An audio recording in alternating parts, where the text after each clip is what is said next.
you're working with big retail giants really in your field, and it's kind of thinking, what could we do? But let's start by really understanding what this topic is. What is serious youth violence? What are its causes? The more information we've got, the more innovative ways that we can think about, we can work with it.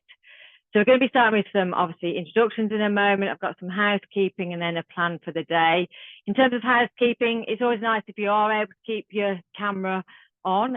Obviously, if you need to pop to the toilet and things like that, that's really not necessary. There's some details that we can all leave private, but leave a camera on. Only we're a small group today. We were due to have another 5 delegates on, but unfortunately 3 of them got called to have to help out with some intensive training course from ITC for some new starters, and the other 2 got called into a managers meeting. So the 2 different companies got called away, but we wanted to keep running the session, even though we are really reduced numbers, because we felt it was important you'd all put that time aside in your diaries. So cameras on so we can see everybody if possible. Even though there are a small number of us, if we can use the raised hand button, the chat box is always open, it's going to be monitored, we'll get the regular breaks. We want this to be interactive as possible. Ideally, we'd all be sat in the same room, let's be honest. Online training is always, it's got its pros, it's got its cons. So we try to be interactive, get you engaged in the conversation. When you're not speaking, obviously you're all doing it anyway, just keep your mics on mute, because as you will all know, because I'm sure you've been in lots of corporate online meetings over the years, if everyone's got their mic on, all of a sudden you hear someone else's dog barking, which will probably be mine in a minute, or yeah, someone's children running through in the background, but who finished school for GCSEs or A-levels in the case of mine. So that's a bit of housekeeping there.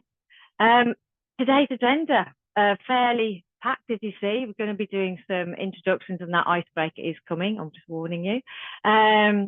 We're going to then look at serious youth violence, and we're going to be looking at the definitions, just so we're all on the same page. Serious youth violence is, it's a bit like when we define anything in the world that Solomon, Tez and myself all operate in. Definitions change all the time. When we talk about gangs, that's always evolving. So we've tried to sort of give you the best basis we can of what that looks like currently, serious youth violence. What are the statistics behind that? What's the impact of it as well? We will get a break at 11 o'clock to get 15 minutes to stretch your legs and be able to do something away from the computer.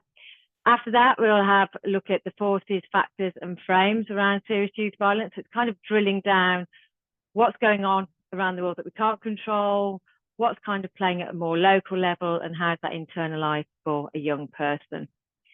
We then look at the different approaches to tackling youth violence. So Solomon will be taking you through the criminal justice approach versus the public health approach. And you'll see very much how they both have a part to play. Arguably, what we're talking today is more about how we can really push that public health agenda, how we all play that role in tackling the root causes. Refreshment rate, well, that's actually lunch. We'll be having lunch. It says that it's giving you an hour, and then the next thing says it's 45 minutes. It is actually 45 minutes. I think Ted's got excited when he put in about lunch, but hopefully 45 minutes is enough. There'll be a little quiz afterwards. Yeah.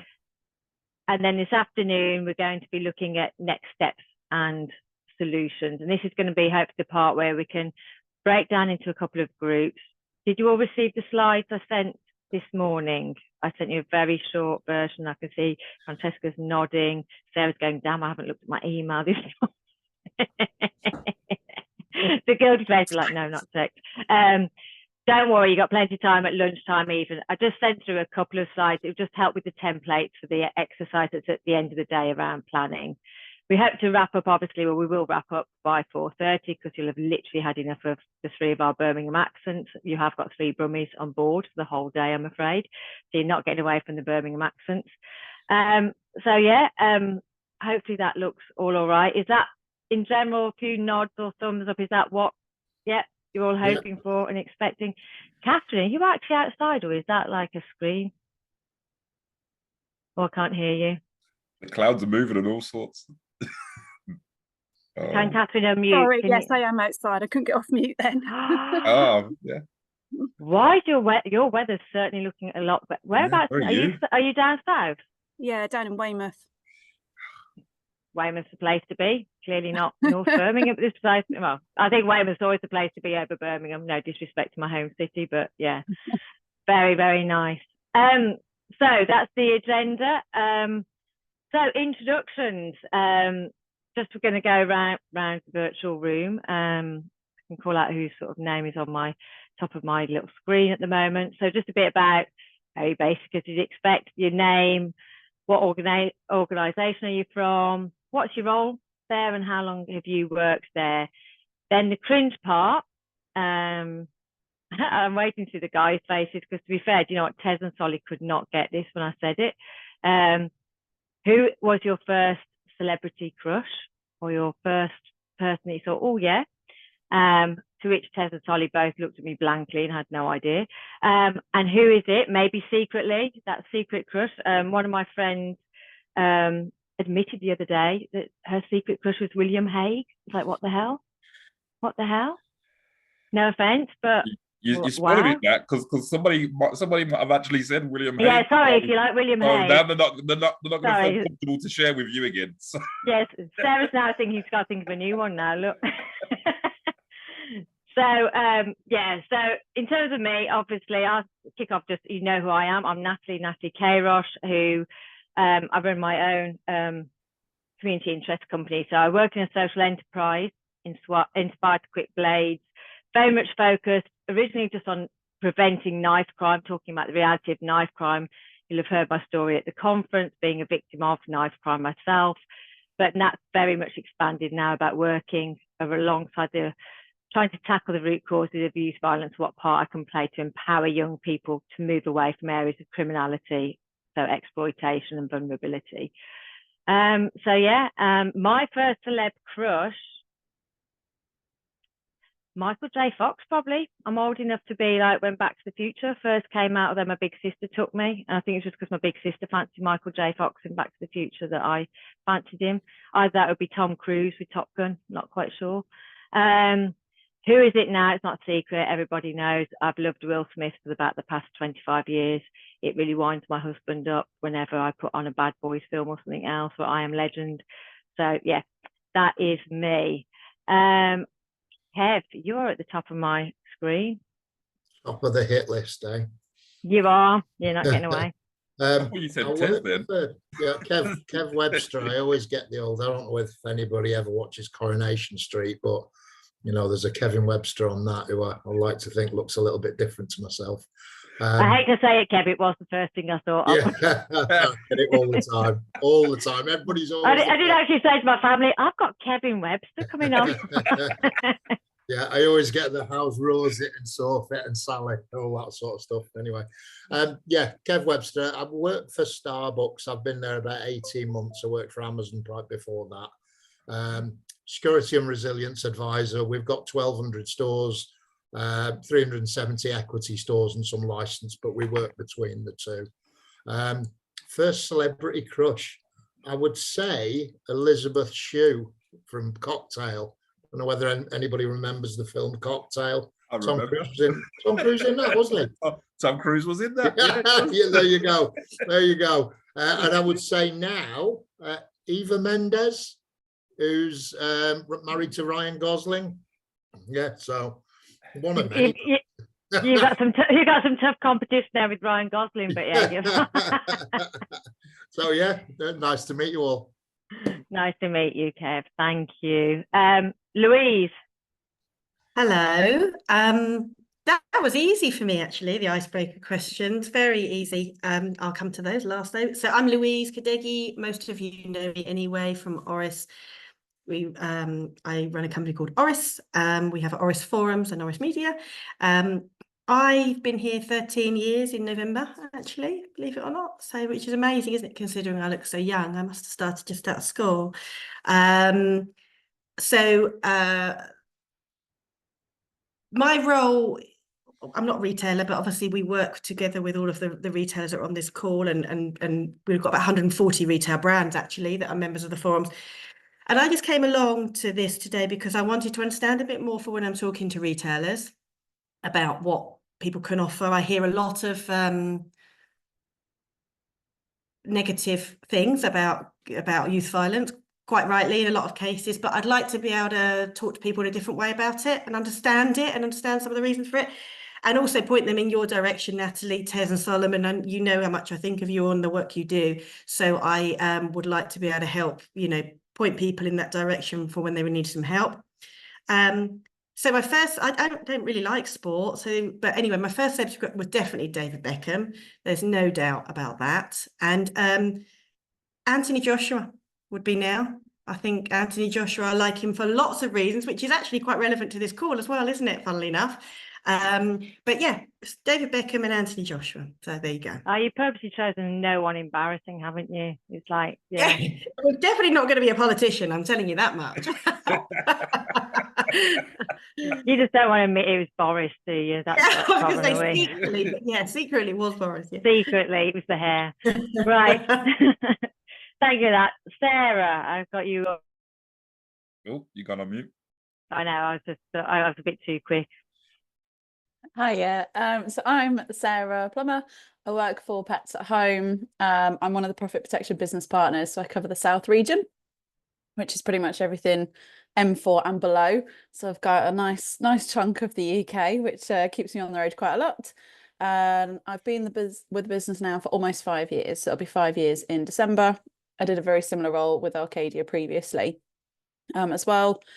First celebrity crush, and I'm not stealing it, Louise, but it was David Beckham, because I did have a life-size poster of him in my bedroom, which I won at a kind of sports evening. And I was very, very glad that my dad did get those raffle tickets. I don't think he was glad that I chose that prize, to be fair, because it was in my bedroom for a very long time. So yeah, it was David Beckham. I struggled with the now, but I would go with Matt Skiba, who is a singer in a band called Alkaline Trio. He's got very piercing eyes, and when you see him live, it kind of it's just a bit of a mesmerizing experience, really. So yeah, and probably nobody knows, and I had to think of someone else because I couldn't go with William Hague, so I had to pull something out of the bag really quickly there. I'm now having to look him up. There's Matt Skiba, is it? Yeah, sorry, I looked at Elizabeth Shue when Kevin's said to be fair, because I'm terrible at putting a face to a name. That's right. He's as I say, he's an interesting character. What's the band he's from? I've not Alkaline Trio. Have you made that band up, man? Seriously. No. I really haven't. And you'll see the picture and think, but live, different experience. Fair enough. Oh yes, yeah. Cool. Honestly, I do have to look up. Tez will definitely be looking up for that one. But thank you, Sarah. You're very welcome. Thank you. So next on, we are going to your colleague, Francesca. Hello. So my name is Francesca Davis. I work at Pets at Home as well. And I am a profit protection business partner, but I look after the central region. So across kind of the middle of the country, but not Wales. That's how they work it out. So I'm in Birmingham quite a lot with the role. I've been in the business for 13 years, but I've only been doing this role for nearly a year. So prior to that, I've worked in our stores as different leadership roles. And then prior to this role, I worked in HR. So several different roles, and then made the transition over. My first celebrity crushes would probably have been between, and I couldn't decide between the two, on either Kane Dingle from Emmerdale or Simon Cowell back in the day. And then I'd say now. Francesca, hold on a minute. Hold on a minute. Whoa. Simon Cowell. I don't know why. I think it's because he was a bit mean. Nobody can judge Matt Skiba from a made-up band anymore. Yeah. Okay. Oh my days. Oh wow. He was always naughty, wasn't he, in Emmerdale? Oh my days. Okay, so we've got a Dingle and we've got the Cowl. Okay. You really do like your bad boy. I don't know if I want to ask this. Who is it? Who is it now? Maybe it's still Simon. I don't know. I think now I'd go for Stormzy. But I'm very happy. Oh, that now she goes cool, guys. If you notice, now she goes. Yeah, and I'm happy that him and May are back together because I am a massive Love Island fan.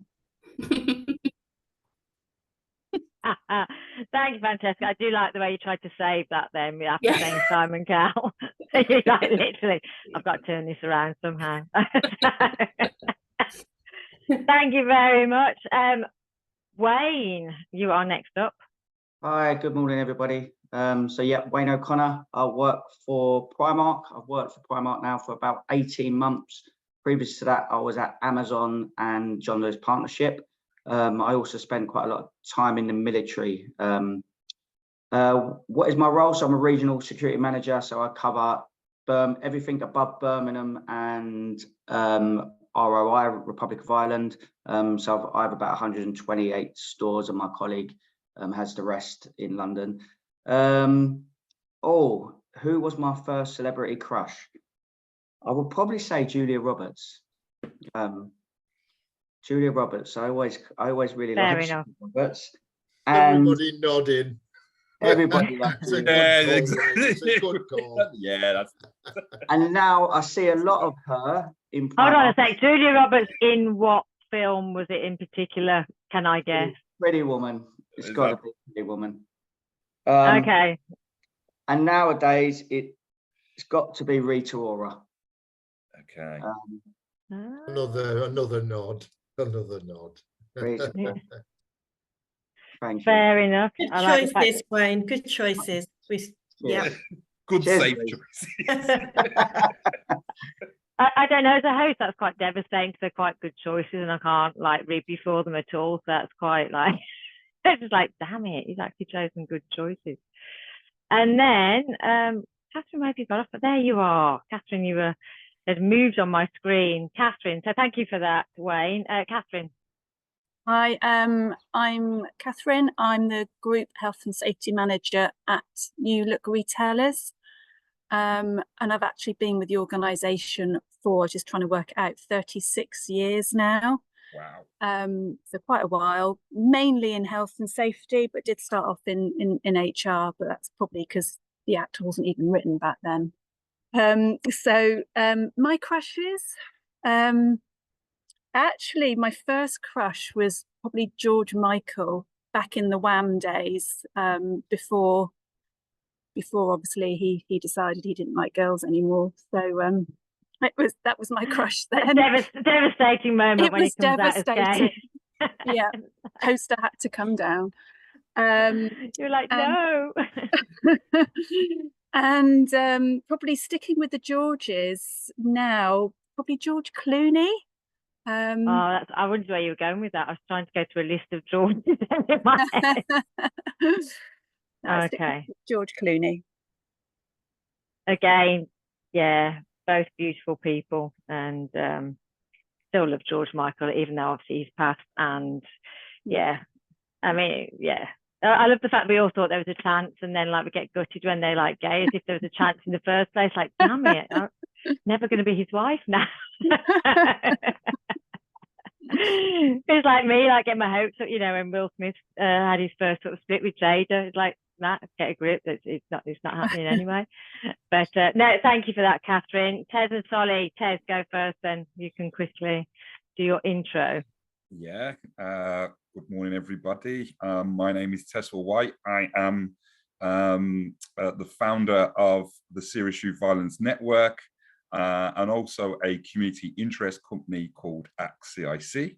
I'm a youth development specialist for the last 20 years, and for the last probably about 10 or 15, 10, 12 years, I've been working around the serious youth violence agenda. So yes, yeah, my role's quite varied. So from it involves being direct delivery to which I do less of in this day and age, more in the background, organizing and putting stuff together. So I have been at ACT now for 12 years, but like I said, in this particular role for the last 20. working across local authority, third sector organisations, etc. So my crush, I think when we had a dilemma about this. I was kind of like, I'm struggling that I can't remember what my child tell the truth. was. You said you didn't have a crush. I didn't really have. I felt like I didn't have one. He was too cool and street to have a crush. Was basically what he was telling me. It felt, but I think the person that I think when I looked at her, she's really nice, was Nia Long. Yeah, Nia Long. So I don't know if you know Nia Long, but she was in, I think, The Fresh Prince of Bel-Air as Will's girlfriend. So it would have to be Nia Long for me. Thank you. I know that took you time. Is it still Nia Long? Oh no, you didn't have one back in the day. Has that just been a continual one then, Ted? Yeah. I mean, still. I did actually meet her. So yeah. Oh yeah, I did actually. He remained loyal to his first crush. I did. So it was what? Sorry. You remained loyal to your first crush. Yeah. Unlike the rest of us. That's right. Well, for me, I was going to say, well, Tom Cruise, Kev, turned into a complete weirdo and control freak, and that was enough to put anybody off. And once Will Smith hit in my 20s, and that was it. I was, Will. I think Nia's remained consistent throughout the years.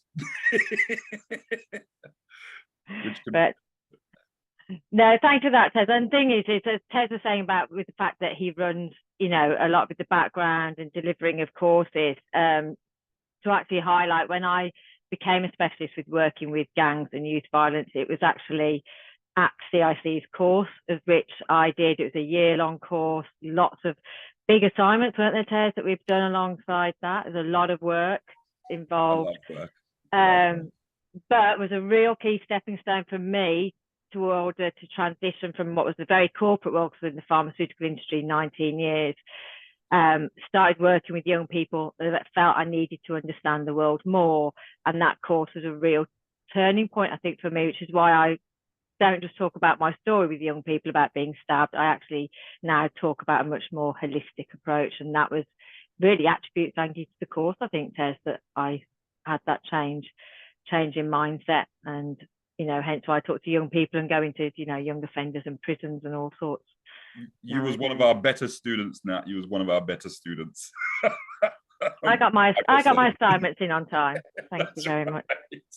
But right, and Solomon, last but by no means least, Solly. Yeah, last but not least. Hi everyone. Good morning. I am Solomon Griffiths. I am, it's hard to find a title for myself because I do so much running around, but I've worked within youth violence in a youth setting for the last probably 20 years? Yeah, 20 years. Wow, sounds like a lot, innit? So I do high risk mediation, high risk mentoring. So that's in custody and outside in the community for some of the individuals that are not necessarily going to be worked with by anybody.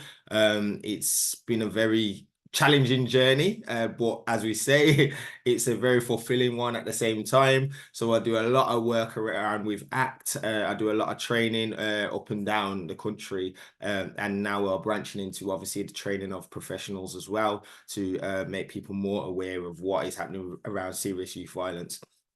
Hence why we're here. My celebrity crushes. Okay. As a youngster, I did not have a celebrity crush. I did not have a celebrity. But I'm glad somebody's but that being said, I now have there was two that stood out for me, which I said in later years, which I would say definitely, but then there's one that I've actually now recently definitely. So unfortunately I have three. I'm just gonna top everyone. So my celebrity crushes are Jennifer Aniston. And I think I was torn between the two, but this one really goes with Sandra Bullock. Unfortunately, Sandra Bullock and her character, it just wins every time. So yeah, but there's a recent one which is Lala Anthony. So she is an actor in Power. But I think that's my most recent one. But Sandra Bullock and Jennifer Aniston. Yes, definitely. Did you add that third one in again just to sound cool? Oh, Is that right? Well, No, no. Well, I was gonna just utilize that one, but then I thought, well, I can't run away from Sandra and Jennifer, as we, we're on a first name basis, obviously. I like the fact. Do you know what, guys? I think he's probably your wife's not home, is she today? I can tell. Just That's why left you. out. She just left out as much as me. It's feeling That's why I'm comfortable and shouting. Because I tell you all, when I asked Steve to do that question the other day, when I think partners were actually in the background, both of them denied having any form of crush and that wasn't them. And it's funny that now Solomon's appeared with 3, just saying that I can tell that his wife has clearly left for the day. Yep, definitely. He was asking at the wrong time. That he was asking at the wrong time. Definitely. Honestly, you guys. Right. Thank you for all that. And hopefully the icebreaker wasn't too sort of challenging, but clearly around the room we've got a lot of experience, not only with the organisations you're currently in, and some of those I can see it's extensive experience. I'm trying to think. I think the winner is actually Catherine, with her. Did you say 36 years? So you literally don't look old enough to be frank. Yeah. So with that, yeah, you've got either one, but there is extensive experience. And so what I'm hoping is today it's bringing all that knowledge, because you'll have so much knowledge of how this is manifesting itself. You will have all seen those changes over the years of how youth violence is now affecting retail, and probably seeing quite a sharp change, probably even in this last decade. I think we're seeing it out in the community, changes coming quite rapidly. So hopefully that will all come to play together today, and obviously we'll be able to share those insights. Now, we were all asked, when we sent out the forms, we asked you all about sort of your issues. We've kind of grouped them up all together, what came through on your booking forms. And there's a real key theme around the antisocial behaviour and threatening behaviour, misuse of premises and toilet facilities being quoted, as I can only imagine, what happens in schools. Disruption in your stores where you're getting verbal and physical abuse, again, antisocial behaviour and theft coming up there, and that perceived antisocial behaviour within the actual outlets and the external areas is quite interesting. So obviously how that's impacting on your stores, because it's not just what's happening in store, it's what might be happening literally on the doorstep in the retail environment that you're based within. Does anybody want to add anything or sort of highlight? So I guess the question out to any of you, if you want to use your raised hand sort of thing for this, is in terms of antisocial behaviour, what sort of proportion do you think that is committed by youth? Like what sort of age range are you seeing the antisocial behaviour? Kev?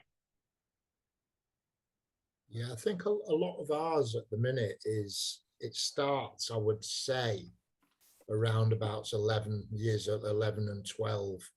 And then, it's sort of like getting up to the ages of probably 16 for the antisocial behaviour that I would class, within the, the youth community. Now, a lot of it is either on, if we have stores close to schools during lunch breaks and what have you, we'll see a lot then. And then sort of like when they've left school and they're either waiting for buses to go home or what have you. And then and at weekends as well, weekends is shocking. If we have stores in shopping centres, it's got to a point where we have gangs of youths waiting for partners to leave the store at the end of the night. This, a couple of incidents up in Scotland where one of them's actually been stabbed. That's how bad it gets. Now we have, it's obviously it's a huge scale, of severity of the incidents that we're seeing. A lot of it starts with sort of like youths vaping and what have you in the toilets, and then sort of like even vaping in the seating areas, refusing to leave.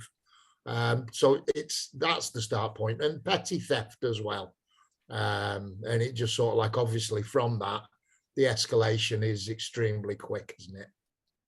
Yeah, it is. And I mean, vaping is becoming a huge issue, I think, across all, we say about in the school environment, it's a constant battle within the schools of kids disappearing into the toilets, and you'll have like 5 pupils who suddenly miraculously You suddenly see them all come out of this one cubicle, and it's like plume of smoke follows them. It's like, okay, and this hit of blueberry or strawberry suddenly smacks you in the face, and it is definitely a key issue. But thank you for that. Louise, you've got your hand up as well.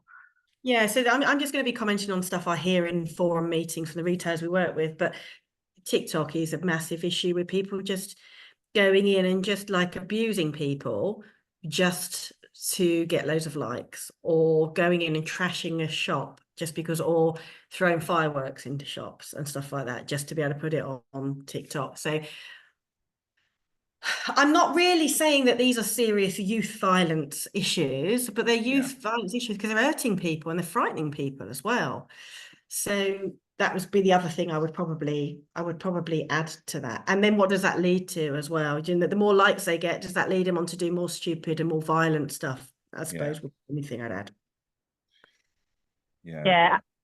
Sorry, Ted, go on. Yeah, no, I was just gonna say there, the added factor of social, media, really starts to play a role just in terms of kind of exacerbating this stuff. And, it's no longer just an incident that's just happening there, but then it kind of goes online and, so it can start to get a lot more extreme as people search for likes. So, so, we've seen many times how, stuff that kind of starts off quite basic onto social media then cascades into serious youth violence. So, it may start as antisocial behavior on a basic level, but then it can quickly escalate into something else. Thank you. Yeah. I was going to say, because things like, Wayne will no doubt be mostly fake, wasn't it? Primark got hit with the big storming in, was it in London stores and things like that? Was it Primark? Can't remember. There was that, it was the influencer Mizzy who's got everybody to storm. I can't remember if it was Primark who was stormed at that particular. I think there were 7, Natalie, that he encouraged people, shopping centres that it was shopping centres, and I think people like Primark, JD Sports, those kind of people just got caught up in it. Yeah. It wasn't specific, I don't think. He was just like for the shopping centres in general. Yeah. I think I probably got caught up in it at some point. No, it's good. Has anyone else got anything they want to add? If not, I can move on to your objectives. Just checking for hand raising. No, so in terms of hands are raised. Sarah's sorry. Wayne's got his hands raised. Oh, this is the thing. I can't see them all. So yes. Wayne, why is that not coming from my screen? Yes, go on. Sorry, Wayne. That was terrible of me. What? I think Sarah was first. I was going to say, I think it was Sarah that was first. Okay. Ted, you'll have to monitor that. Sorry, I'll do the monitoring. Sorry, Nat. Thanks, Wayne. I was just going to kind of echo, I guess, the issues that everyone else is experiencing. And I think, obviously, we spoke at the conference, but I think it largely stems from boredom with the youth that we're seeing. And actually, because we're open until 8 o'clock on retail parks, we tend to see it's more into the evenings. So it's more after school, is my experience anyway. It obviously varies across kind of the whole of the UK, but we do tend to see more, as I said, sort of from kind of 3 p.m. onwards. We are open till 8 o'clock. We have had issues where they've turned up, we get deliveries overnight, and they're being antisocial even to our delivery drivers because they're hanging out in the yards and things like that. So, I think it's more antisocial behaviour than theft, but social media is actually playing a part, and quite a big part, because a lot of it is filmed. People throwing things around in stores, and I think it is just that fear that it creates for our colleagues, really. So it's just understanding what we can do to try and, I guess, stem it slightly, but also how we kind of interact with our colleagues to get them to understand, because in most cases it's not a threat, but it's perceived as that because they don't know how to handle it. And obviously the later you get into the evening, especially in the winter when it's darker, there's that nervousness around leaving because there could be a gang of 15-year-olds waiting, which is intimidating for anybody, I think, regardless of how old they are. But then there's also that nervousness, I think. I think there's a bit of an ego where some of our colleagues don't want to admit to maybe being a little bit scared of going out because they are young and they think, well, I'm 30, 40, 50, I shouldn't feel scared. So it's, again, just trying to break down those barriers, really, and talk to everyone so we kind of better understand and we can help both sides, of course. Yeah, absolutely. And, you know, totally is fear there. And weirdly, actually, I had a conversation in a young adult prison that I do a lot of work at. And one of the lads that I work with has done carjacking, which we'll talk about later. And I had an incident where I thought in a Birmingham car park that I was potentially going to get jumped. And anyway, luckily somebody stepped in and all the rest of it. And I was relaying this story to the lads that I work with, and the kid in question, I think, looked like he was going to jump me. He was probably about 15, and it was in the Snow Hill Station car park. And one of them turned around and went, oh, and I was like, oh, I felt really sick. I got in the car and I was really shook up, you know, I was like quite shaky. And he goes, oh, I never thought about that. I went, you what? What do you mean you never thought about it? And he said, well, because I see you as an adult. So I suppose when I was doing carjacking back before he got incarcerated, he said, I never thought that if I jumped an adult, that they'd be scared because they're an adult and I'm a kid. And just that realization, that one conversation, because he trusts me, gets on with me, and he knew that I wasn't blowing anything up. I was just going, actually, I felt really sick. That really shook me up. It's amazing. And I think sometimes maybe young people, we can go on to this later, don't even realize the impact of their actions, because they think we're kids.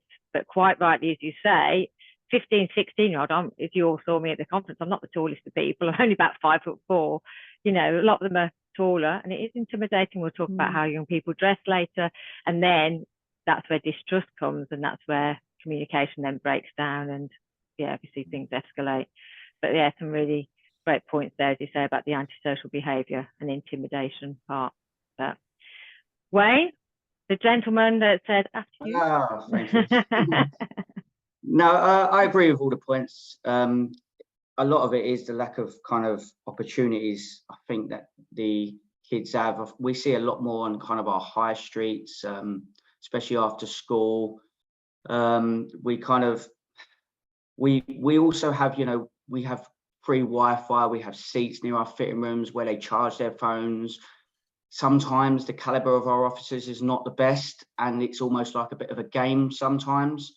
So it's upskilling our security as well to you know, not to be chasing people around the store, and it just becomes a game. And then, like you say, with the TikTok and the pressures that kind of our youth have these days, like, you know, even so much as the theft is on TikTok now, how to borrow from Primark and stuff like that. It is ever increasing. And, you know, some of the stores that we have, especially in Republic of Ireland, they finish school early on half days on Wednesdays and things like that, and we find a lot of kind of issues on those days because the parents ain't home, so they get the whole afternoon to themselves, and they just, you know, run riot in our stores, really. And then obviously antisocial behavior turns into theft and stuff like that, because it just gets more and more, doesn't it? But yeah, great. Yeah, absolutely. And it's kind of what we said, and it's a really interesting point, you know, which you all are more than aware of, because you've all highlighted about the after school peaks and things like that. And it is this whole thing, as we know, and we'll talk about later, you know, with all the cuts and things in youth services, that there is nowhere else to go. So I think, Solomon, you've quoted it, you know, insofar as, you know, the retail outlets are the new youth centres, because that's where young people are going to hang out and going to, because there isn't the facilities to go elsewhere. But obviously we'll be looking at that in more detail in a bit. I haven't missed anybody else, have I, Ted? No, you're good now. Thank you, my helpful assistant.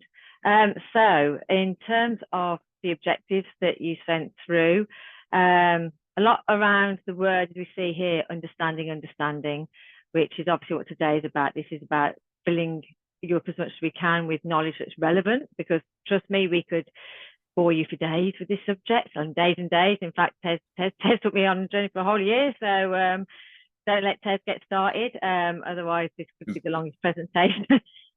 But it's about understanding those opportunities to minimize the risk to your staff. Obviously, you know, you're thinking about your staff and thinking about obviously your customers that are coming inside, you know, as Louise quite rightly said about the intimidation that people can feel and that we're hearing, even if, you know, we haven't had it sort of directly.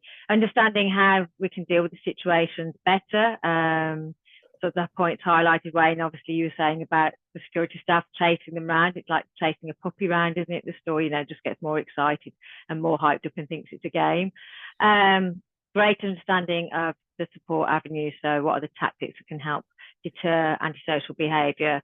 What you can do to diffuse situations, just make it a better environment for everyone involved, because hopefully this is about finding solutions that make it feel safer for customers coming in. Importantly, makes it feel safer for your staff as well, who are there till, you know, as Sarah quite rightly said, you know, if their stores are open till 8 o'clock at night, you know, and you've got a staff member leaving Pets at Home at 8 o'clock and locking up, and they're in a out, you know, maybe an out of town type of retail setup, it could be intimidating. I understand there's key drivers behind youth violence, and help us work obviously with the retail communities and local communities to prevent and deter it.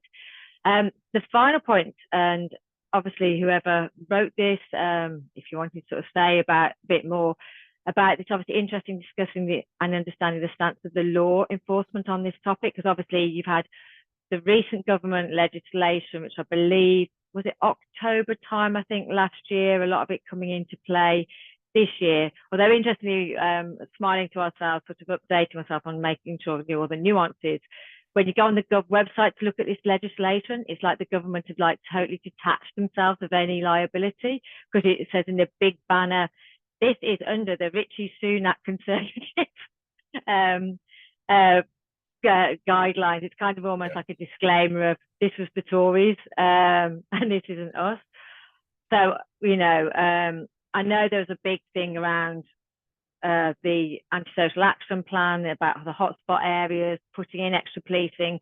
Ted has had some insights. He's actually worked alongside some of the community safety partnership teams in Birmingham, in Aston, around that.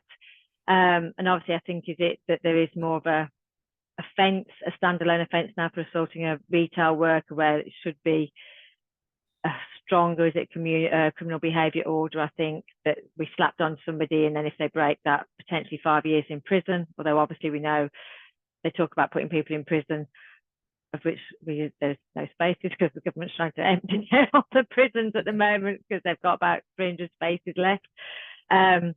Lots of dilemmas. There are a lot of dilemmas. I think we'll hopefully touch upon this subject, whoever wants to embellish on that, but obviously, hopefully we'll touch upon this in the criminal justice section when we talk about the criminal justice response, because we know it's an important response. We know it's needed. Is it going to answer everything? That's obviously a big question mark. So hopefully we can touch upon. And obviously we'll talk about the criminal justice response in obviously a wider context, but, you know, in some of the breakouts and some of the discussions that we'll have, you know, we can try and, you know, pick apart, you know, some of the current legislative kind of practices that are taking place, but quite rightly so now. You know, I suppose almost many things that have been put in place by previous government, we just don't know how the current government's going to respond, whether it's going to renege on certain things, or whether, you know, how much they're going to enforce it. So yeah, that will remain a challenge, I think. Because as we know, the criminal justice system is already high on the Labour agenda, with like in regard to the prisons.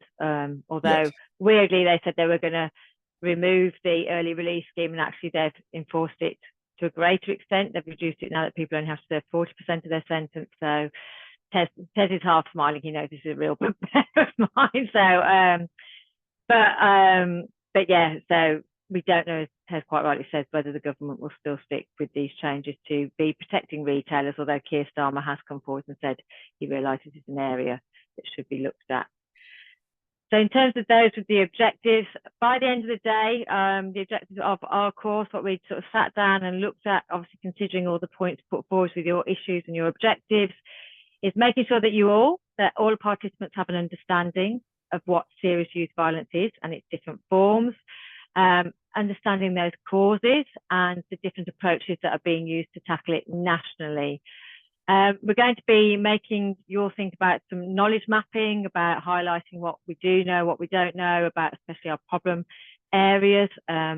What you'll see as we drill down into this further, different areas will have their own different serious youth violence or serious violence strategy. So how is that playing in the area? Because For example, you're all national organisations, and you might find that in one part of the country, the local council and the community safety partnership are really active and really supportive to what you're wanting to do. In other areas, they might not have considered it or put it high on their priorities or agendas. And by the end of the day, we want to make sure you have a clear plan for your organisation's next steps on how to tackle youth violence. So with that in mind, we are going to launch into a bit now. Have you all got a phone to hand? To hand. You're like, we generally all do. For those of you who have done Mentimeter or are aware of it, we're going to need you to scan the QR code on there. If you get your camera up on your phone, you'll be able to take you directly to that link. It will pick up the link just on your normal camera. Is anybody struggling to use a QR code and needs the direct link? Is there a direct link you can put in the chat? I'm going to put it in the chat. Yeah. So the question obviously is just for you to put down some words of what comes to mind when you think of youth violence, and you can put down any words. We're going to have it as a sort of a bit of a scattergram mind map, so put down whatever you put down, and then I'm going to have to swap screens with Teswell so that he can show the results when those start to come through. I'm just checking. Is everybody okay? Yeah. Yeah, I've submitted mine. You submitting? Yep. One person has. Oh, second. Thank you. It's populating. Oh, I need to share my screen down on it. Sorry. Louise, you were that 52 shoes in the school classroom, weren't you? You were there. You got your homework in first, didn't you? You were. I'm going to be on fastest finger first on Who Wants to Be a Millionaire. I think that's what I'm going for. I was always the girliest one in our group, Miss Tez. I was as well. I never had a detention either, or lines. There you go. So. Neither do I. So therefore, it's a bit of a shock get caught, actually. Yeah, I was going to say. I think you were just one of the smart people that never got caught. I was actually one of them. I think I had one detention the whole of my. Did you? I don't mean to sound quite so surprised. I just did that test. Are you sure? Yeah, I did. Solomon, do you want to talk about your schooling history?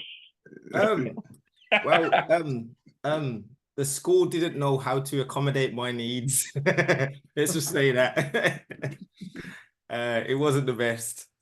It definitely wasn't. Wow. I really made up for it now. I think everyone is putting their results. Yeah. I'd say so. Yeah, we've got. Can everybody see 6 results? I can see the mind map there. So obviously, well, I was just going to say, if we just leave it on there, I can see the fact that the biggest. Tate, you've just finished it now. Oh, sorry. The biggest words were gangs and knife crime, which obviously is really high up. There we go. I'll bring it back. He saved it. There we go. So gangs, knife crime, knives, other words that we've already had up today as well: boredom, bullying, harm, antisocial, intimidation, teenagers. So that's interesting. So when we talk about youth violence, you'll see in a moment, in terms of definitions, it is wider than just teenagers in terms of youth violence. But that's obviously where we're seeing the issues. Scared, yeah, and I think that's a very, very valid word, I think, because I think there is a lot of fear, very much related to what we've just talked about, knives and knife crime, and not knowing if people are carrying, and intimidation and frustration. Yes. And frustration, I think, Tez, Dolly and I will all agree with the frustration part, because even we'll have it where, it does take time sometimes as well. When you're on this journey, you'll know there will be times where you'll take 2 steps forward and maybe 1 step back whilst even trying to connect and work, because that's just the nature of young people. But yeah, it's I think gangs always feature quite highly when we talk about serious youth violence. Yeah, I think it's one of those words, isn't it? You know, whether we're hearing it kind of in the media, and so, you know, and we get the images that come with that. So, you know, it kind of almost, yeah, the media kind of constructs a view of, I suppose, of gangs. I was just going to say exactly that. The media, you know, how Yes. much of it are we really influenced by the media with our perception of all this Massively. stuff? I mean, we used to have a dog. She was a Staffordshire Bull Terrier. She was lovely. Okay. My husband's black. Yeah. In the winter, it gets cold, so he puts his hood up. He walks our Staffordshire Bull Terrier. He's the nicest, gentlest man in the world, but people would just avoid them, you know, because of a perception in the media. Yes, yes, definitely. It doesn't help. It has a lot to account for, really, just in terms of, you know, almost the, you know, and that goes with the fear and the intimidation, the boil up. It's, you know, we'll probably talk a little bit more about this whole idea of moral panic. You know, and it was interesting, actually. I was looking at a quote, I think I will try and dig it out, by someone of old in the ancient times, and the quote about youth was pretty much what we have today. So nothing's changed in the last 2,000 years when it comes to our perception of young people. And I'll dig it out, actually, and throw it up. I was going to question them, like, what did you class as ancient times? I was a bit nervous, like, how far back you were going. I'm talking, you know, we are talking thousands of years, not the other day. Yeah, you're not talking about the 70s, because I'd actually give you a slap when I next saw you if it was. But no, it is ancient. As I am the oldest one out of the three of them, which, yeah, it's just shocking. But yeah, so but that is, and the word term gangs is an interesting one, just because, as you quite rightly say, the media do hook up onto that. So we have this perception. We'll actually look at some real numbers of how many young people, and there are a lot of young people involved in gangs. However, on the flip side of that, we know that youth culture is driving young people to actually want to look and speak like they're in a gang. So they could be totally not related to any gang, but because of what they're wearing, because they've got a balaclava on, they've got their particular Nike Tech top on or whatever, and they're just zooming around on their e-scooters, looking like they're doing something bad, which actually they're not. They're just conforming to their fashion. We do have that is, like, you know, complete kind of copycat, follow fashion, feeding into the fear, understanding, oh, actually everybody's scared of this. Okay, we'll use that, you know, to you know. And we got programs like Top Boy, which, you know, Top Boy is great in some ways, to be fair, because it should hopefully highlight that nobody seems to come out of it unscathed, because they're either ending up in prison. Well, Top Boy, pretty much all of them died. So it's kind of that realization this lifestyle is just not worth it. But again, we saw with Top Boy, you know, everyone's talking about the Mandem and everything else. It's all about, you know, it's language changes, and language, you have kids from areas you don't expect, suddenly them acting like they're a little gangster. So it's kind of how it is. Ted, I'm getting rid of your screen. Yeah, get rid of my screen, please. I was going to stop sharing. I was just finding the opportune time. Bless you, Sarah. I saw a sneeze there just at the corner of my eye, exploded. But the joy of hay fever and things like that. So thank you for that in terms of the Mentimeter. So really, what is serious youth violence? And obviously this is a key question of where we need to sort of start at. And obviously here we've got a quote from the late Kofi Annan, who said, there is no trust more sacred than the one the world holds with children. And there is no duty more important than ensuring that their rights are respected, that their welfare is protected, and that their lives are free from fear and want, and that they grow up in peace. So obviously in an ideal world, we do want to nurture and protect all of our young people, regardless of the circumstances that they are born into. So we're going to start at the top level in terms of looking at how the government defines serious violence. Before you go there, Nat, I'm just going to drop my quote in from Socrates. There you go. So is that ancient enough for you? That is ancient enough. Can you all see what I have to put up with? Seriously. So on our youth now love luxury. They have bad manners, contempt for authority. They show disrespect for elders and love chatter in place of exercise. Children are now tyrants, not the servants of their households. There you go. So just in terms of perception. Wow.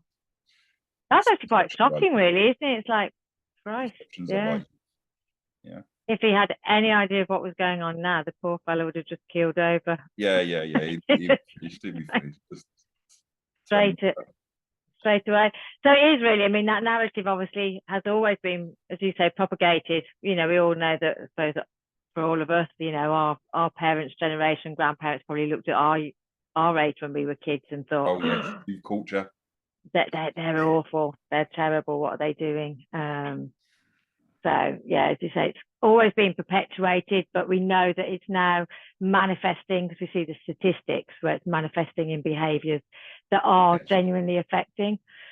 So top level, the government defines serious violence. This is taken from the 2018 Serious Violence Strategy, and that's the government defined it as specific types of crime, such as homicide. Why did our government use something like homicide? I don't know, quite an Americanism. Murder, knife crime, and gun crime, and areas of criminality where serious violence or its threat is inherent, such as gangs and county lines, drug dealing. It also includes emerging crime threats faced in some areas of the country, such as the use of corrosive substances as a weapon, because obviously we have seen a rise in acid attacks, which are horrific and have absolutely life-changing, life-devastating effects on so many people. There's a quote there, obviously, where county lines is coming in. We'll talk about county lines a bit later. I don't want to be patronising to anyone, but just making sure that everyone's also on the same page. Obviously, county lines is where we're talking about. Specifically, usually it's young people or vulnerable people being exploited by organised criminal gang networks to move drugs around an area, generally from outside of their own sort of specific geography, sort of further afield from Birmingham. We might have them going up to Scotland or going down to Essex, as we've had in areas that I've worked with, but they can even be across sort of, say, for example, the West Midlands, and it's obviously where they're being used to carry these drugs on the basis that children and vulnerable people are more expendable. They think they might get away, even if they are caught, that they'll get a lesser sentence. And yeah, it's a good way of the criminal gangs getting drugs into different areas without having to get touched themselves. And it's horrific, and young people, it's devastating to young people's lives and very difficult for them to get out with. And Teswell, Solomon and myself have all worked with young people who have ended up in that lifestyle. And it is heartbreaking when you come across a young person who's got caught in that. So we start there with what the serious violence looks like. In terms of actually going down into youth violence, the World Health Organization, interestingly, puts the age range at 10 to 29 years, which is quite shocking in terms of how high that is. You probably wouldn't expect youth violence to still be categorized right up to the age of 29. We do have young adult prisons here in the UK. I work in one of them, Swinfen Hall Prison near Lichfield, for those of you who know obviously the Midlands area well enough. And they are 18 to 28-year-olds, so they're still classed as this young adult, but actually the World Health Organization do go, say, 10 to 29. So earlier than the teenage years that we think about, and well into a young adult age group. They're saying obviously it's people who are unrelated and may not know each other. They may know each other but may not. Generally takes a place outside of the home, and we've got really a range of acts from bullying, which interestingly they are including there about the online. They're recognising that it's not just back in the day, 70s, 80s, 90s, where it was all obviously in person, so therefore it was offline. This is online bullying, where we're seeing a lot of pressure through the likes of TikTok and Snapchat and everything else, and young people being forced into situations and maybe commit acts like we've just talked about, you know, go into there and do this and film myself doing that, because they've got that pressure that I have to do this, otherwise I'm going to be seen as weak, or, you know, oh, they're going to call me a pussy and I'm not going to, you know, I have to do this because that's what I've been told to do. So we also have the physical fighting as well, and obviously the more severe sexual and physical assaults and the gang-related violence or homicide, so murder. So quite a wide range in definition, encompassing our virtual world, including our physical world, and the age range quite large. Not everybody goes with this definition. Oh, hold on. Why have I gone backwards? Hold on.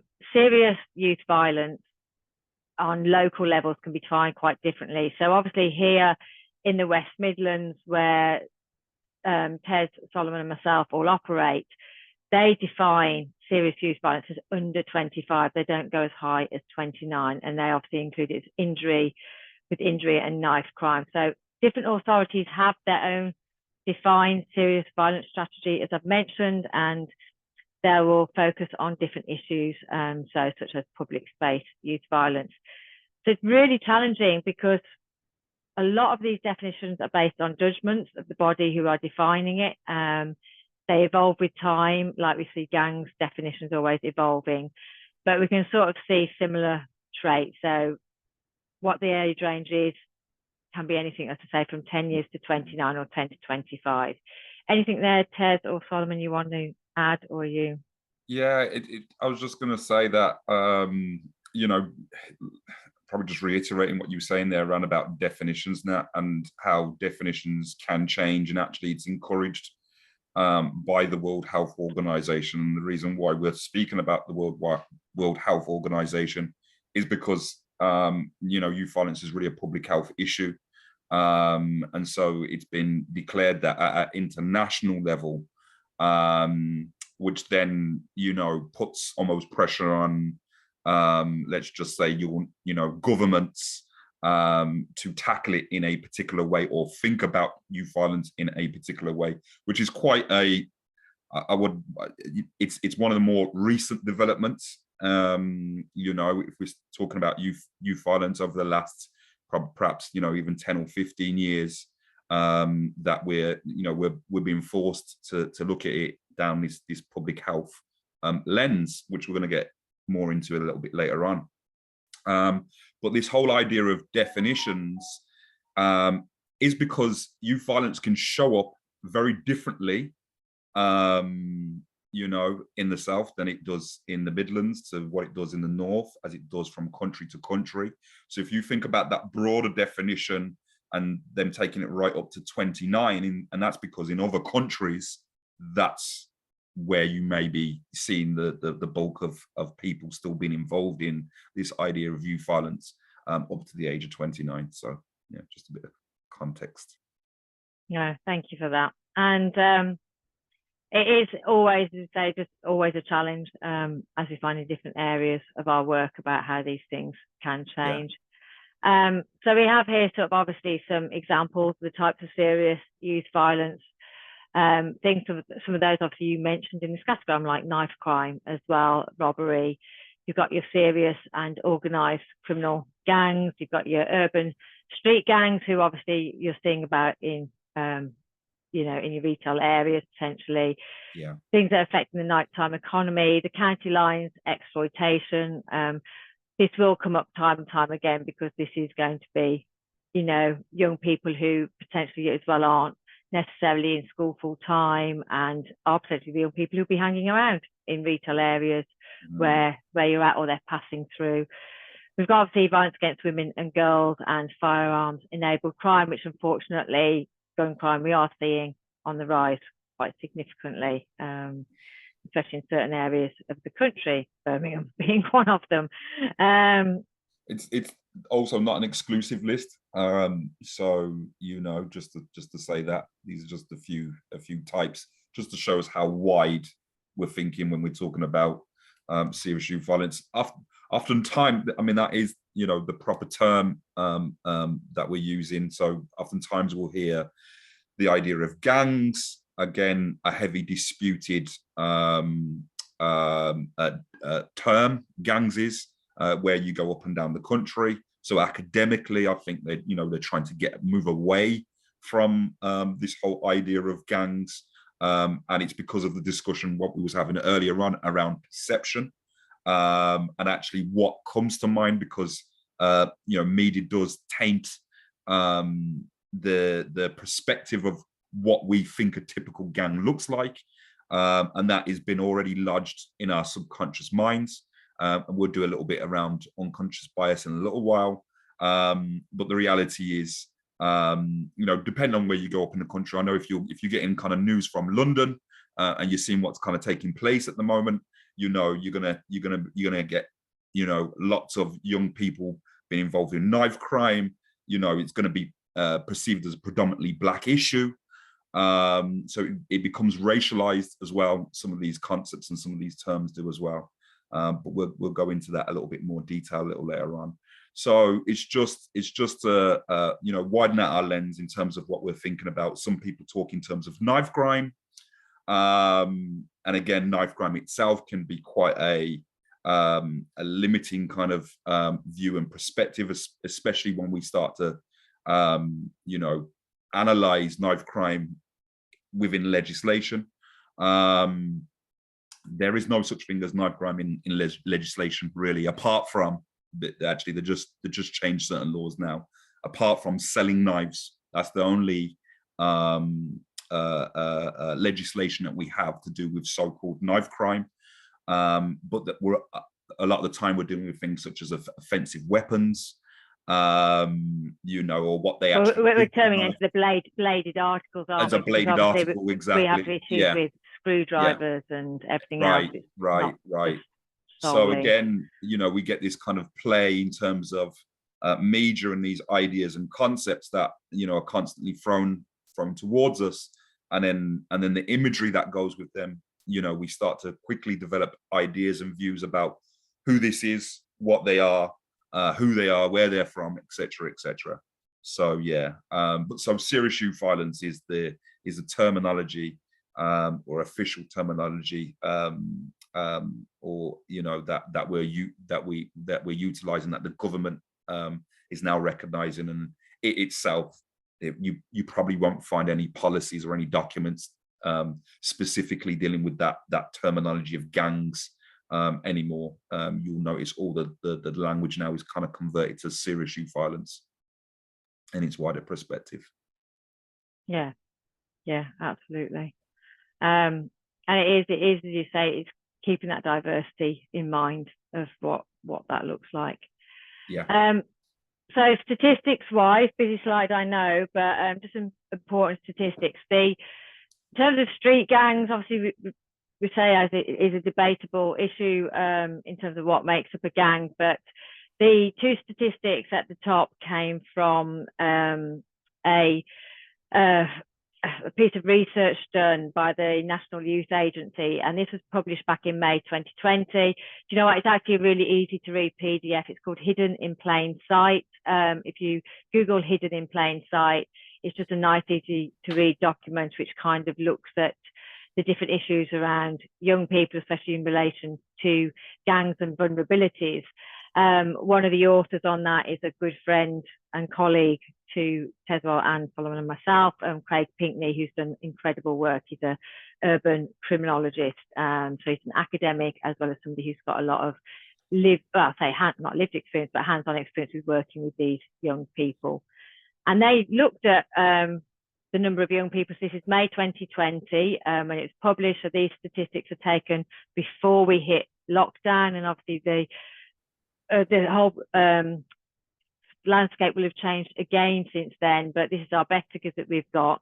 And even then, we're looking at 60,000 young people in the age range of 10 to 17 who are identifying they reckon as a gang member or have a relative who's a gang member. And that's quite a significant number of young people. And then they extrapolated it up to people who knew somebody in a gang member, and I think that was 300,000. And then we have here the 500,000, so 500,000 young people identified as being in groups exposed to risky behaviours associated with gangs. So that could be to do with drugs or to do with violence or robbery. So it is a big impact. As I say, that will have even changed further on that. But as I say, Hidden in Plain Sight. The link, thank you very much, Tez. I just noticed the link is in the chat. It's something just quite nice, easy to read.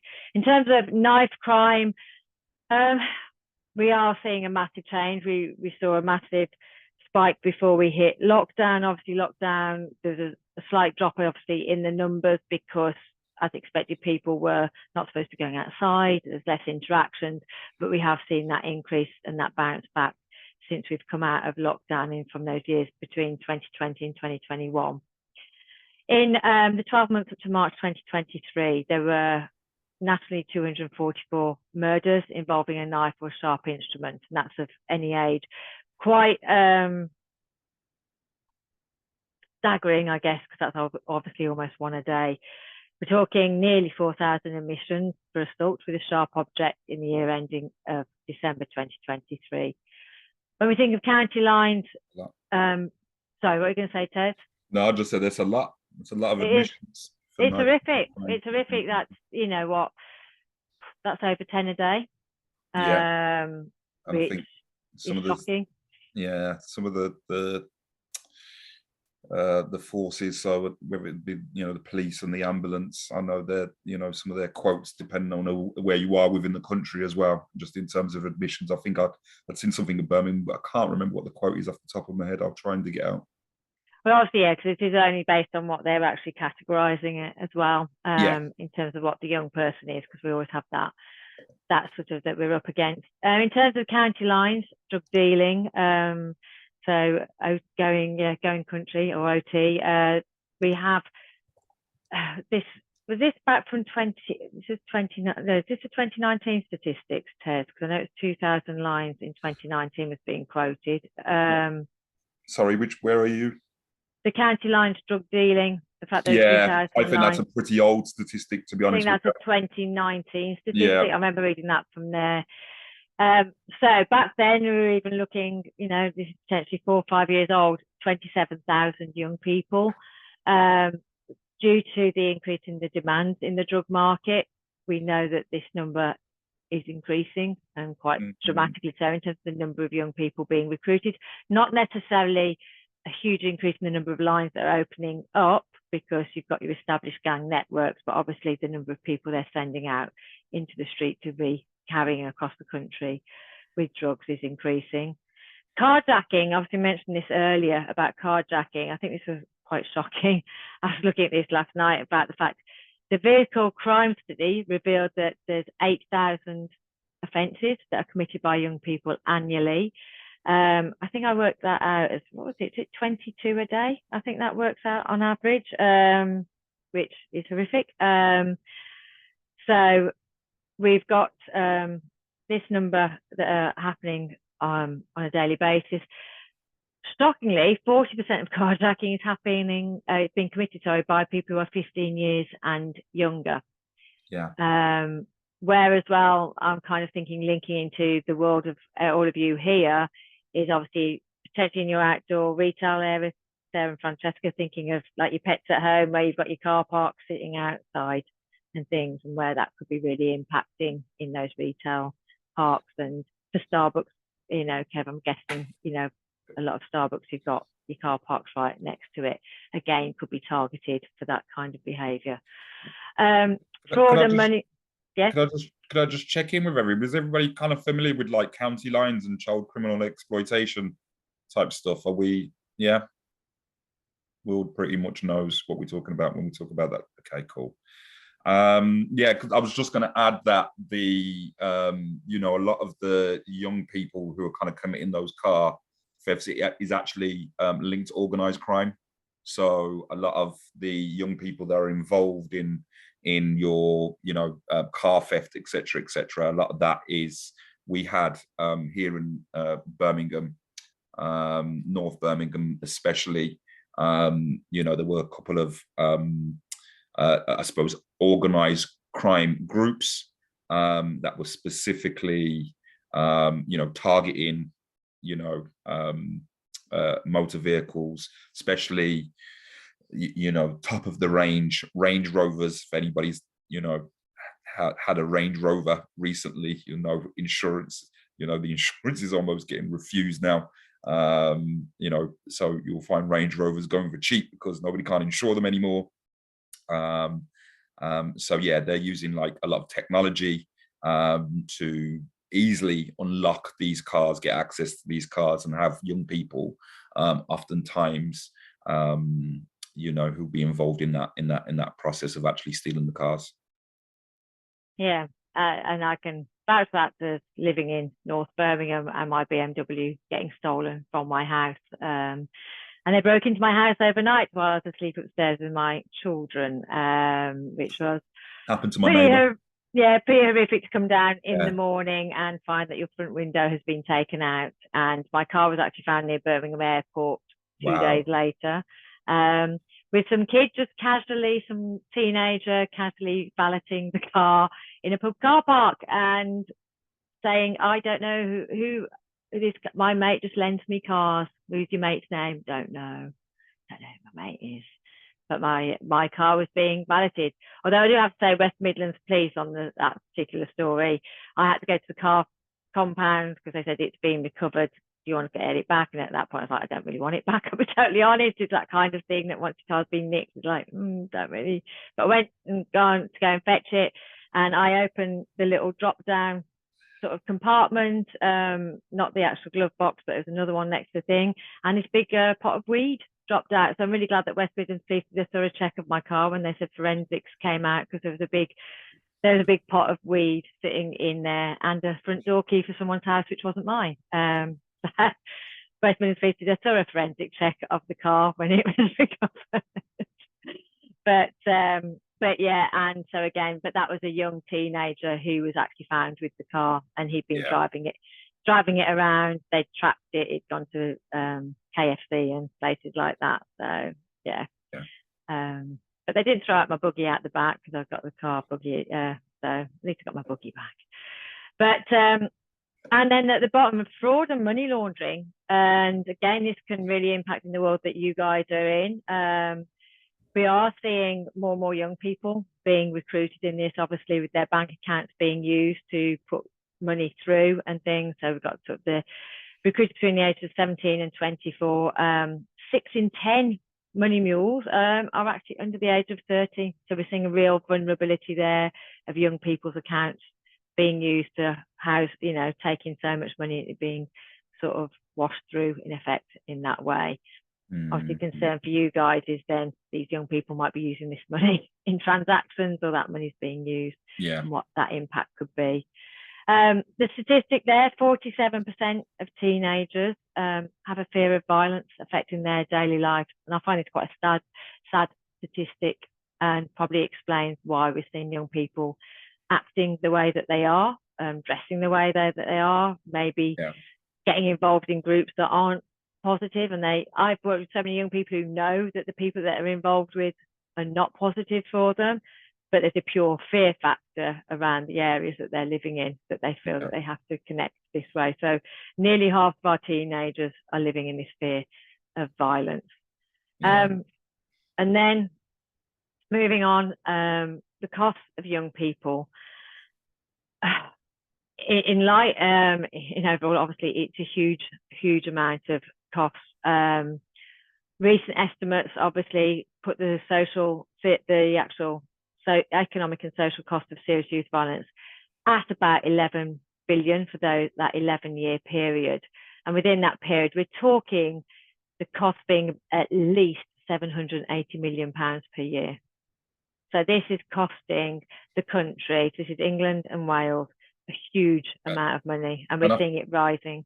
Yeah, I think that's just at a very basic level as well. It doesn't then, you know, account for the, let's just say, the cost of a murder, or you know, how much that actually costs the whole system by the time you've tottled all that up. So yeah. Well, when you count the ripple effect of the victim, and then what exactly. Support, even if the victim, like myself, survives, calculate. You know, take my, you know, obviously with my stabbing as an example, you know, for the last 8 years, I'm still having to have surgery, which obviously when I had my finger amputated last year, I'm having to still have counselling support after the amputation. I got a lot of flashbacks. So you take that cost of what that's costing the NHS, because they're the ones doing this surgery and doing this ongoing support. I'm just saving money on having my nails done. That's all I care about. So it's all good. So only I pay 90% of the usual cost. But it is, as you say, the wider impact. When we talk about people entering the youth justice system, it is huge. It costs 4 times as much for a young person to enter the youth justice system at the age of 16, so talking 200 grand than it does for them to avoid it. So this goes back to our thinking. If we can just put the money into trying to divert this youth violence rather than just incarcerating them, we would see it. I think we mentioned our colleague Craig Pinkney before. He was working in Norfolk for quite a while. I don't know if he's still doing Norfolk County Council, but I know he quoted figures there that they reckon it costs around £60,000 to £68,000 per child to go through one cycle of deviance. That's what they worked it out. So for each child to go through a cycle of one cycle of sort of deviance, it was 60 to 68k. You can imagine that if only part of that money was put into prevention. Obviously, the cost of those who go on to reoffend are exceptionally high in terms of £1.5 billion. Obviously, only a minority of these costs were attributed to reoffending by young people who've received a custodial sentence. So we can see that again, that cost there at the bottom, 780 million is what it's costing us. But when we talk about how much is being spent on actual prevention by the government, it's only 1.4% of that cost. It's only 11 million per year. Absolute madness when we start looking at those sort of costs of how much we're putting in to prevent it through the Serious Youth Violence Strategy versus how much it's costing the country. Massive discrepancy. And then finally, to wrap up, before we finish for break, and look at that, Tez, that is pretty good timing on my part. That's your timing. I'm sure that was my timing. Sorry. If Tez and I don't fall out before the end of the day, guys, it'll be an actual miracle. This is why we're doing it in separate locations now. Love you dearly. But no, since 2014, we have seen an increase. I would say actually the increase in knife crime, we saw a real escalation from 2016, where a lot of the graphs show this massive, like really quite a fast acceleration. And we are seeing that as the increases as well, obviously in gun crime and murder, which obviously would almost go hand in hand with the other two increasing. But really, these offences typically make up of just 1% of all the crimes recorded by police. But these are, although they're a small overall percentage, they are the ones obviously having the biggest impact on communities in terms of harm to society. And we sort of know that a lot of the key drivers for this serious violence is, as we've mentioned before, this county lines, this drugs activity. It's becoming such a competitive world. The drugs market has grown massively. The use of cannabis, for example, has grown massively. You know, it's far more prevalent than ever, far more widely used in society, and therefore there's going to be a supply chain because they can see there's a healthy market there, and everybody's competing to fill that space.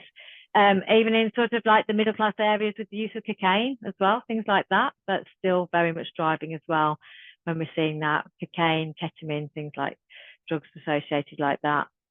Tackling violence and its root causes, we know can improve the health and well-being of the individuals and community, but we're talking about as well these wider positive implications, which hopefully you can see from these figures. This is a huge impact on the wider country's economy and society, right through from what the government spend is, through to the pressure on prisons, the pressure on the NHS, and generally, obviously, the impact on our individuals.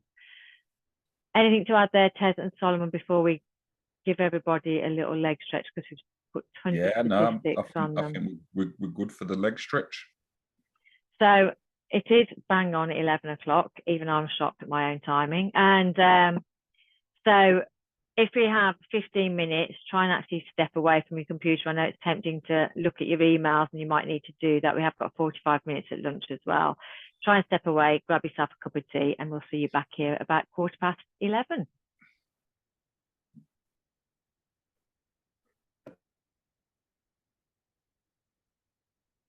And that's well, I need to swap screens with you because you will be taking over, although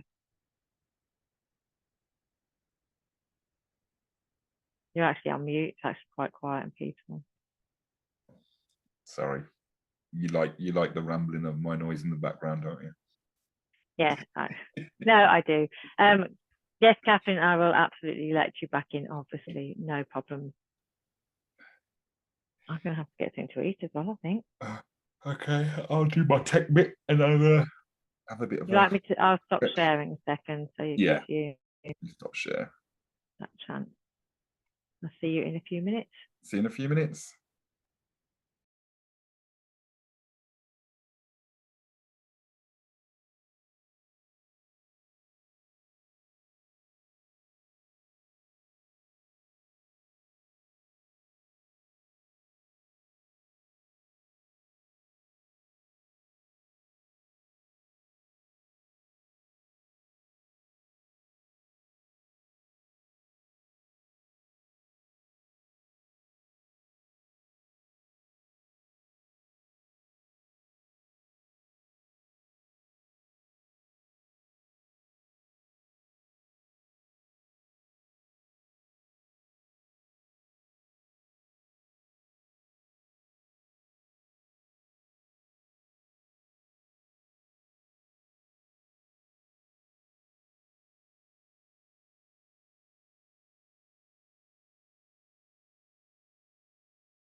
Hello, hello. Hi. Yeah, forgot my headset all the way now. That was the best one. Oh, Louise can't hear you. I am trying to lip read, but I can't do it. I said, at least that one worked rather than one we gave at the conference. Yeah, the conference. I ended up having to do my karaoke piece, which when you got one hand that doesn't work very well, it's like, oh my God, I'm going to drop something. There we go. My hand don't work. I was really frustrated about that because I asked them for lapel mics and they bought 2 headsets. And then for anybody that wasn't at the conference, I think you all were, neither of them really worked. So we just ditched them in the end. So it was annoying to say the least. But there you go. It was like a karaoke set between me and Polly. Just like, never mind. These things are character building. They're sent to, you know, help us deal with the unexpected, aren't they? That's what I'm going to hey, it all went well. It all went did. well. When the gremlins get hold of your technology. So yes. annoying. That's like Ted this morning, I think, infected my computer. I'm still blaming him. His email managed to make my Outlook crash 3 times. Dodgy software, man. Seriously. It wasn't me. Who do you think you are? What's his name? I was going to say Shaggy. It wasn't Shaggy. He was Shaggy. Go on, Sarah. Who was it? Was it Shaggy? He was Shaggy. Yeah, it wasn't me. It wasn't me. Keep that straight face. It wasn't me. I'm not, I was just going to say, yeah. Okay. Yeah, right, you can say, hand over. You have Tesla for a short while now. Okay. So I think there's a few messages in the chat. Oh, part of mine. Kev's going back onto camera. He says in just a few minutes he is here. Oh, okay, that's fine. Catherine had to reboot her computer, but she's back on. There she is. You just went sunbathing, Catherine, didn't you? Basically, that's it. You just so it. Although it is getting a bit cloudy, I hope you've got like either an umbrella or a plant to run inside. I see sun. I see sun. No, the sun will be back. It'll be fine. No, it's up here. It's moved now. It's gone. It's left here. It's now up here. I like to share. Sharing's caring, as they say. I can see, you know, my garden's just lit up. So, yep, brilliant stuff. Thank you for sharing. We appreciate you. All right, then. Are you ready? I felt like they should have had 15 minutes, and I know it was a couple minutes, so you might have had only about 12. But yeah, we'll try and get you some time back over your lunch. All right, then. So why is serious youth violence happening? And you know, I've given you another quote there from Dr. Martin Luther King Jr. I should have put, but injustice anywhere is a threat to justice everywhere. Okay, to set the context. So yeah, so this kind of, you know, probably hanging around with that theme actually of injustice, kind of looks at one of the models, what we call the social ecological model for violence prevention, which starts to look at violence at the various different levels. So from a societal level, a community level, almost like an interpersonal, a relationship level in terms of who you've got direct contact with. You know, so that could be like, you know, almost like your parents, your peers, your friends, teachers, etc. What's kind of taking place at that level, and also at an individual level. Okay. And it kind of okay, just to say for people, by the way, we are sending out PDF, aren't we, of the slides? So yes, we will. If people are like mad scribbling down, yes, because there's nothing worse than don't like scribble. If all of you are now like rapidly trying to draw some circles, yeah, we are sending. Yeah, we've got way too much content for that. You're going to need the PDFs, so that will be sent to you. Okay, so starting off then at I suppose at the societal level, You know, at the top we've kind of got, you know, these driving forces such as, you know, poverty, you know, high crime levels in people's neighborhoods. If you think about, you know, some of the areas, some of the most deprived areas, you know, and what that kind of gives birth to, you know. So, you know, you got poverty, you know, people are struggling for money, then that kind of starts to result in things such as, you know, drug dealing and, you know, using illegal ways of kind of getting money. So you get this kind of community violence that's taking place. You know, you got poor neighborhood support. You know, when you start talking about kind of government policies and how that may impact certain communities, you know, almost like this high residential mobility as well kind of taking place. So you can kind of start to get the idea of all these kind of, you know, these things that are taking place within society. They're almost at the top driving down, you know, what is actually taking place at the ground level. You know, so we talked about the illicit drug trade, situational factors, unemployment, you know, lack of opportunities, economic opportunities, etc., etc. So, you know, we get an idea of that, and I've just realised that I've worked this slide from the wrong direction. So I'm actually talking about the community level and not the societal level. But the societal level now is where we're talking about, you know, that almost that economic inequalities, you know, again, your poverty, weak economic safety nets, poor rule of law, cultural norms that kind of support that. And, you know, we'll talk about this in a little bit more detail.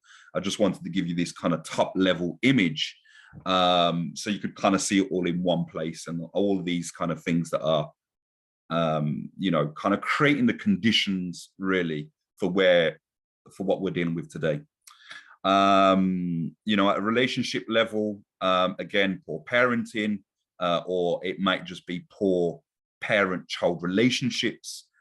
As a youth worker of 20 years, I've often found, you know, speaking to young people, that young people just really kind of lack really quality relationships with adults, with what we call trusted, you know, trusted relationships with adults, where they're not able to be open and have that, you know, say really what's on their mind. And, you know, so a parental, you can think about the relationships that you have with your own children, because again, even my children, I've got a completely different relationship with them in terms of, you know, I parent them, right? So, you know, but the young people I work with in schools, I befriend them. There's a different dynamic that's kind of taking place there. You know, you're talking about, you know, low social economic household statuses, you know, friends, again, when you're coming up in, you know, high poverty areas, that you're going to have friends who are in similar situations. So again, the conditions and what it's kind of creates, you know, some of the experiences that we're faced with today. And then at an individual level, you know, we're talking about experiences of things such as adverse childhood experiences, or ACEs as they're referred, which is all about trauma that's experienced during childhood and how this actually carries on through their life. So if somebody is, for example, grown up in a household where there's domestic violence, how that shaped them as an individual, to be able to respond to violence. Well, actually, violence becomes a normal way to react and to deal with conflict, because that's all that their internal map has shown them. This is how we solve problems. You know, we punch people. That's the mindset that gets created.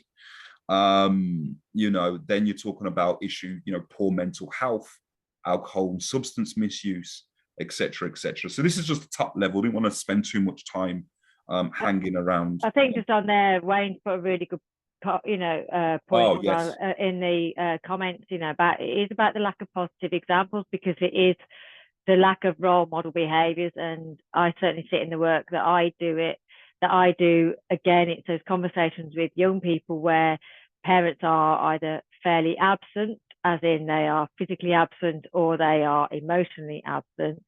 Young people aren't seeing, as you say, that sort of positive role model, that safety and that security. And I would say a high proportion of people I work with in the prison estate, as well as the vulnerable people who are being exploited, I say there's a high proportion who are experiencing violence in the home. And that's actually a normality where there's been some form of domestic abuse within the household, and the person being very isolated, which obviously feeds in, as you say, the adverse childhood experiences, which are, as you say, adverse experiences that a young person experiences before the age of 18. And we know there's a multiplier effect, an intersectionality that comes where if they experience 4 or more, there's a higher degree that they'll potentially go down negative paths or have poorer health outcomes. Wayne, you've got your hand up, sorry. Yeah. Hi, thanks, Natalie. Yeah, it's interesting that you've said that, because there's actually a link as well between kind of that behaviour at home with terrorism as well, terrorism related stuff and radicalisation. Yeah, radicalisation. Yeah, definitely. And we'll pick up on that actually in a little while when we talk a little bit more about marginalisation. But yeah, low educational attainment, and thank you for that, Wayne. But low educational attainment again, and it's interesting what you was just saying there, Natalie, just in terms of the prison population. And I think the statistics are something like 80% of the prison population have like really low educational attainment or actually learning difficulties, you know.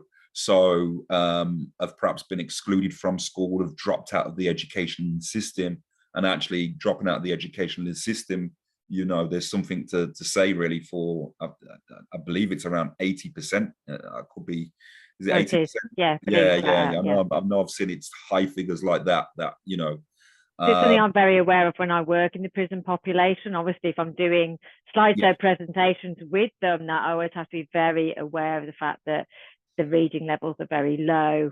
Yeah. The processing and understanding, high levels, as you say, of undiagnosed things like autism as well, autism and ADHD that were undiagnosed for these young people. Yeah. So it's kind of what I kind of refer to as the, you know, the everything is wrong approach. You know, it's quite top level. It's sometimes it's hard to kind of quantify and start to say, well, how do we even begin to solve some of these problems if we're talking about a public health approach to responding to serious youth violence, which really talks about looking at the root causes and addressing those root causes, not just sticking sticky plasters over everything or just feeling like we can just arrest our way and lock people up, like that's going to solve anything. All we're doing in really is we're delaying the inevitable, I suppose, in that sense. So what we've kind of come up with is this idea of just kind of truncating these things so we can put them into our minds, and we're calling this our forces, factors and frames. Now forces, factors and frames, like I said, it's just a handy way to just look at what's kind of taking place at different levels. So we'll start with forces. So social forces really refer to the various influences and conditions within a society that shape and impact individuals' behaviors, their attitudes and their interactions. These forces can be both structural and cultural, influencing the way people live, relate to one another and participate in social institutions.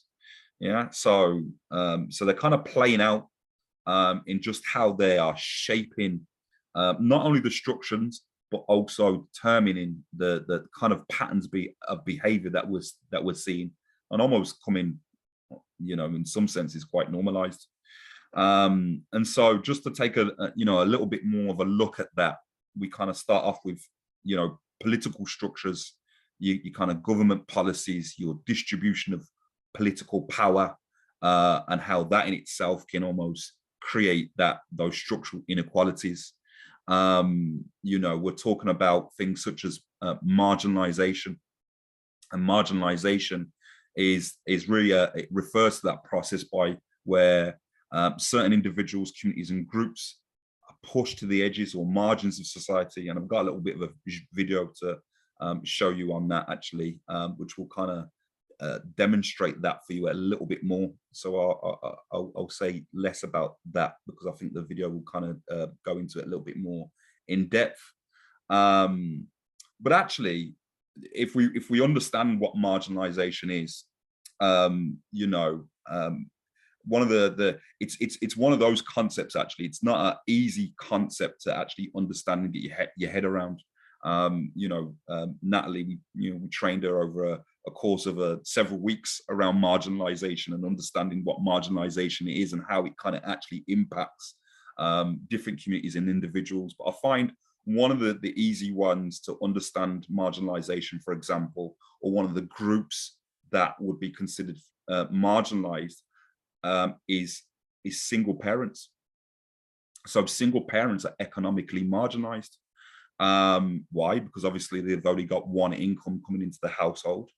And if you know, that single parent works, they might have to actually look after that child. So straight away, economically, you can see how a single parent can become almost trapped in a certain level of income, and therefore giving birth to, you know, this poverty and that child coming up in poverty, etc., etc. So just to kind of give you that idea of how marginalization can sometimes work, and the impact that it can actually have. So, you know, we talked about you know, structural inequalities, so these kind of oppressive structures within society, you know, kind of discrimination. You know, we're looking at various discriminatory kind of policies, practices that kind of perpetuate these inequalities and allow, you know, systematic kind of disadvantage to exist within our society.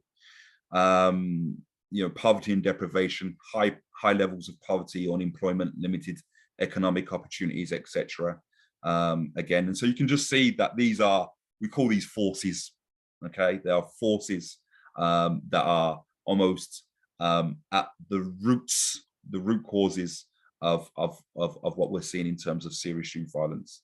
So you'll see an institutional discrimination where certain communities are experiencing in terms of the criminal justice system, the educational institutions, the healthcare, and lots of studies have been done.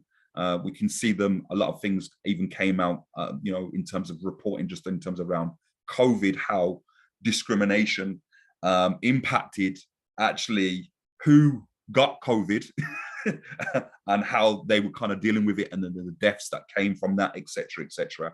So, you know, we see these factors or these forces really kind of taking place and how they're really impacting whole communities.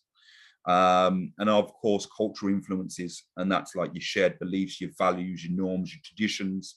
We're in a society where there's lots of migration, lots of migrant communities that are in and are coming from completely different countries and have different traditions, values, etc., etc. So that has its part to play also in what's taking place. So yeah, we'll watch this little video, and then we'll look at factors and frames. Can everybody let me know if you can hear that? Of our society carries with it many advantages. You can get access to good social networks, to housing, to educational resources, to all the different resources of a community. And with that comes a great deal of opportunity. But one of the things that can happen is that certain individuals can find themselves being kind of pushed, kind of relegated to the peripheries of society. And when that happens, they really lose or are prevented from participating in society in many ways. They may have reduced rights, access to legal protection and rights. They may have reduced access to resources, and they may have reduced opportunities. But the thing is, so we have the core of society in the middle here, but we can also have a variety of different processes that can drag or suck people away into the periphery, into the fringes of society. So one of the important factors here could be, for example, poverty. So let's draw the poverty magnet.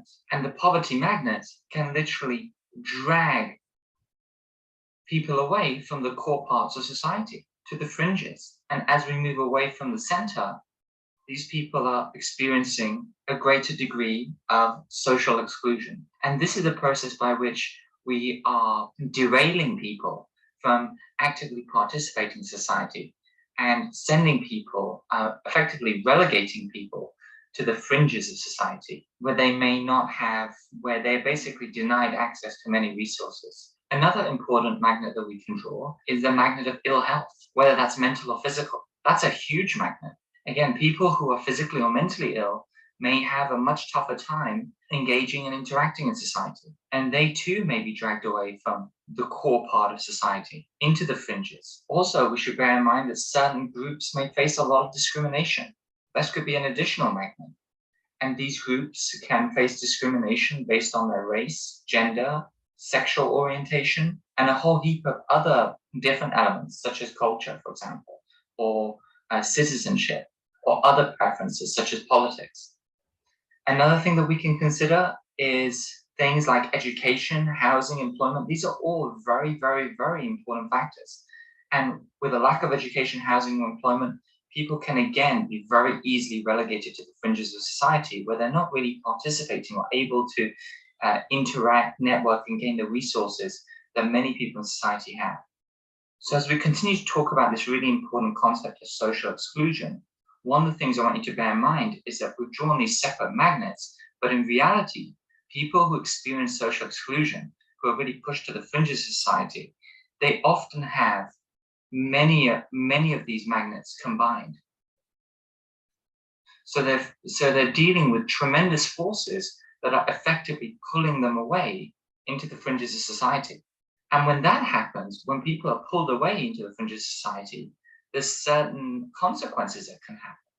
Those individuals may not only develop greater degree of ill health, but they may also undertake criminal activities because they feel so disenfranchised.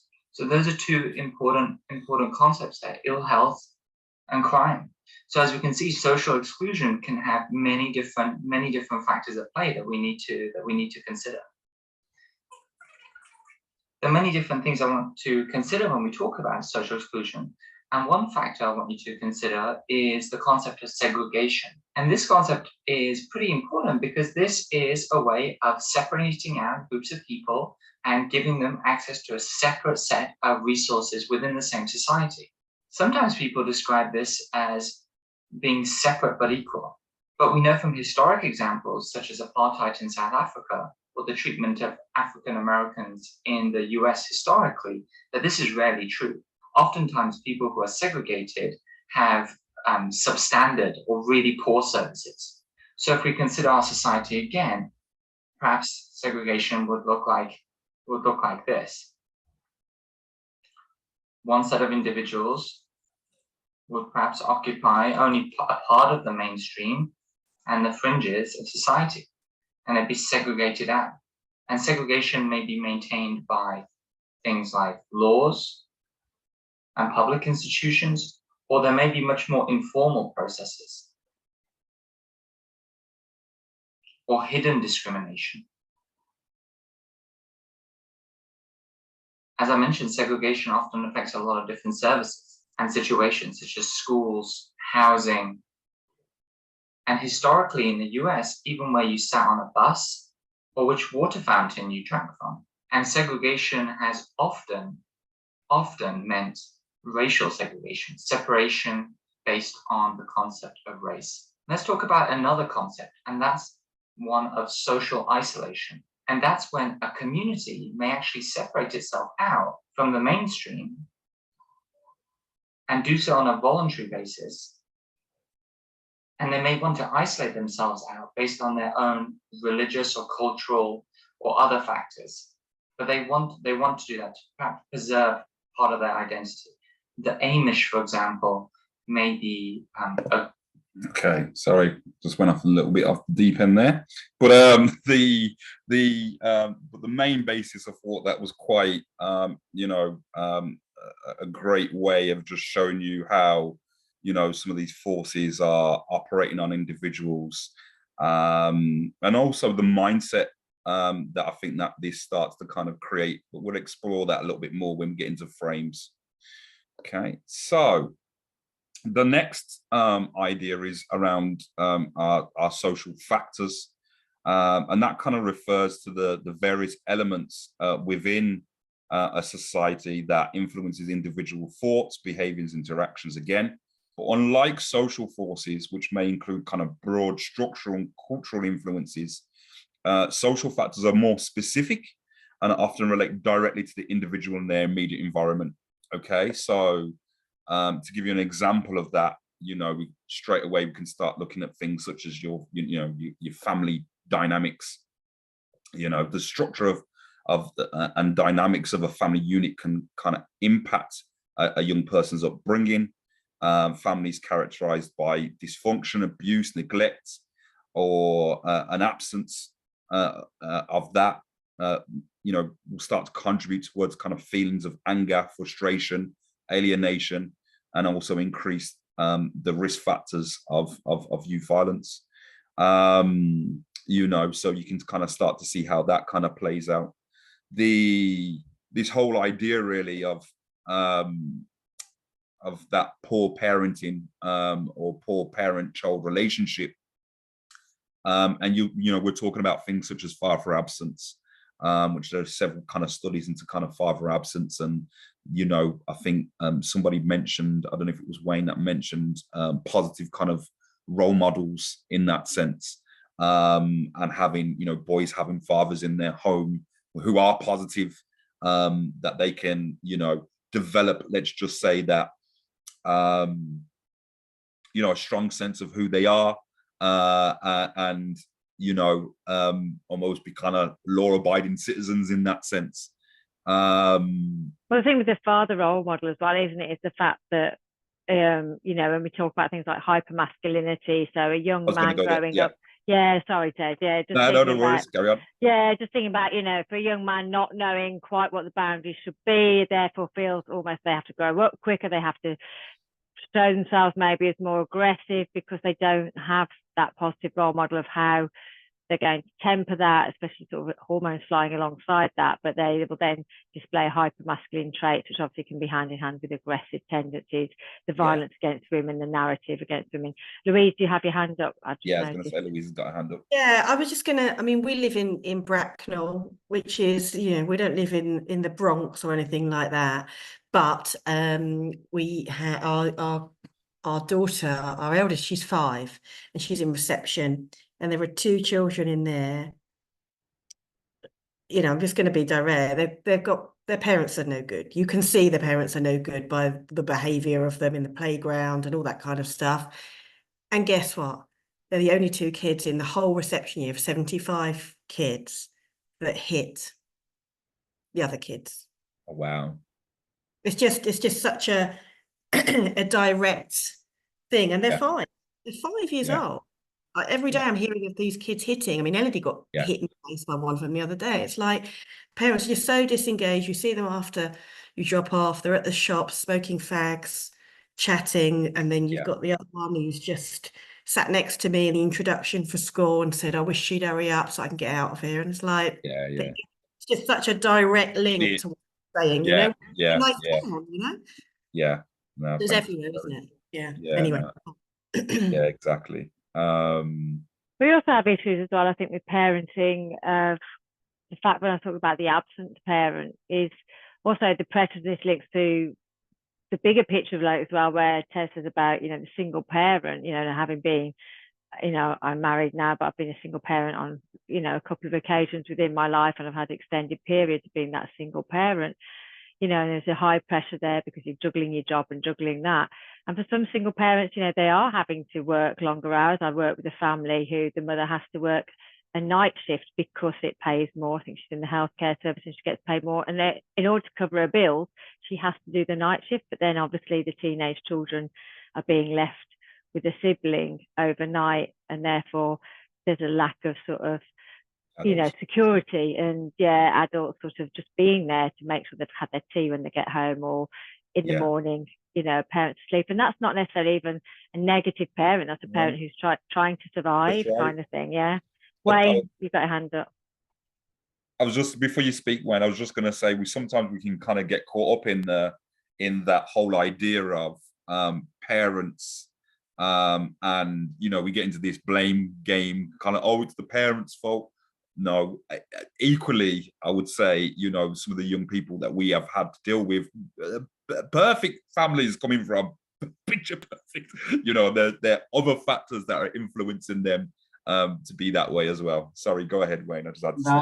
I was going to say the same as well. Oh, there you go. I also work in a gym, a boxing gym, and we've got a young man there who he's had a bit of a bad parenting, no fault of his parents, because he's got a disabled brother. So a lot of the attention is drawn to him. So he doesn't get the attention. He got expelled from school. But now we've kind of helped him a lot in the boxing world, and we've found something that he's really good at. Do you know what? He's changed so much in 3 years since I've kind of known him. Yeah. And now he's doing like his PT course and things like that. Found something that he likes, and he's got, and do you know what? His relationship's better with his mum and dad as well now. Yes. Because he's kind of grown up a bit as well and understands, Yeah. So. But your boxing world will have given him structure, direction, sense of belonging, everything. It's what you were giving him through the boxing. Exactly. Is all of those, and it is true. But don't get us wrong. Equally, on Louise's point, there are some terrible parents. I've worked with some families where the parents, you just think you take the dog off them if it's like you just wouldn't. So there is a broad spectrum, as well, but there are so many factors, and actually that sibling of kids with severe disabilities is a massive factor, because unfortunately through no fault of anybody, just through the pressure of the situation, they become the unseen child. Yes. And that is also and this is what these are all factors. So you might have a different combination of factors in one child and a completely different one in a next child, but yet the both of them will meet and then be involved in antisocial behavior, or get themselves involved in exploitation or gangs, etc. So the different scenarios that it produces, we just wanted to kind of give you an idea of all the kind of pointing factors that we can start to kind of look at and say, oh, okay, then we can identify where this is kind of taking place. But equally, we talked about father absence. We also talk about maternal deprivation as well. If anybody, understands or, attachment theory, if you've been to university, done a bit of sociology, psychology kind of thing, you'll hear about attachment theory and the impact that can have on a child. And so, just wanted to kind of come back onto that whole idea of what we called hyper masculinity.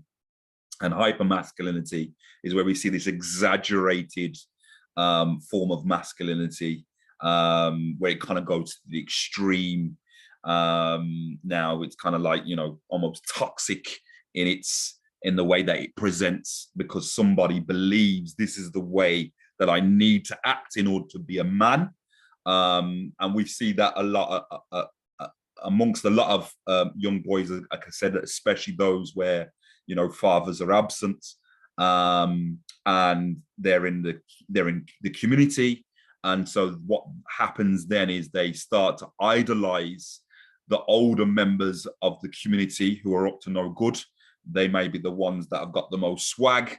They're wearing the designer clothes. They've got the nice car. They're engaged in kind of drug dealing or whatever the case may be. They're earning money. And so people see that and go, oh, that's what it means to be a man.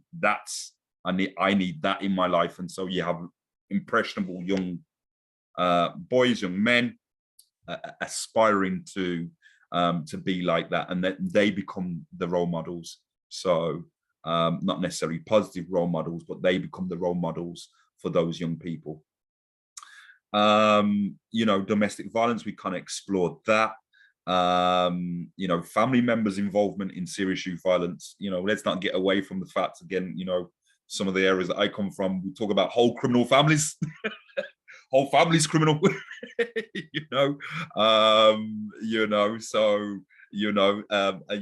then trying to change the attitudes, the mindset of some of those young people, where that actually is just embedded a part of the culture. That's just the way things are. It becomes very hard to kind of break that down in those situations. And obviously, as the video was pointing to as well, poor ill health or mental health can be one of those factors as well, where young people either experiencing themselves. In fact, I think this is in actually the context of actually the family, because again, work with quite a few families where mum or dad have got mental health, and then again, going back to the whole idea of this absence kind of taking place. So we also kind of talk about social disorganization, and social disorganization really is just a way of saying, well, the things that are kind of taking place within that community, it's not, if we was talking about whole communities that are marginalized, then we would be talking about social disorganization. So you can see that there's quite a lot of chaos taking place within those communities, so high crime levels. You might even get ideas kind of graffiti on the walls. There used to be this, I don't know if anybody's heard the broken windows theory.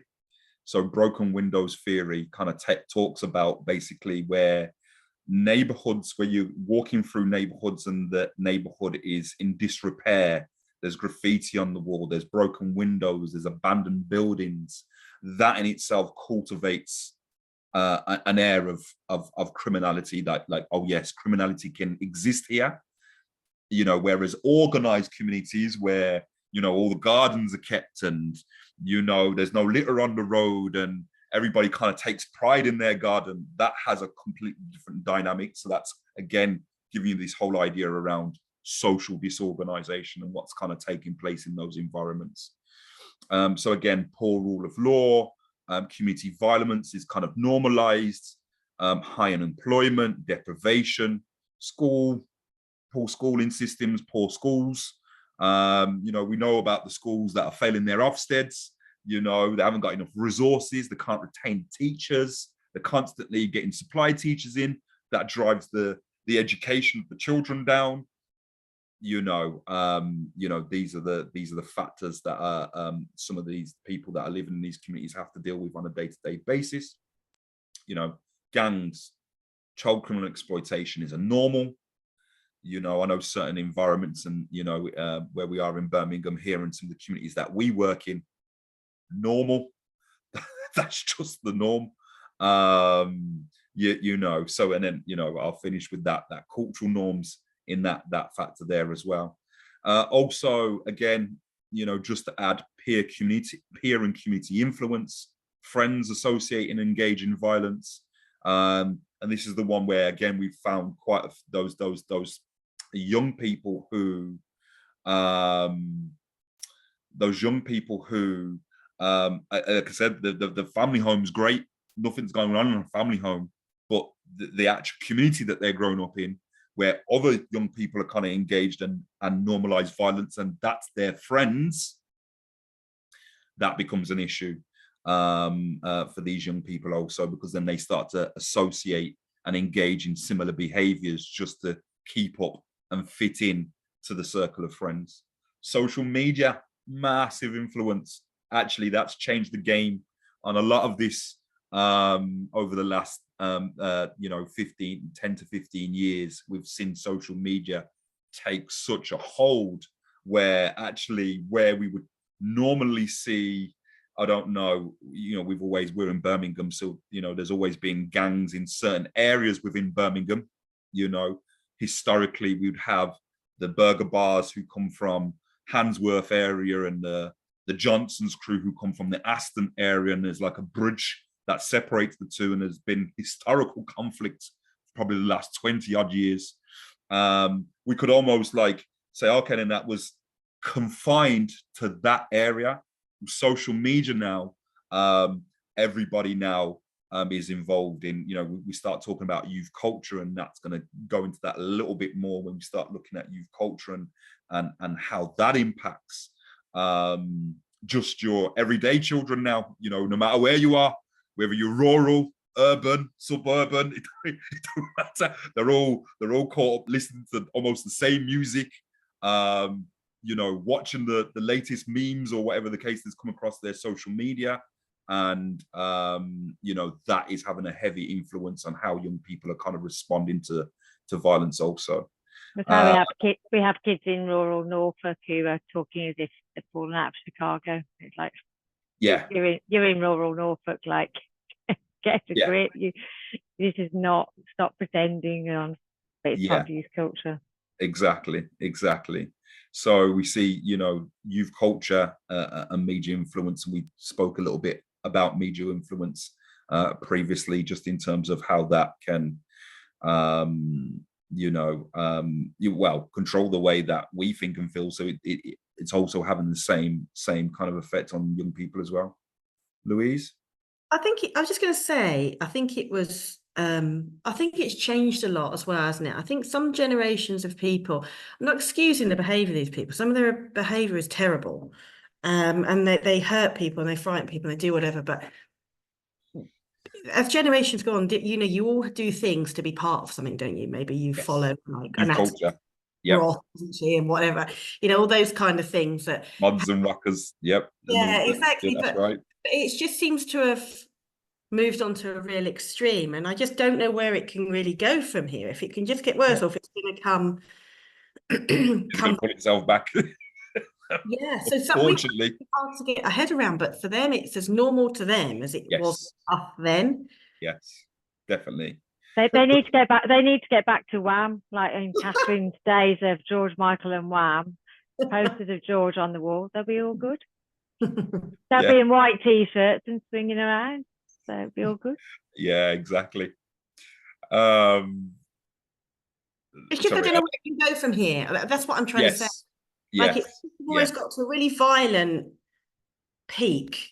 Is it a peak? Where else can it, you know, when I was a teenager, if some people would have a fight, and if they were really extreme, a bottle would be involved. And that was really serious. And now it just seems to have gone, it's just like whoever can do the most violent stuff is like the one that gets the most respect for it. Yeah. So where does it go from here? Is it, you know, most things go in a full circle.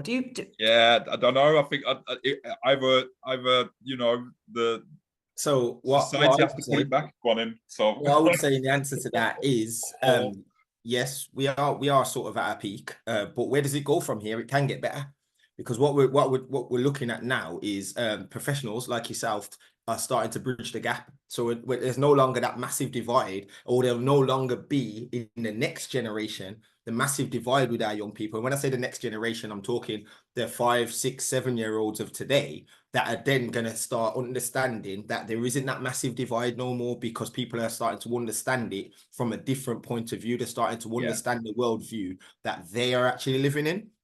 Massively, when we look historically, because the youth violence hasn't just spiraled up randomly. This has been over the course of many years. It's been escalating and escalating, and nobody hasn't been dealing with the problem in terms of doing the preventative stuff, but also managing the actual individuals involved in it. So we started to do the individuals involved in it and forgot the preventative for a very long time. So these young people, they disconnected from the world and only seen what was in front of them.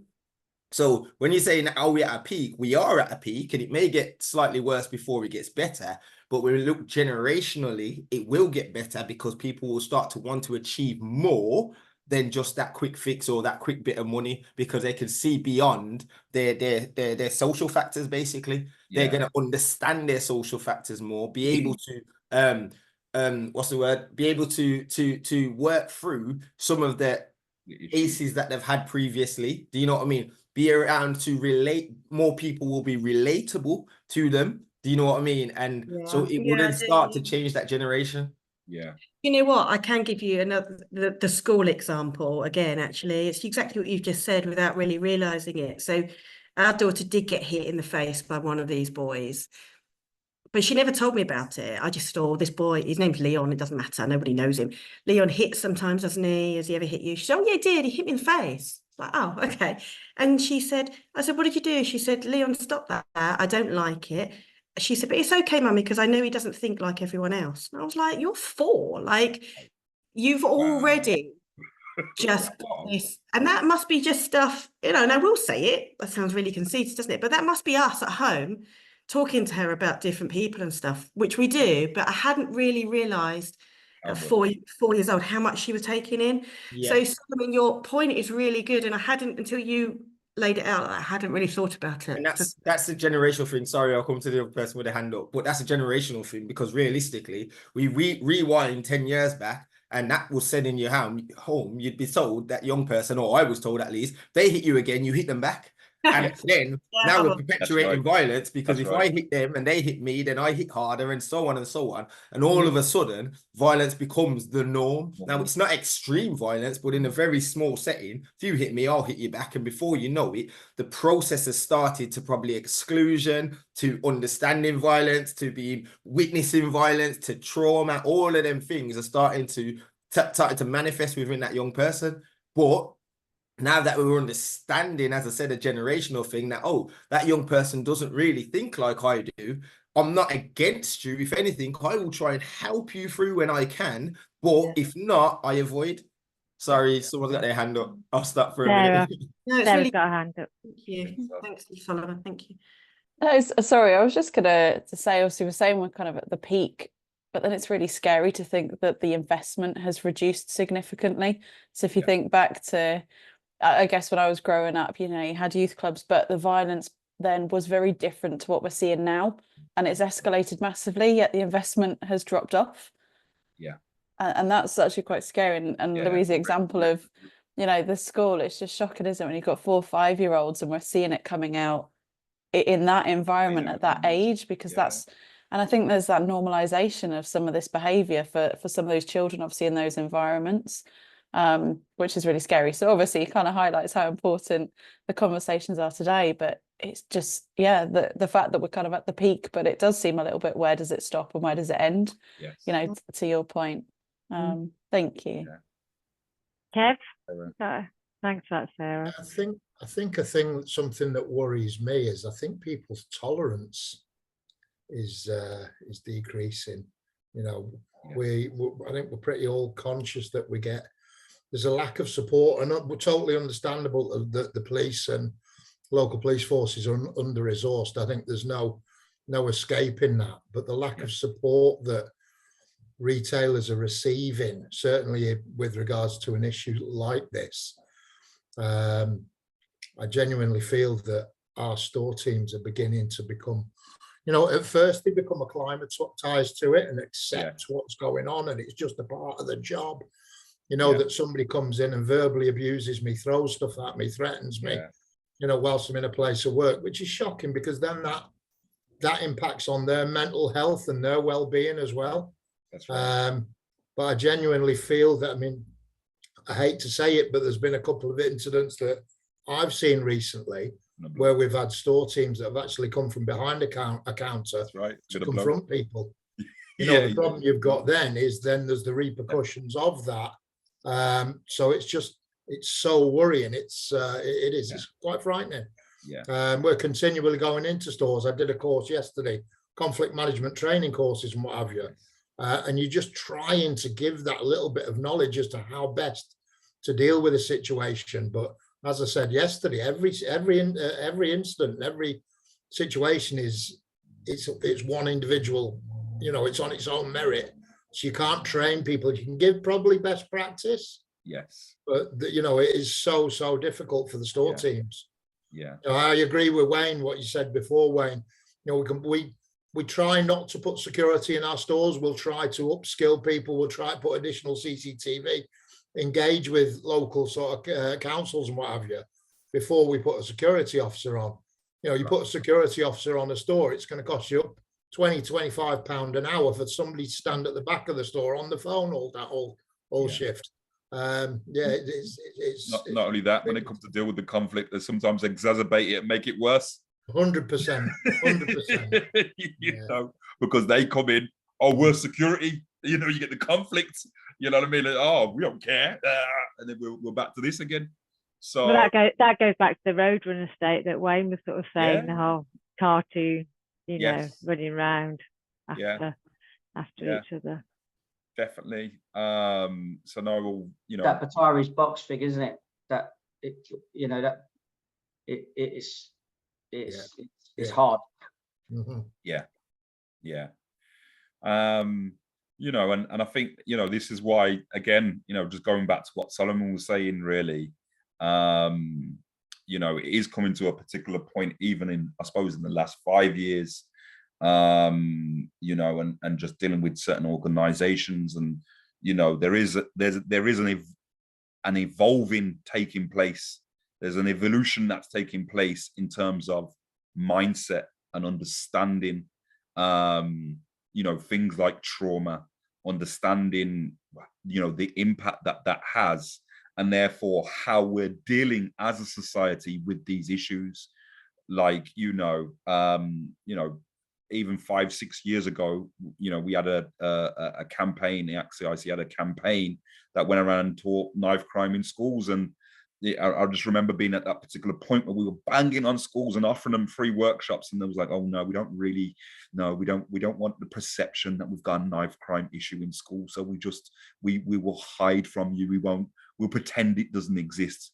And so that mentality has shifted now, where schools are literally going, oh, actually, yeah, now we really need to confront this, we really need to deal with this issue, you know, we need awareness, we need programs, we need the intervention.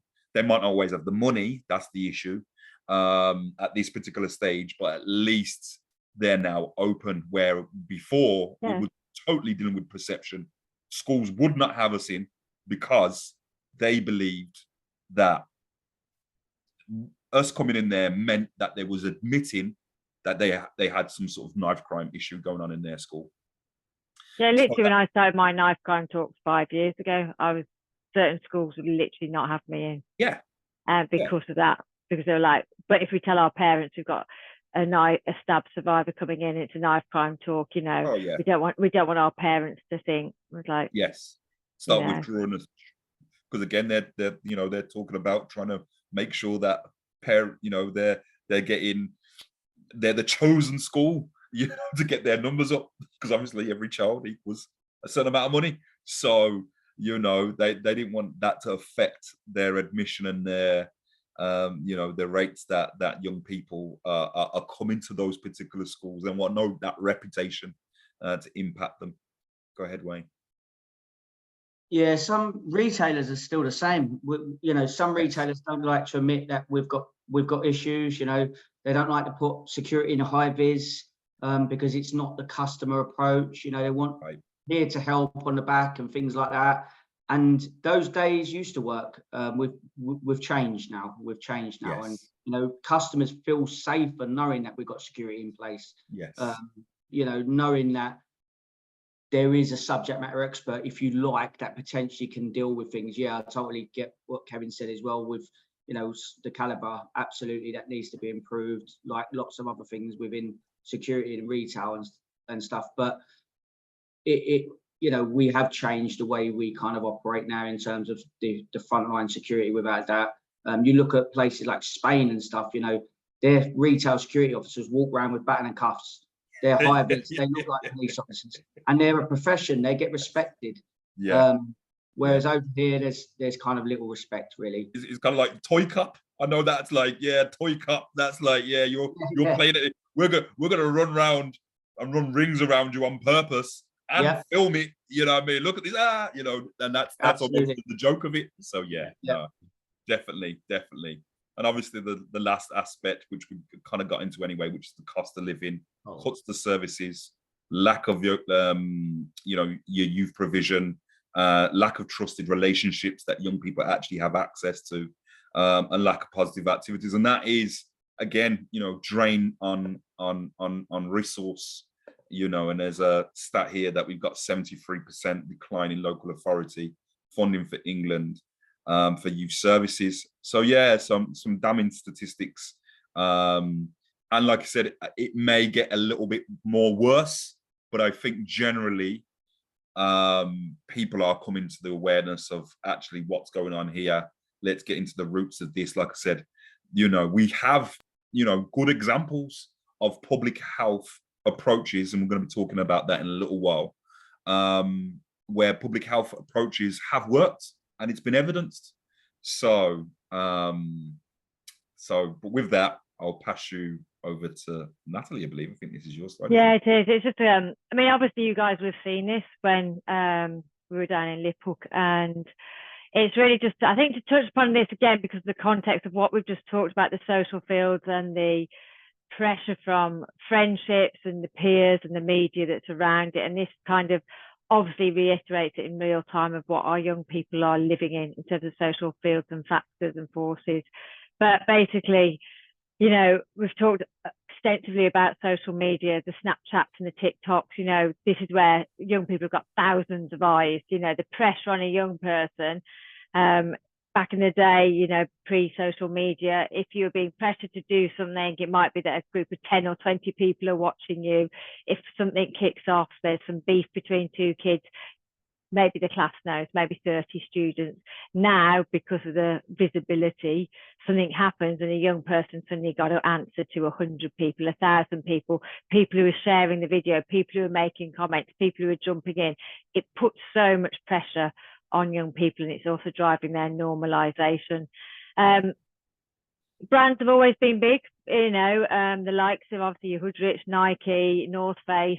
They're all really expensive brands, and although there is luckily the balance with, not just saying it won't because of Primark, but luckily there is a balance in terms of cost of clothing, and with new looks that we've got good clothing that's much more affordable, kids are still feeling that pressure.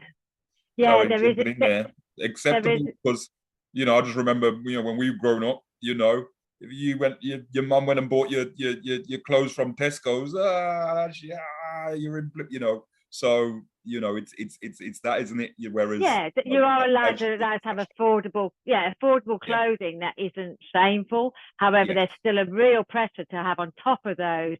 Well, you still got to have some items at Hoodrich. You still got to have your Nike Forces. You still got to have your North Face coat. Your Hoodrich hoodies, what, 60, 65 quid for a hoodie alone, it is madness. We've obviously got musical influences, which we've touched upon already. That's always been around. It's always been back in the day. But we've got musical influences who are wearing these brands, and in some cases displaying a way of life. You've got some positive ones.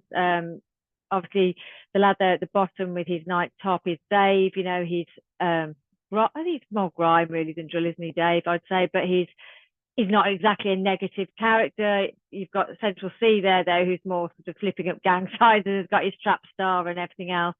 But UK drill, generally drill music is about quite aggressive lyrics. It's talking about stabbing. It's talking about shooting. It's talking about portraying a style with the hoodie up, the balaclava.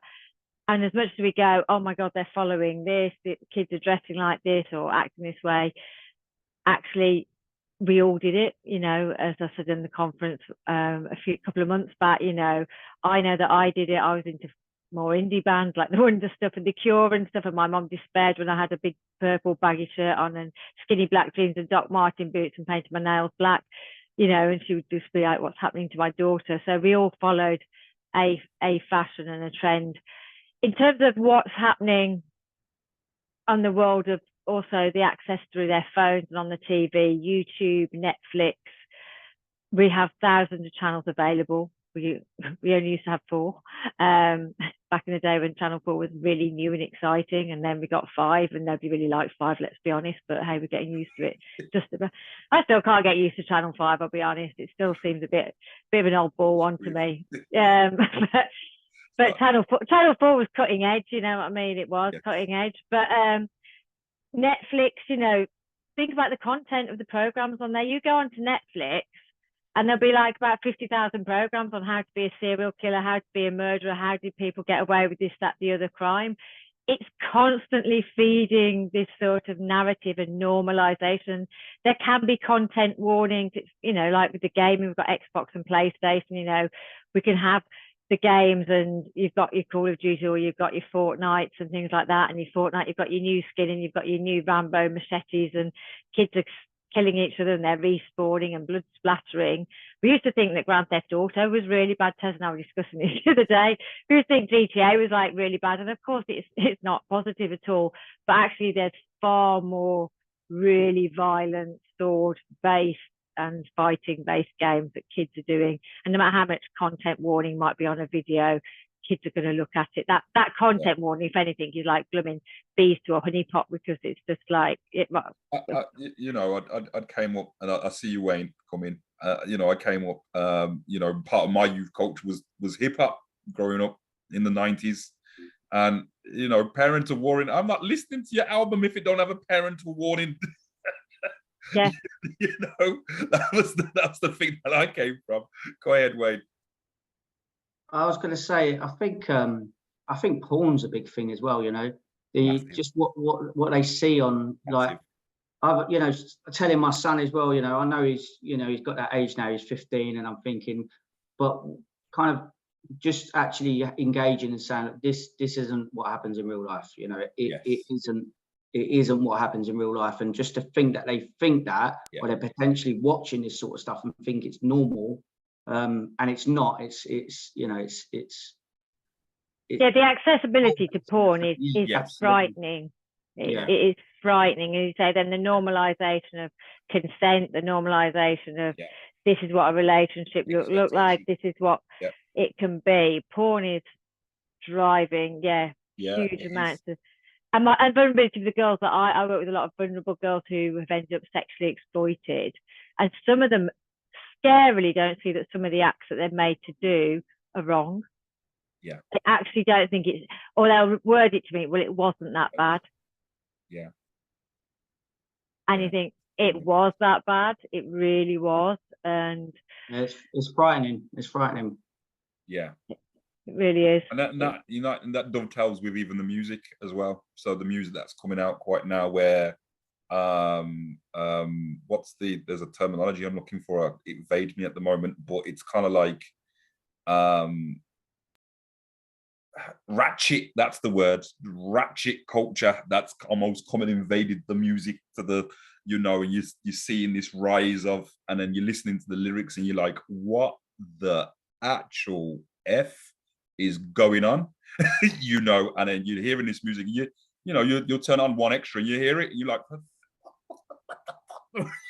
you know, so if you've got young children, they're getting exposed to this ratchet culture, which is just, and kids are repeating lyrics. I hear it in schools where I'll be there and I'll be listening to these kids just singing along to themselves, or, you know, and you're thinking, at one point I had to go, excuse me, I was like, what on earth are you? And they were like laughing, like, oh, sorry miss. And I was like, wow, like let's just tone this down.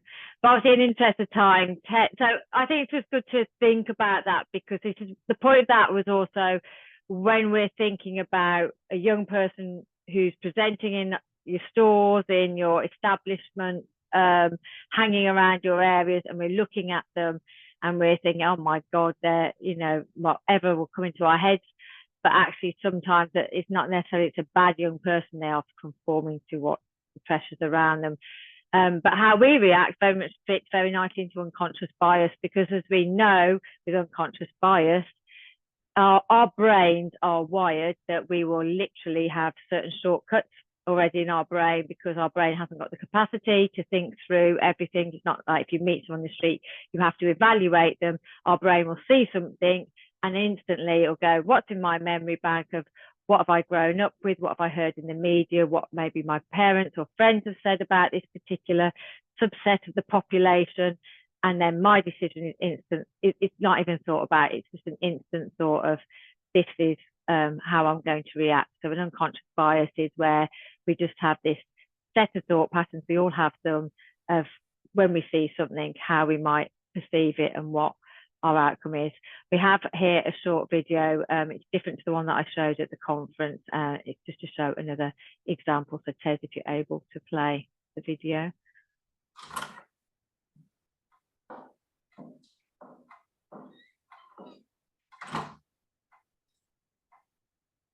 Good morning. How are you? Cool. So, can we talk about how you got here?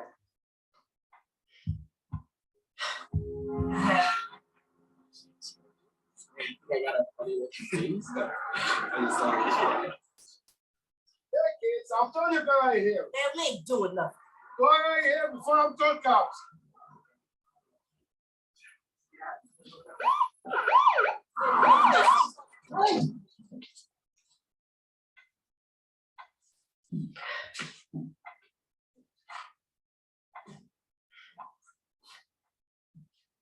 So, you didn't do anything?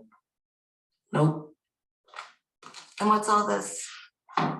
Depends on who's reading it, I guess. Well, looks broken. Skateboarding, huh?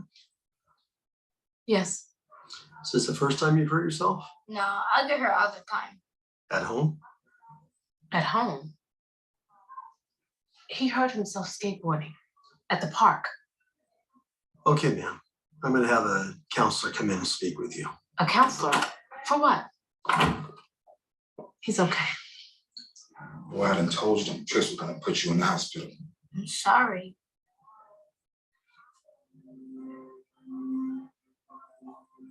I'm sorry too. A nurse will be in a few minutes to help you check out. What's up? That doctor thought I did this to him.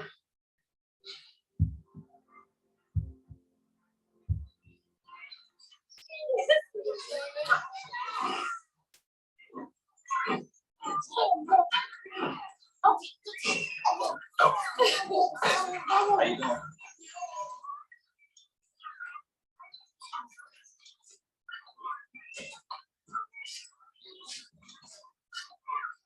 Hi.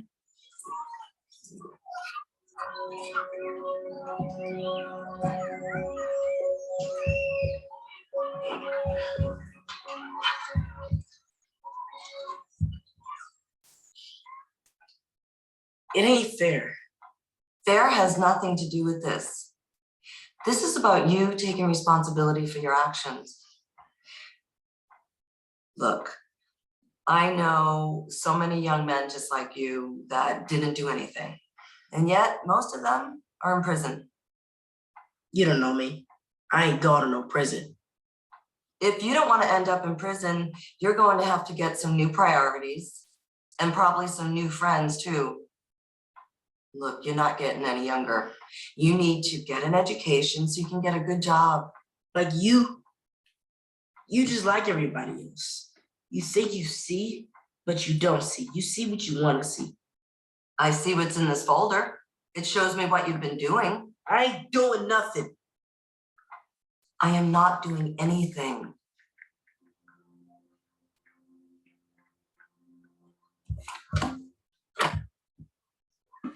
Stop.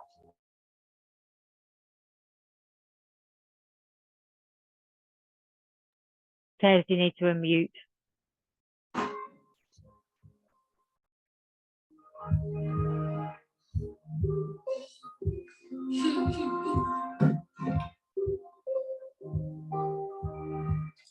I'm sorry.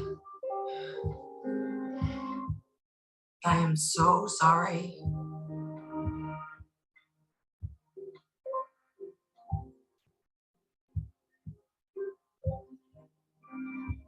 So what we see on, oh, can you pause that a sec? Or? Sorry. So what we obviously saw on that video was obviously her realisation at the end that just as Ted muted what obviously was that interaction of he said, I thought I was sharing sound. Apologies, everybody. It obviously wasn't. So it said, I ain't doing nothing. And she says, I'm not doing anything. Obviously, that phrase has reminded her that she'd met this child when he was a small child in nursery. And suddenly she's seeing him for the small, vulnerable kid that she'd known back then. And she suddenly realised that, you know, is actually looking at the person that they are. And unconscious bias is playing out every single day, every single sort of moment. The second that we walk down the road, the second we have an interaction. You know, I took this picture here. Again, I know I showed this in the conference, but I thought it was important just to revisit again this sort of image, and so far as, you know, so you see this lad, he's got his Nike Tech top on, he's got his ballet on, he's sagging, kind of throwing up potentially hand signs, but just sort of really posing there. And, you know, what would you do when faced with this young man? Now, interestingly, I have an 18-year-old who's sitting in there at the moment, coughing her head off, bless her, because she's just finished her A-levels and is just playing on the PlayStation. I said to my 18-year-old, you know, I said, well, and she looked at this slide and she said, you know, actually, Mom, do you know what is the context of where I saw this person? If I was in central London and he approached me, actually, I would feel scared. And that's just coming from 18. You know, she said, you know, I would feel a little unnerved because, you know, predominantly when we break it down, it was the balaclava that was unnerving her the most. The fact that balaclavas, let's be honest, probably with all of us, we're hardwired. If someone's wearing a balaclava, they're covering their face, that's linked to criminality. Therefore, we are concerned that this person is wearing a balaclava because of they might be having the intention of a criminal act. But it's really difficult because we saw the whole slide before about the social fields and the music and the dress and the fashion sense, where this is actually a fashion statement. In fact, I took this from Pinterest from somebody called Felonry, who was actually doing a fashion piece to show fashion, young person fashion. And it is hard about how we interact. It's trying to look past maybe the outward appearance and the clothing. And at times that can be very difficult. You know, would we be making eye contact? Would we be nodding? I shared the example back in Liphook about the young man that I met. Really, I was at that Prue literally the other day in Wolverhampton.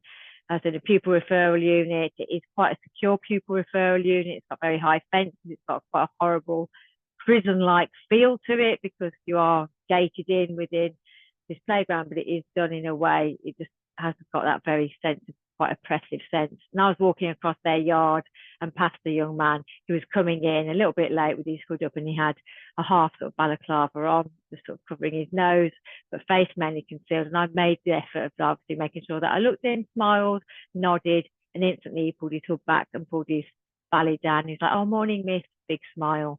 You know, but that interaction could have gone so much the other way, that had I looked down, had I sort of not made eye contact, had I shown a different facial appearance to interacting with him, it could have been different, because the same young man, when I was giving sessions that day, crossed me in the corridor, and again, because he'd seen me, we had that positive interaction, he nodded and went, "Hiya, miss," again, just because obviously we'd had that positive interaction. So it's really hard sometimes to overcome our internal biases, and it's not a criticism of anybody because everybody has them.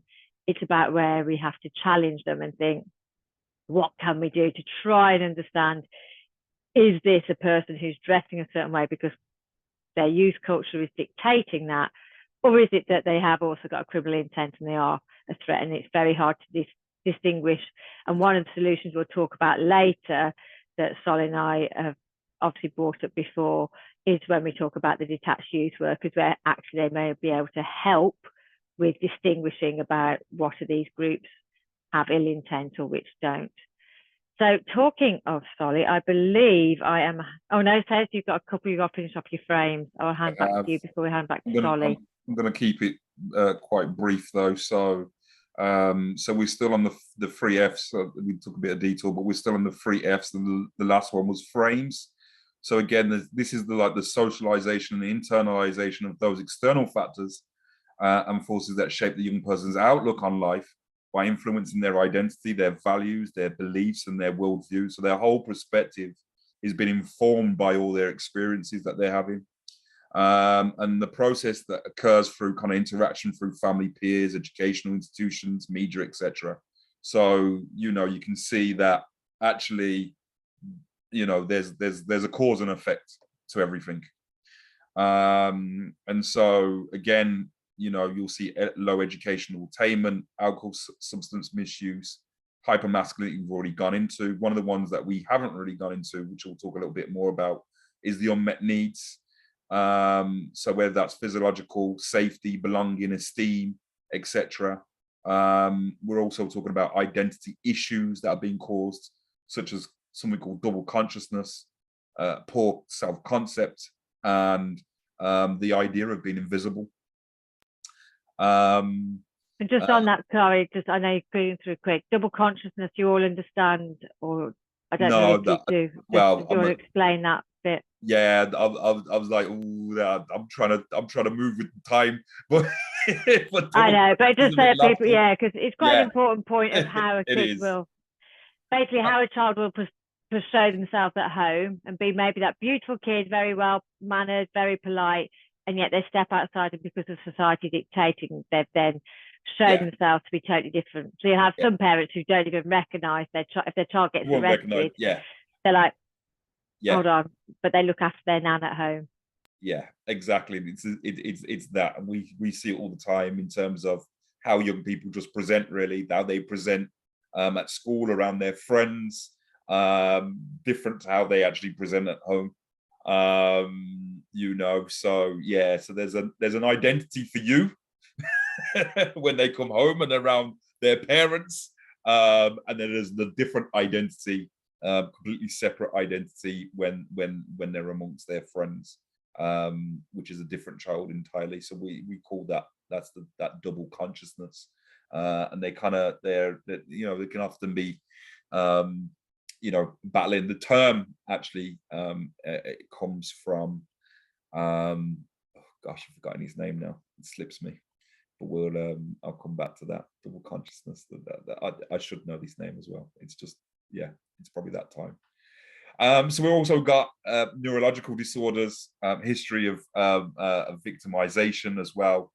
Young people who have been impacted or have actually experienced serious youth violence, directly or even indirectly, which we put that under the banner of almost vicarious trauma, where they can be looking at the screen and watching other traumatizing events on screen, which can kind of, secondary can cause an impact for them, even if that response is, that's never going to happen to me.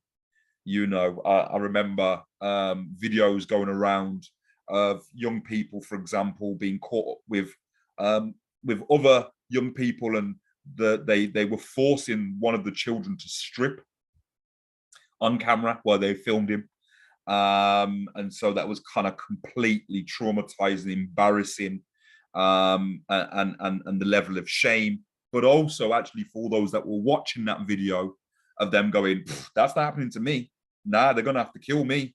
Or, so then you can see that driving, especially when you might be in volatile environments, driving things such as, I'll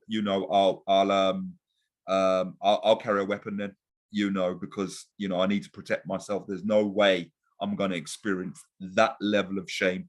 So, so you can see, again, the victims being turned from victims to actually being perpetrators of serious youth violence.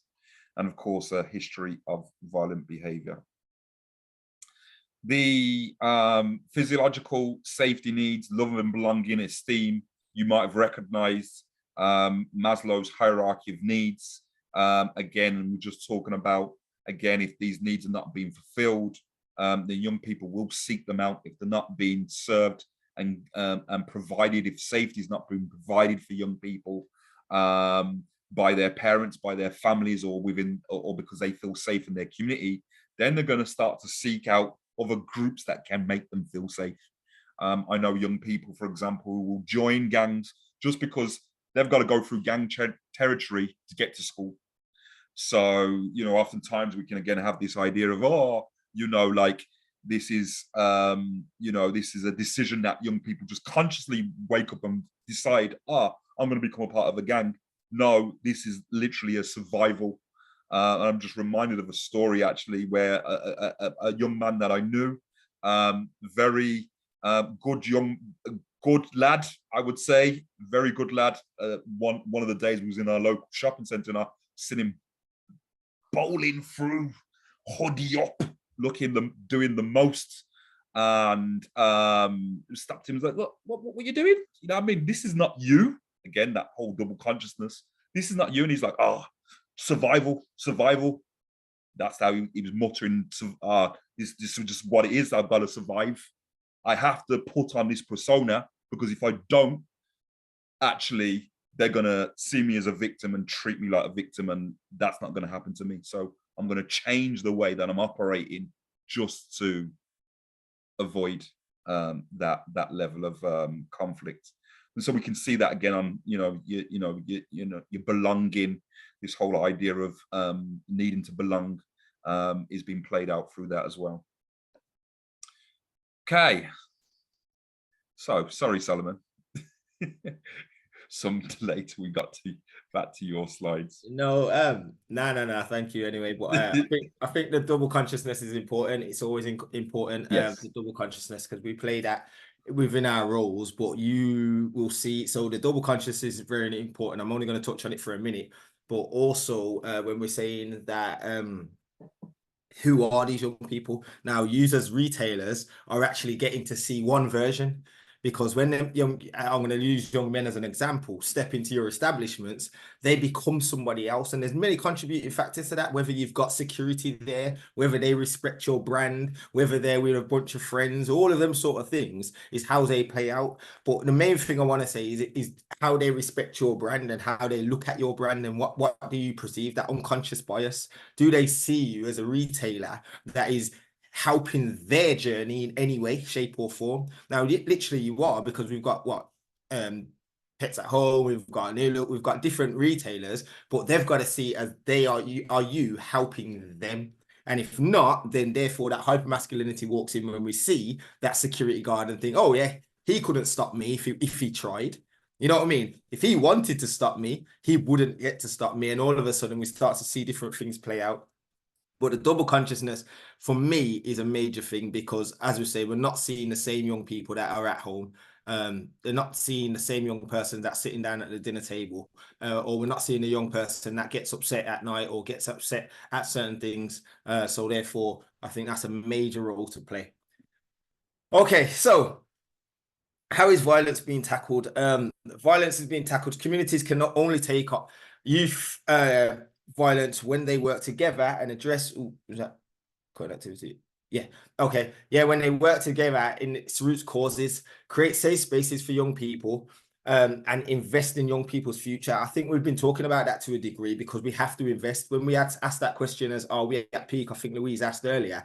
It's like, no, because we've started to create the investment within our young people. We're starting to identify that we need to make change, and how do we make change? And for my examples are, we start to come together as a community and start to address the root cause of the problem together, because there's no point in us as community sector organizations doing it and everyone respecting us for doing it if the retailers ain't getting involved. Do you know what I mean? Or if the schools ain't getting involved and so on. So as a community, we're all getting involved. Go on, Tess, flip through. You forgot. You remember your moving mind. Yeah. Thank you. So the different approaches to responding to serious youth violence. So efforts to address serious youth violence and knife crime involve combination of criminal justice responses, policing measures, community engagement, education, and social interventions. While the process has been made in some areas, addressing the root causes and ensuring sustainable solutions remain an ongoing challenge, because youth violence, everything is ever changing. So therefore, when we start coming up with our solutions like we could do today, we know next week or a month down the line, things have changed, and it's the little social factors that can change, something that's happened within that area, something that's happened within that family. So them little things can change continuously. So although we're addressing it, we have to then be making sure that we're really moving with the times of what is actually happening for serious youth violence, because that's what we're trying to address at this present moment, which is that serious youth violence. So from a policing point of view and a criminal justice point of view, I know, and I've been on this for a while, which is the catch and convict. So catch and convict, I ain't gonna read it out, but catch and convict is where law enforcement basically said, okay, we are going to target the individuals who we believe are very influential within these gang settings, within organized crime, within youth violence, with all of them things. And we're going to make sure that we've got enough evidence on them to actually lock them up and take them off the streets. That was one of our solutions. So if we take them off the streets, all of a sudden, what we will then get is them young people will see that their elders or whoever the most influential are off the streets, and that will then fix the problem. How we feel about that? Because I'm talking to everyone. Come on, I like to interact. How does that sound? Do we police our way out of this? Surely there's just got to be somebody waiting to step into their shoes, hasn't there? Okay. Yeah. Exactly.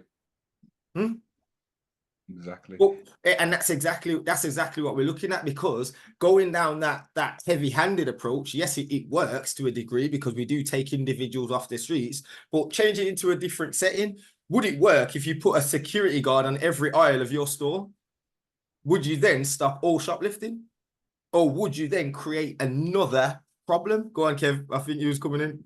No, I think the problem that you've got is, I think we all know that if you're going to catch and convict everybody, once these, these people spend time in jail, they're either going to come out extremely bitter, and it's just going to continue.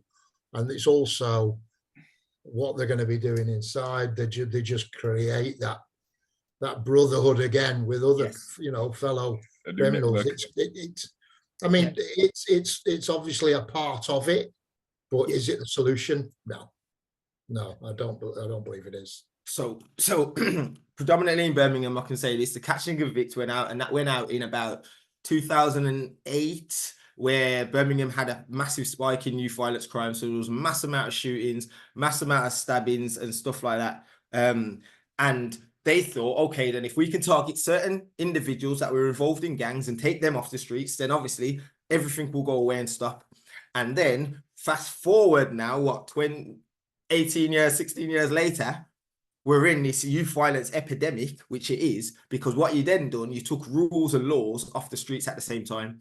Yeah. So when we say we eradicated gangs within an area, it was ultimately you took individuals of influence that were having an influence in a certain way out of the frame, which then created this lawlessness in a city where there's nobody to govern what is happening in and around the city. Yeah. So all of a sudden, it wasn't that, oh, I need to then ask permission whether I can do something, because let's be honest, some of these gangs are quite organized. I wasn't asking permission. I'm now just creating my own subcell.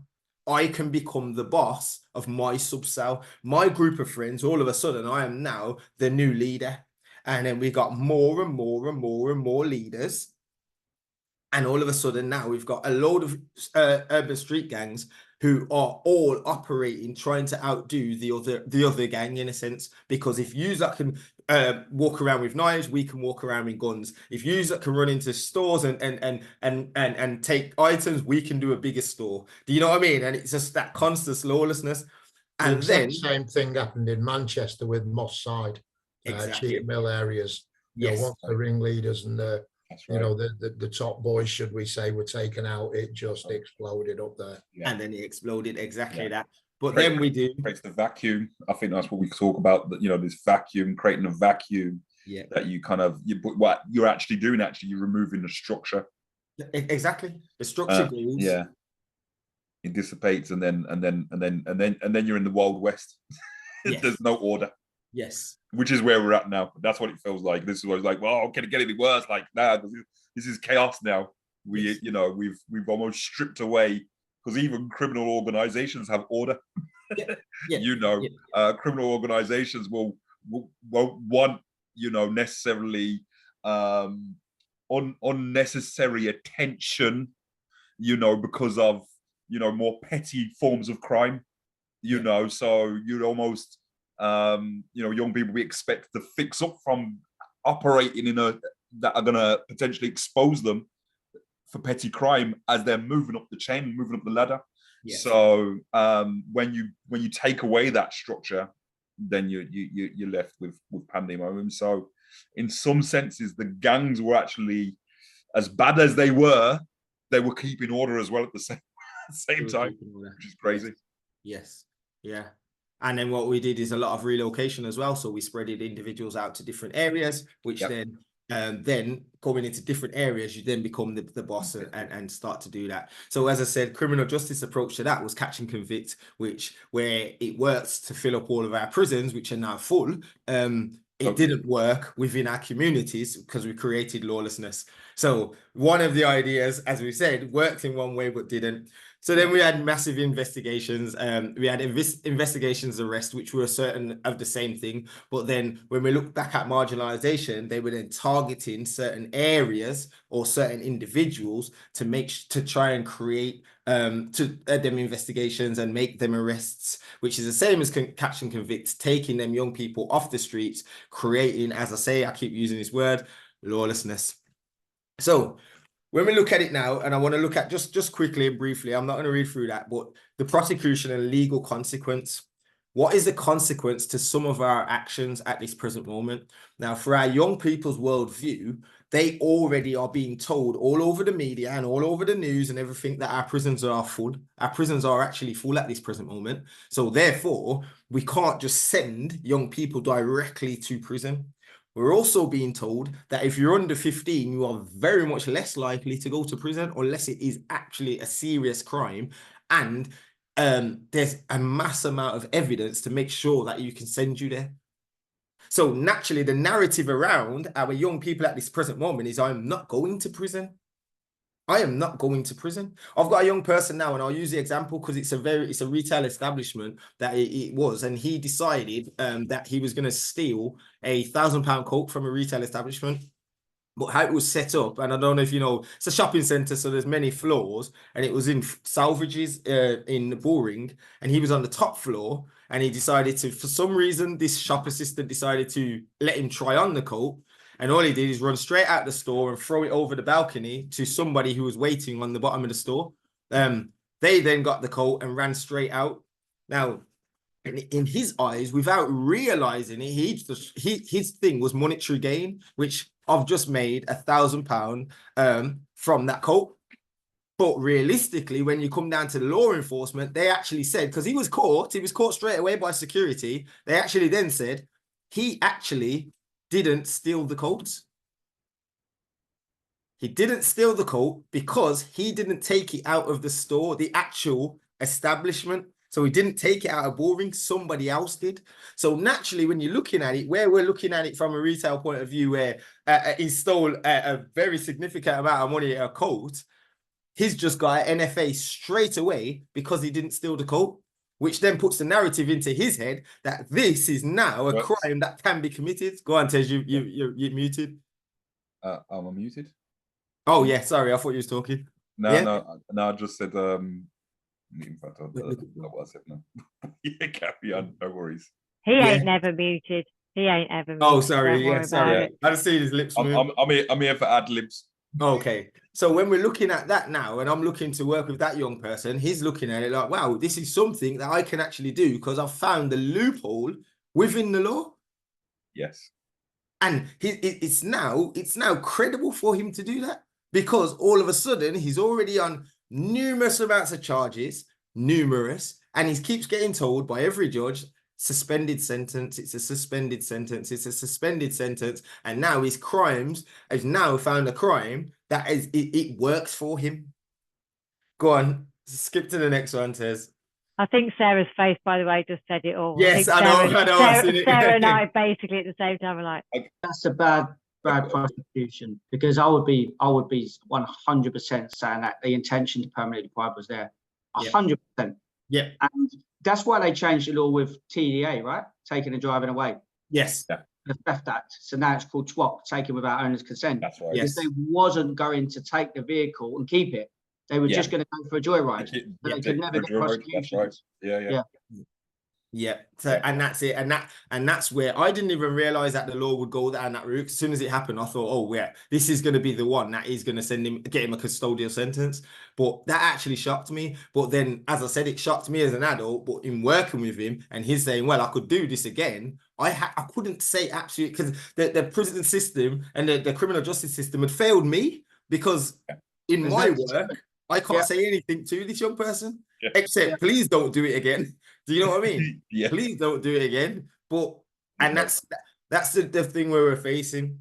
Yeah. So when we're looking at the youth justice service, and I want to just stay on the youth justice service because there's a lot of positives about it. So I don't just want to hit the criminal justice system where it hurts, but I still just want to explain that they do try and prevent young people getting criminalized, and even though they're criminalized, they still don't want to send them to prison. So a lot of the interventions that they put in place are to let the young people have a slight eye opener and say, okay, then my life is now changing. I'm still seeing my life from a different worldview. So they do things like seek to prevent youth involvement in criminal activities, violence through various supported activities and deterrence. So in the work that we do, we are one of the deterrents. Myself, Natalie and Tez are one of the deterrents. So we will go out and speak to our young people and try and educate them on some of the things that we've been speaking about today. As a deterrent, we start to look at how we can implement better things within their life and let them understand the criminal justice system, let them understand what it's like to be in custody,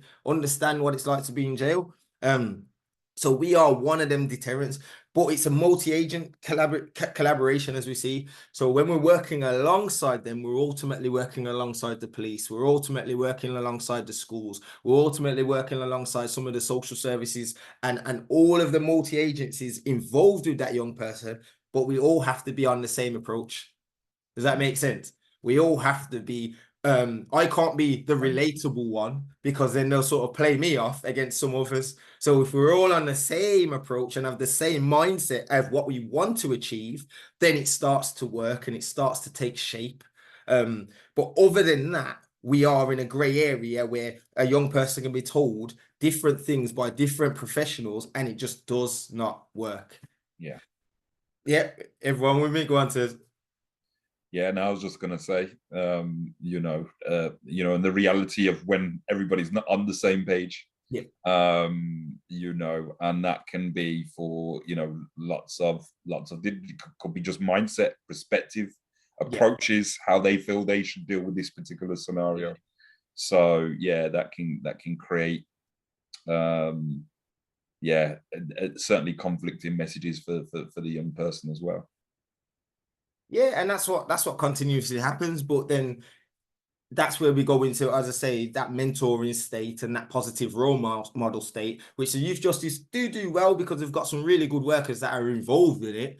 But it's to what degree of power do they really have? Because when we look at the reality, they do have a lack, and this is a massive lack within youth justice services in not just resources, but financial resources. So where they're pulling in individuals, it's how much can we do for free? How much can you do on a budget? And when they do look at interventions, are they the best interventions for that young person?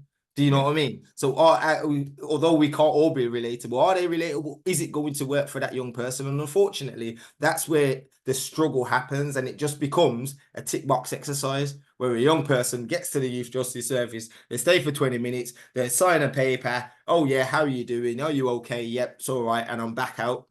So that plays into the double consciousness of that youth worker, that youth justice worker or yachts worker only sees one side of that individual. They only see that one side continuously because I always come, I always smile, I'm always manageable, and I'm coming to tick that box. Some of the worst young people I know, the most manners. Yeah. Sit down, have a conversation with them. Yeah. You never know anything on towards if you take them on that basis only. So no. And I always say that because I was asked, sorry to say that, I was asked the question before, was how do you do the work that you do within this high risk environment? And a man asked me, how are their houses? Do you go to their house? And I said, yeah, I'll go to a lot of people's houses that have committed some very serious crimes. But I said, you walk in there and they're absolutely immaculate. You will never understand how immaculate a serious say gang member or someone involved in youth violence, their house is. But that then plays out if they've been in custody. If you walk into a prison cell, 9 out of 10 prison cells are very, very well structured and very, very clean. I've been asked to take my shoes off to go in a prison cell once. I was like, not gonna happen. Not gonna happen. But yeah. So yeah, sorry, carry on, Tez. Sorry. Yeah, to be fair, Sol, I've seen the most OCD in some cells ever. Like literally, you won't be touching where things are lined up. And that's it. So one of the approaches to serious youth violence is the public health approach. Now, the public health approach is a massive approach. It's a collaborative approach between multi-agencies where we start to look at, as I said, the public health approach is serious youth violence involves viewing violence as a disease and a preventable health issue, and implementing strategies that address the root causes and risk factors. This approach aims to protect and improve the well-being of individuals and communities by understanding and addressing the underlying social determinants and violence. Yes. Yeah. So I was just going to say that that this whole idea of it being a disease, viewing it as a almost like this contagious disease that has the ability to spread. And so because of that also, throughout that same public health approach or lens, it's understanding that violence is preventable. It is preventable. We're not damned, we're not doomed to this current reality. It is totally preventable. It's just that we need to be engaged in putting the right things in place, which it takes time to put into place. It's not going to be a quick fix, and sometimes I think we're a little bit used to quick fixes rather than engaging in the long term sustainable solution. Yeah, definitely. And as I said, what a part of that disease is that lack of empathy that we've created. We've created a lack of empathy due to many things, and social media and what our young people have seen. It then just becomes the norm. So violence is now become the norm of a part of life for a lot of our young people, because it's like, oh, we all have know somebody who's been stabbed, or we know of somebody, or so on and so on. So everything has now just become the norm.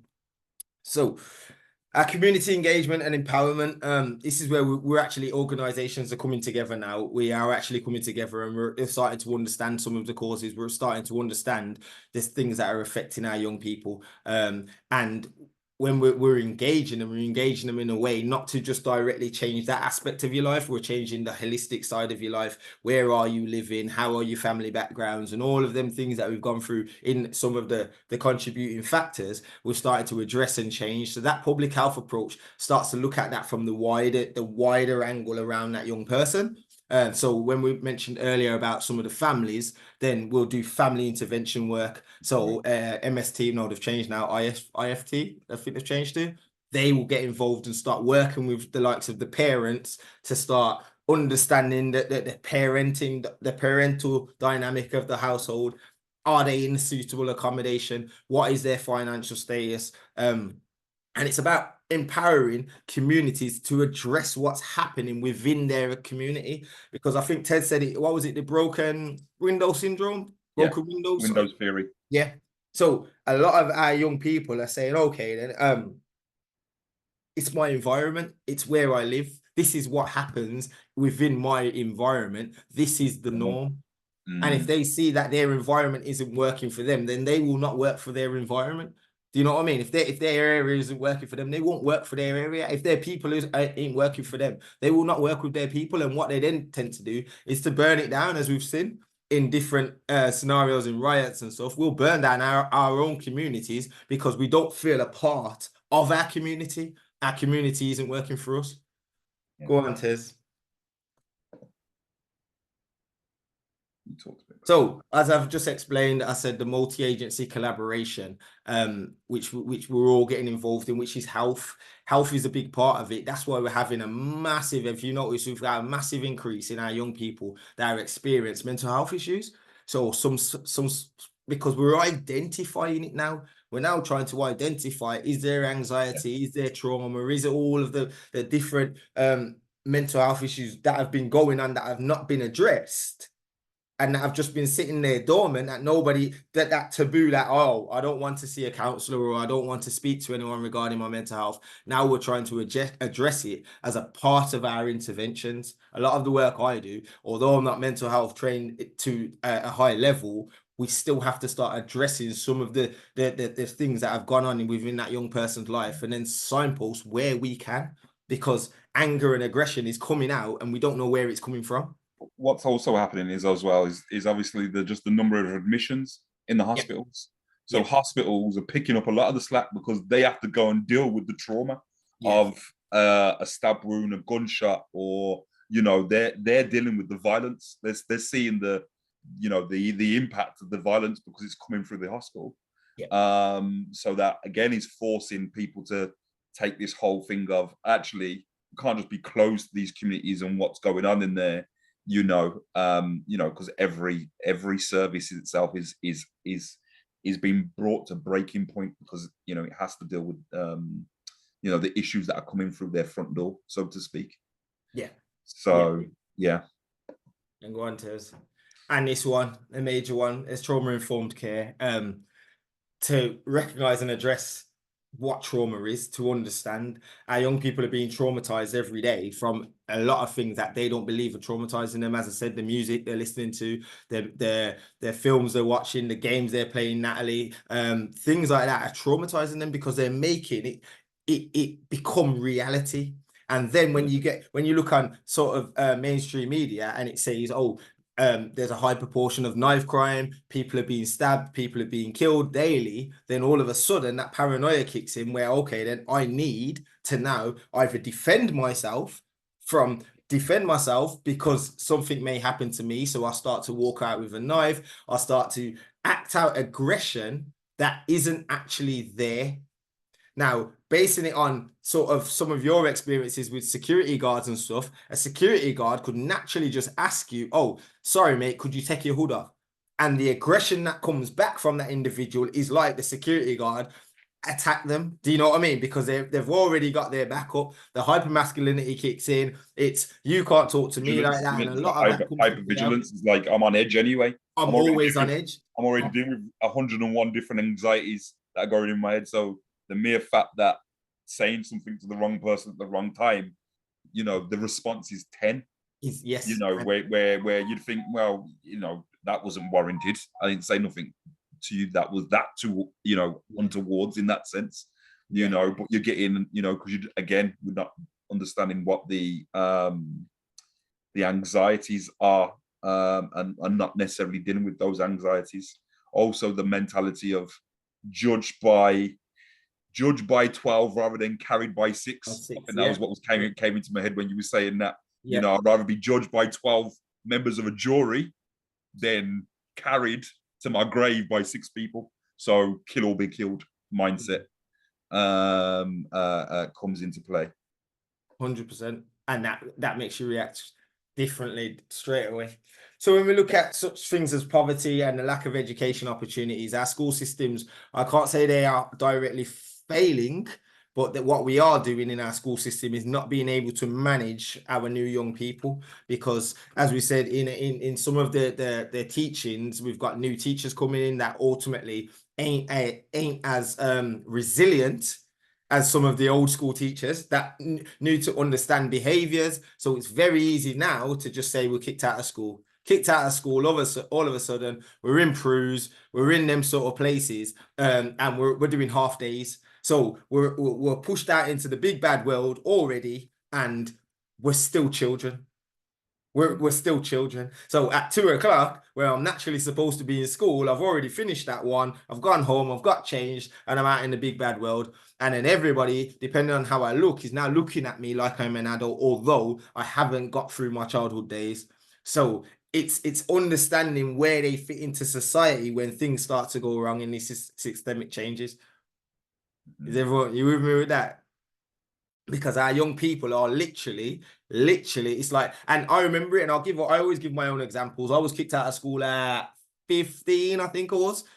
Kicked out of school 15, and ironically, it was like I was pushed out into the world. I was then put into a PRU where I didn't fit in there because they were behind my school system. So academically, I was fine, but then it was like I was out of there into the big bad world, and everybody thought I was older because I was around individuals that had just left school that year. So all of a sudden I was catapulted 2 years older without even getting there.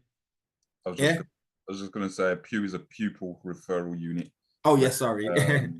People are sent to you know, when they're no longer a part of the mainstream education system, they have to be in some form of education. And oftentimes they set up these smaller schools where they take all the excluded kids. But of course, the negative impact of that is that my new network becomes all the bad kids. So what happens is they push all the bad kids out of all the schools in a particular area and put them in one place, which is a bit like prison. Well, Without yeah. being prison, I you know. mean, so, but that in itself has now been shown that that doesn't work again. So there's always consequences to the various different initiatives that we're putting in place. Oh yeah, we'll just take them out of school. We'll put them over here.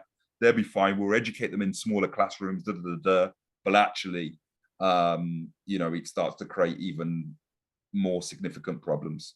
It does, because you go, the first thing you do in the morning is head off to school. You get there, you're wanded to see if you're bringing in any weapons, when not necessarily you're an individual that walks with weapons. You get in there, doors are locked right behind you. You can't get into certain places, which just starts to mimic the life of being in prison, basically. So your behavior and your mindset starts to say you're not free once you're in there. So you are technically slightly incarcerated, and you then take up that incarcerated mindset.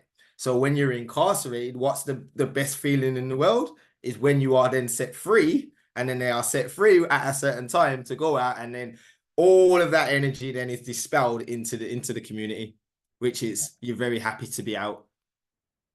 Go on, and Tez, sorry. Yeah, we're on to innovation, continuous improvement. I'm ahead of you. Yeah, you are. So, regularly evaluating the effectiveness of these preventions and intervention programs help refine the strategies, allocated resources more efficiently. So when I'm saying that is that collaborative issue, is that collaborative aspect where we have to be holding each other accountable to understand if what's going on is working. At the minute, from a government point of view, it's not working, because we know young people are continuously involved in youth violence. They go into prison, their reoffending rates are up. There's a lot of them things that are happening. So it's not working. So it's all understanding what change needs to start to be made regarding what isn't working.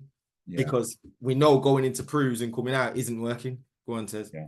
And that's just to say really that, you know, that's the drive now, I suppose, in terms of public health approaches to have this evidence-based outcomes. So a lot of research is now being conducted and being done.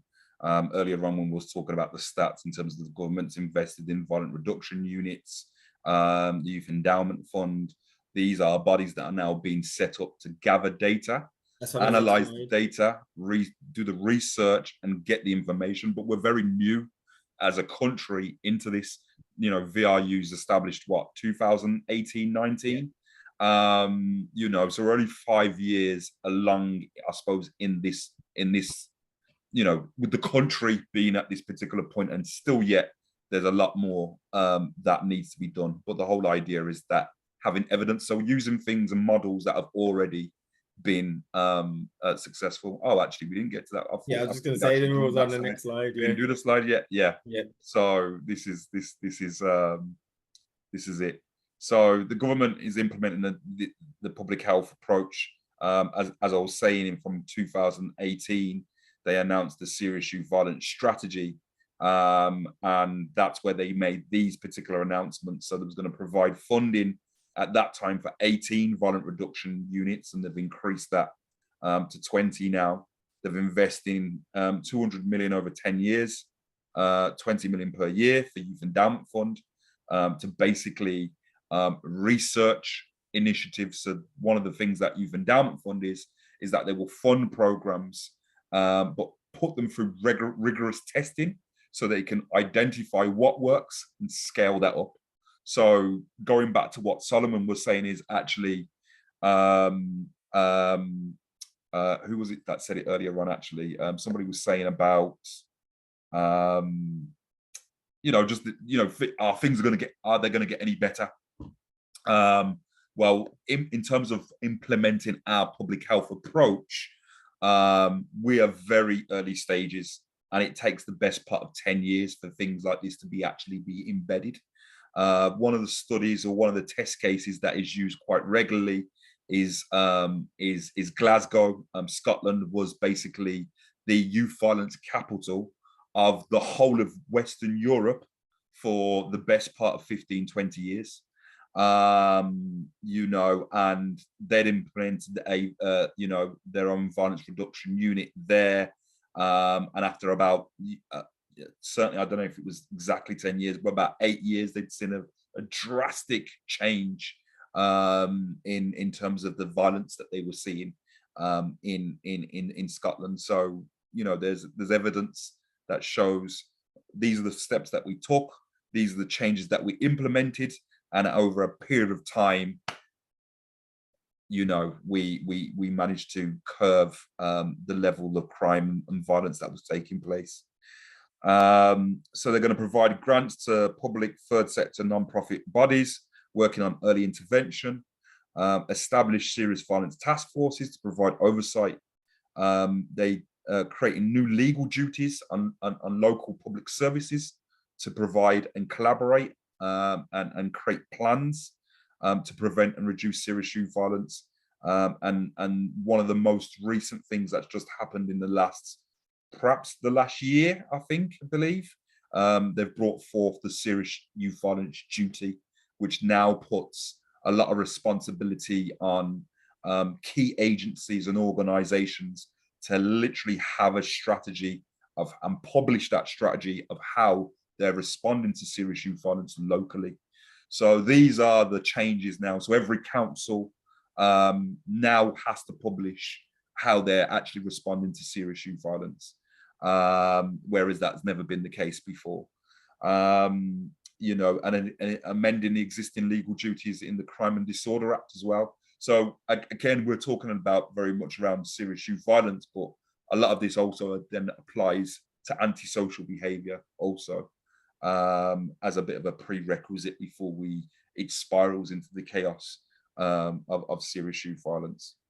And I think just on that point, it's just that pointer of thinking about, and we're just going to skip over that activity because of the interest of time. I know we're running a couple of minutes over, but you know, it's again highlighting that there is this drive in our areas. So when we go into our planning activity later on after lunch, this is where you'll be thinking, actually, do we know in our problem areas what is being done by the violence reduction units in that area? What is the policing strategy? What is the community safety partnership strategy? Because they're all things that could be a help and a basis for how you then work hand in hand if there's already strategies in place, or you can hold your councils or policing communities accountable for them not delivering on what they said they should. Yeah. So Ted, the last couple of slides for lunch. Yeah. So just to say, really, the education system is about changing that. You know, you might have heard of this whole idea of the school to prison pipeline that was kind of popularized in the United States, but it's been taking hold over here, saying, you know, through the same avenue that we spoke about earlier on, young people being excluded too easily for behavior issues, put them into PRUs, and then they end up in prison. So that needs to, you know, ultimately be changed. We can't, you know, and the thing is, within society, we keep on replicating the same things. So the same things that happens at the criminal justice system is the same system that's implemented in school.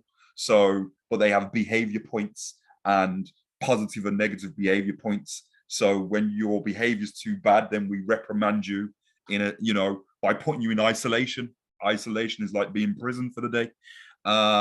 You know, and then when that doesn't work, we exclude you. So but at no point in time really are we looking at, well, actually what's going on wrong for this young person, what's taking place, what do we need to put in place for this child to function within the education system and changing the way that we're doing things. So rather than identifying early what's going on, you know, we're punishing. So again, the criminal justice system creating the effective rehabilitation and reducing the revolving door that Solomon was talking about, using things like desistance-based approaches, which looks at basically how do we support young people to desist from crime, which is a whole new subject, but just so you know, and addressing obviously those social inequalities. Social care, redefining harm, where harm takes place. One of the things that's taking place at the moment is that social services for the longest time have been concerned about harm that takes place inside the home and have never looked at extra familiar harm. So that means harm that's taking place outside of the home in the community. So there's now a whole new section of safeguarding, which talks about contextual safeguarding. How do we safeguard young people in communities where they're being exposed to child criminal exploitation, gangs, etc., youth services and getting them properly resourced, frontline practitioners being effectively changed, etc. Okay, some figures there for the mind. I think them figures is too late in the day. I really feel like we need to be heading towards this break now. So I'm going to jump ahead, and if anything, we can come back once we've had a chat. We've given you a lot of information there. You know, you've had a lot of information condensed into a very short space of time. I'm gonna let's go for a lunch break. Let's defrag and come back at 1 o'clock. Is it? Sorry. No, so 1:15 now. So if we come back at 2 to make sure you protect your 45 minutes, I think it's really important to protect your time, especially when we've thrown so much at you. And the jolly thing is, this is going to be a little quiz when you get back, but it's a men-to-meter quiz, so we're not going to go, Louise, you're terrible, like you've scored like 1. I'm not going to do that. Yes, we'll have Louise. that. I know, sorry, Louise. I send a lot of love on text. I'll text you in a minute to send her lots of love. Give you some answers on text quick. So, yeah. Do it after lunch and I'll be back with you. Yeah. Yes, take a proper break till 2 o'clock, and we'll see you guys all back here in 45 minutes. Get away from your computers. Yeah, see you in a minute. Brilliant. Thank you. See you soon. Bye. Bye.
I feel like I'm going to head to runway 4 and I'm going to... Yeah, exactly. So when I put this headset on, I'm going to do... runway 4 clear. Yeah, runway 4 clear, taxiing to... If only nobody would want me in charge of a plane, Jesus. What do you mean no? Not any plane I'm flying. I'll stick to my Volvo. That's right. Stay on Me the and my ground. Volvo. Yeah, I mean Stay on the ground. I'll be piloting things to my dad. Oh, you took over the slides now. Okay, let me Two, right? Best way for timekeeping, Tess, I'll have the slide. Yeah. Hand him back. So guys, if Tess talks too much, I'll just flick the slide over on him and then he'll have the feedback. Oh gosh. Right, is everybody back?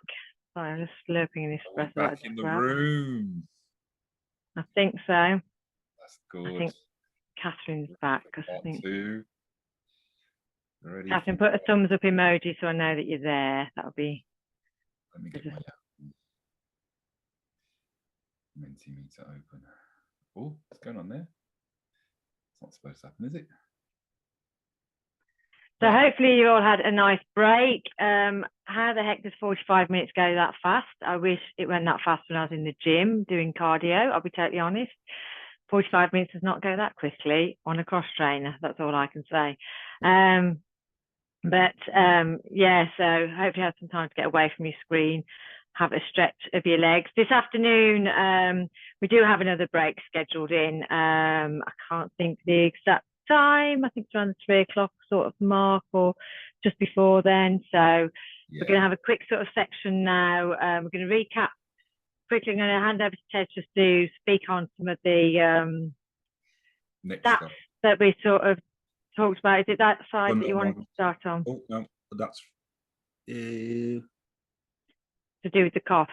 So we've got obviously about the cost of serious violence. I felt like we dealt with the cost earlier on, but hey. We have touched upon quite a few of those things about the fact that the budget all right. is very small.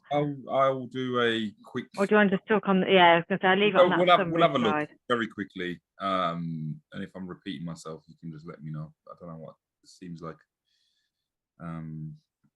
Everyone, go back now. Go back. So look at the figures real quick.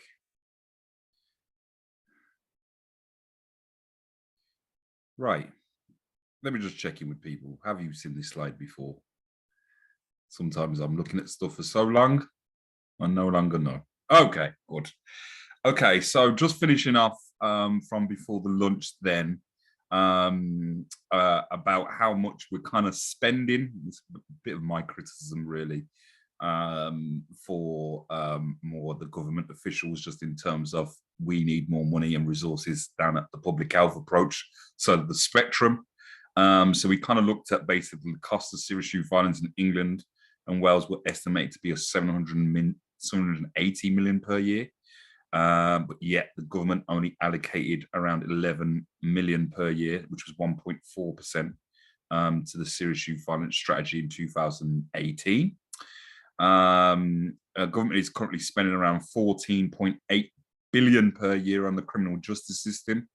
You know, if you think about all the facets or the moving parts of the criminal justice system, it's quite a, it's quite a heavy piece of government machinery. The government also announced additional 130.5 million, which is 17.1% of the annual cost of the serious youth violence. So long and short of it is like, we're just not spending enough money towards heading down this particular approach around serious youth violence. And, some of the things that we need to be thinking about, and maybe you're starting to arrive at here. And the reason why we've done it like that really is just to let's take a look at basically how we deal with criminality, antisocial behavior, serious youth violence in this country.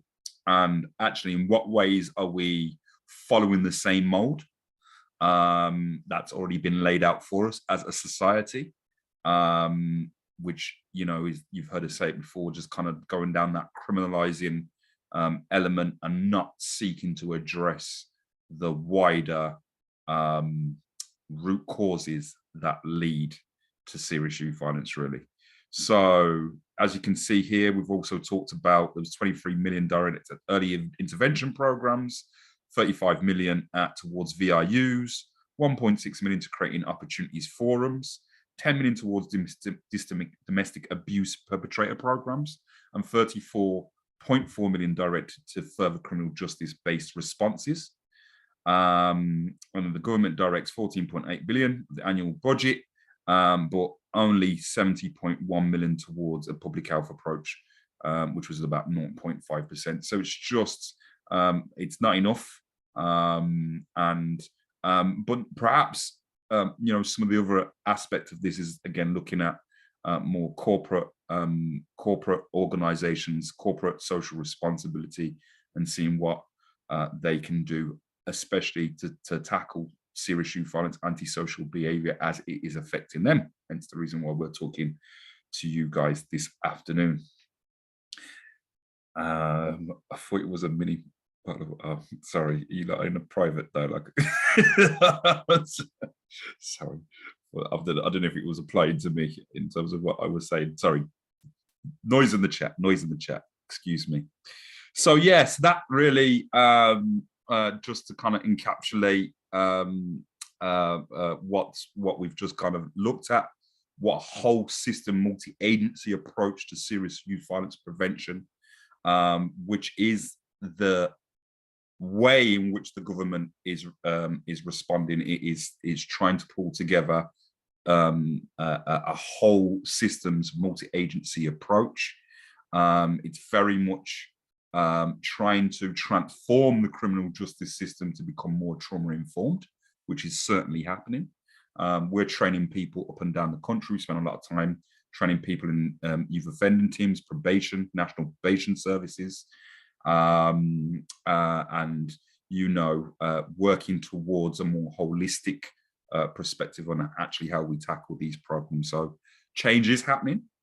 It's probably not happening as quick as we want, but it's certainly, you know, it's certainly on the cards, which means we're moving in perhaps the right direction. And the case now is probably to build more momentum on that, so we can actually start to see some of these things really kind of manifest, where we start to see the noticeable difference. Yeah, I think I've said more or less that.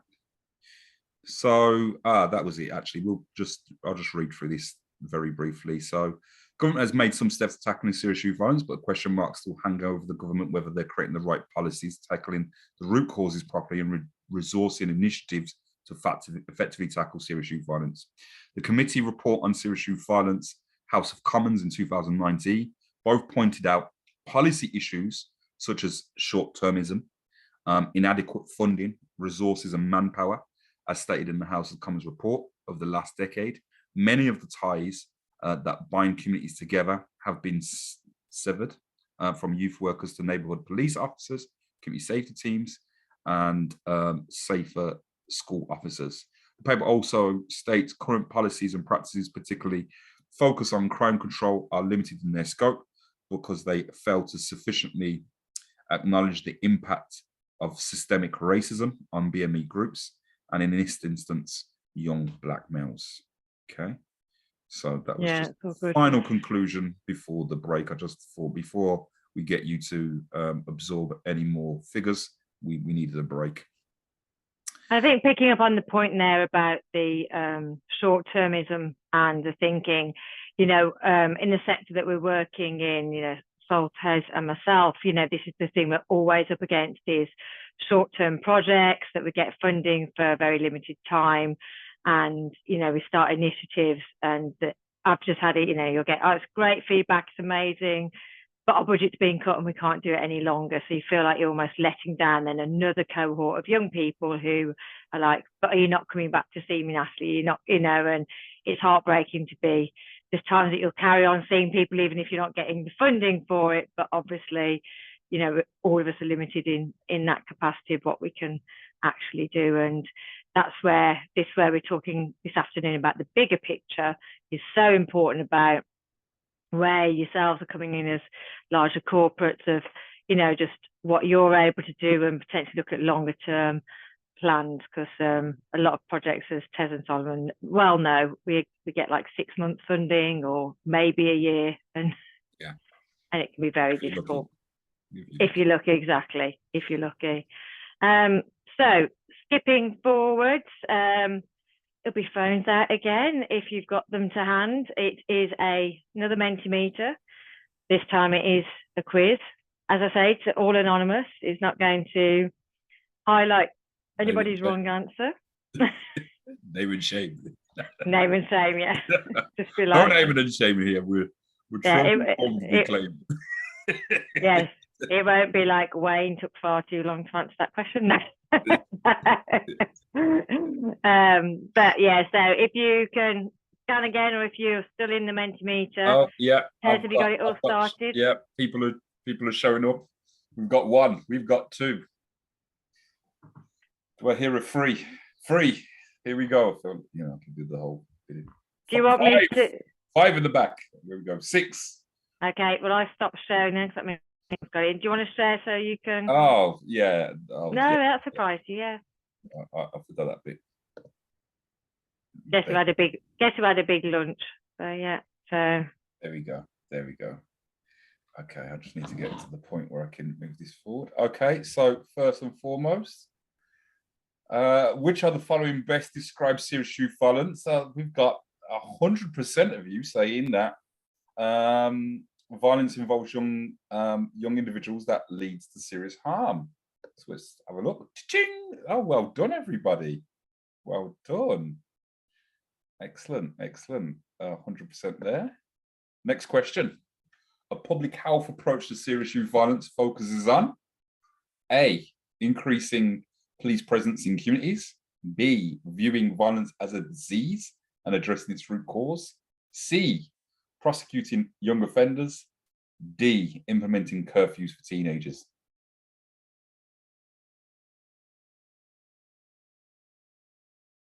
There are about 4 people at the moment. I think a couple more still. I see 4. A couple more to answer, unless I've got stuck with the Menti. Oh no, there we go, on 5.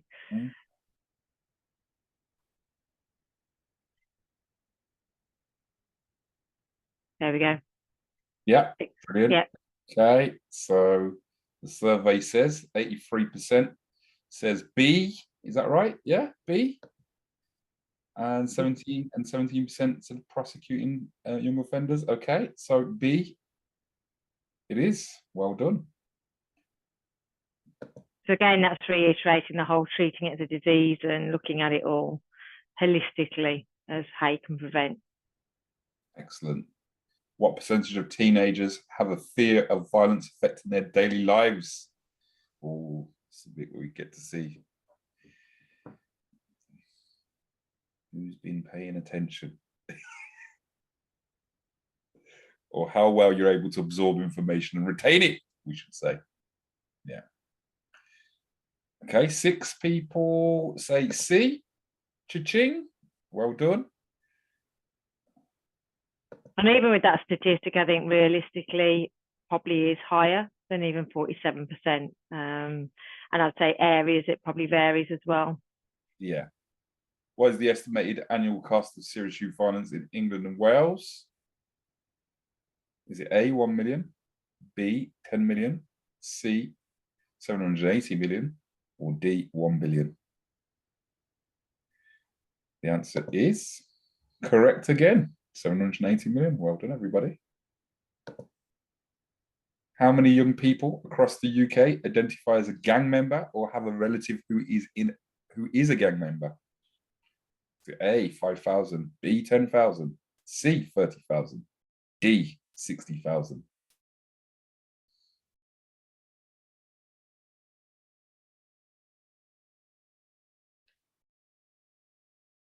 Two more. Okay, here we go. The correct answer is D. 60,000. Yeah, it's big numbers. It used to be, weirdly, only a few years before it was actually at the 30,000 mark. But yeah, according to the May 2020 paper, Hidden in Plain Sight, yeah, it was 60,000. Wow. What does the social ecological model for violence prevention emphasize? A, individual efforts. B, multi-level interaction of individual relationships, community and societal factors. C, government interventions. D, technological solutions.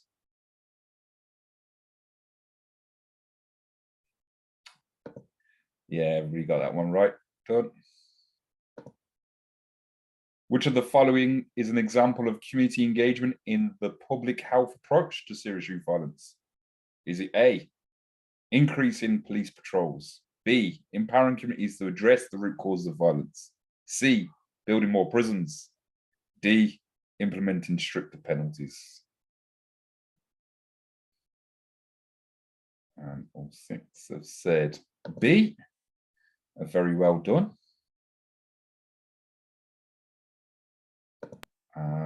Off to the next question. What age range does the World Health Organization classify as youth in the context of youth violence? Is it 0? Is it A, I should say, 0 to 12? Is it B, 13 to 17? Is it C, 10 to 29? Or is it D, 10 to 25? Oh, you're all getting hot off the buzzer there. Yeah, and if you remember, on a more local level, as an example of West Midlands, they class it as 10 to 25, but as you say very rightly, the World Health Organization is up to 29, which, as Tez explained, reflecting the violence and what is seen in other countries as well. And I think the point to note is that it could change up and down the country. So that's just because the West Midlands has said it's 10 to 25. It may change for your local area as well. So getting those local definitions of what serious youth violence looks like where you are, types of serious youth violence, and the demographic, the age ranges, etc., who it kind of applies to. So yeah, brilliant. What are some of the social factors influencing serious youth violence? A, family dynamics and social disorganization. B, global warming and climate change. C, technological advancements and AI. D, all of the above. Who comes up with these stuff, eh? Who comes up with these quizzes?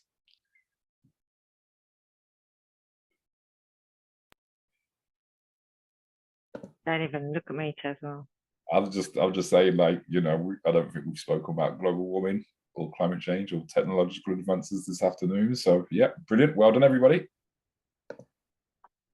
What approach does the public health model suggest for tackling serious youth violence? A, focusing solely on punishment through criminal justice, viewing violence as a preventable health issue and addressing its root causes, ignoring social determinants of health, relying on community policing.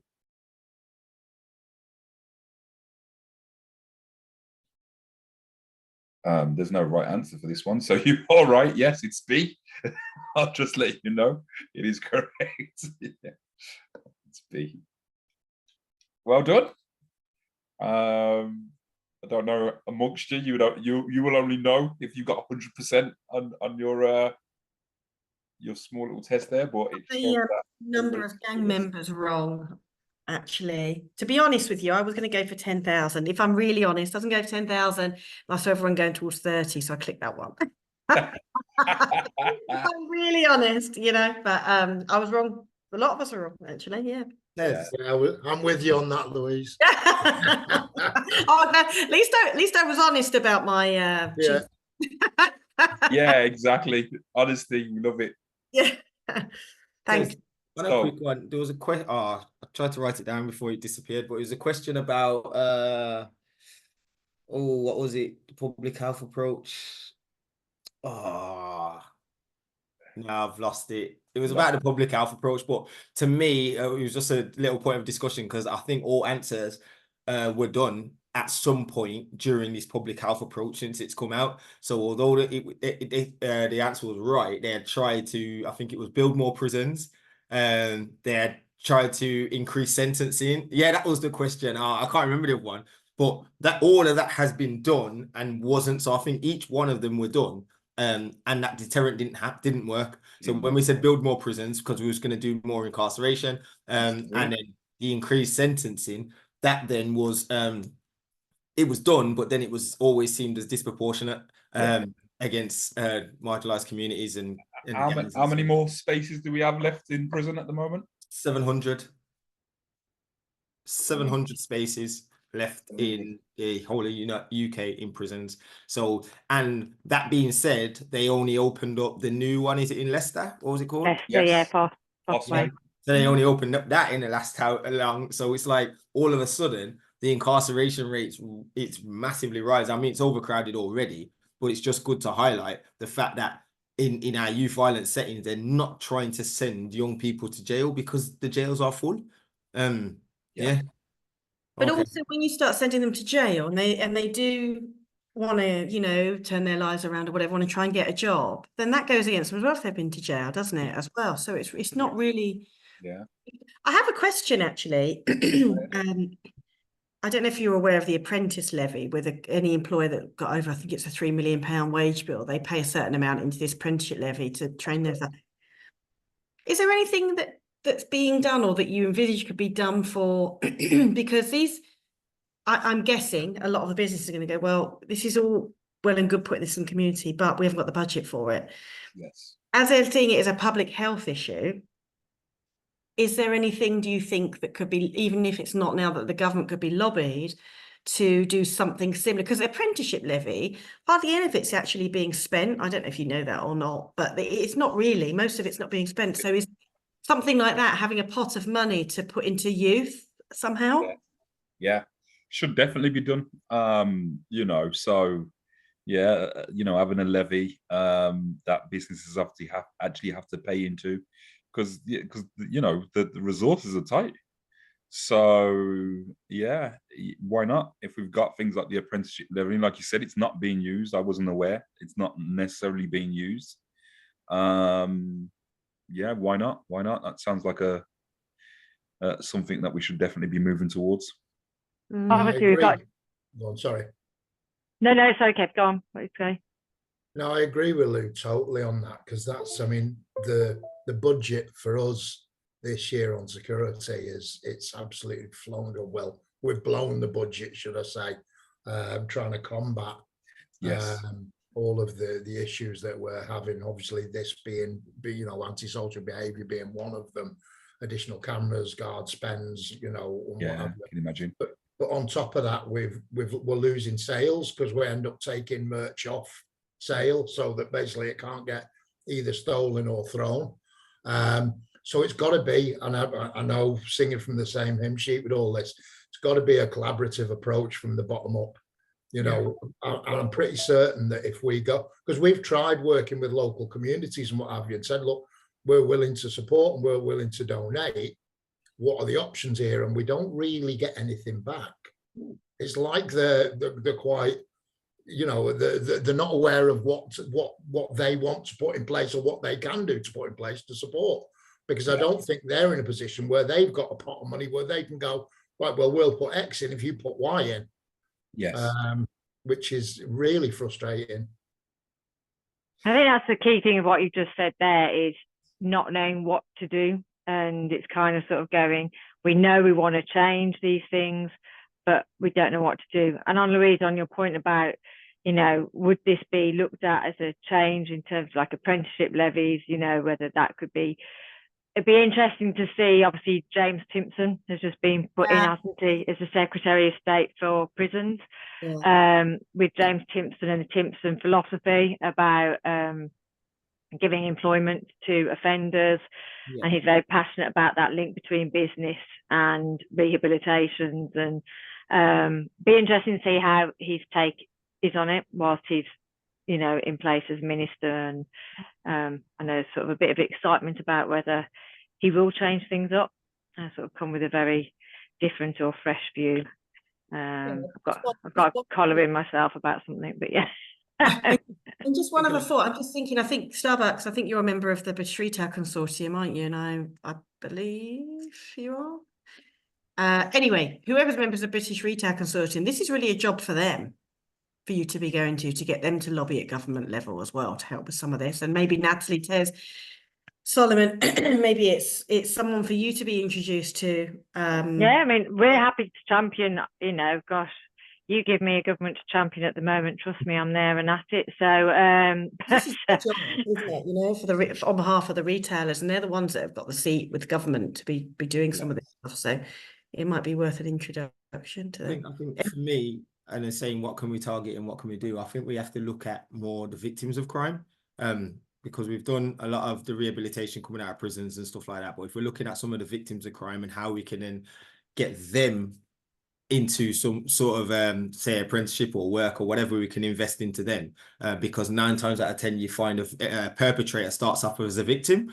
So if we start tackling some of the victims of crime and helping them to adjust their lifestyle, then they don't become the next perpetrator. So if that money is not being used, my lobbying would be to try and how do we push that into the victims of crime or youth violence or so on, and help them to then change their worldview of life.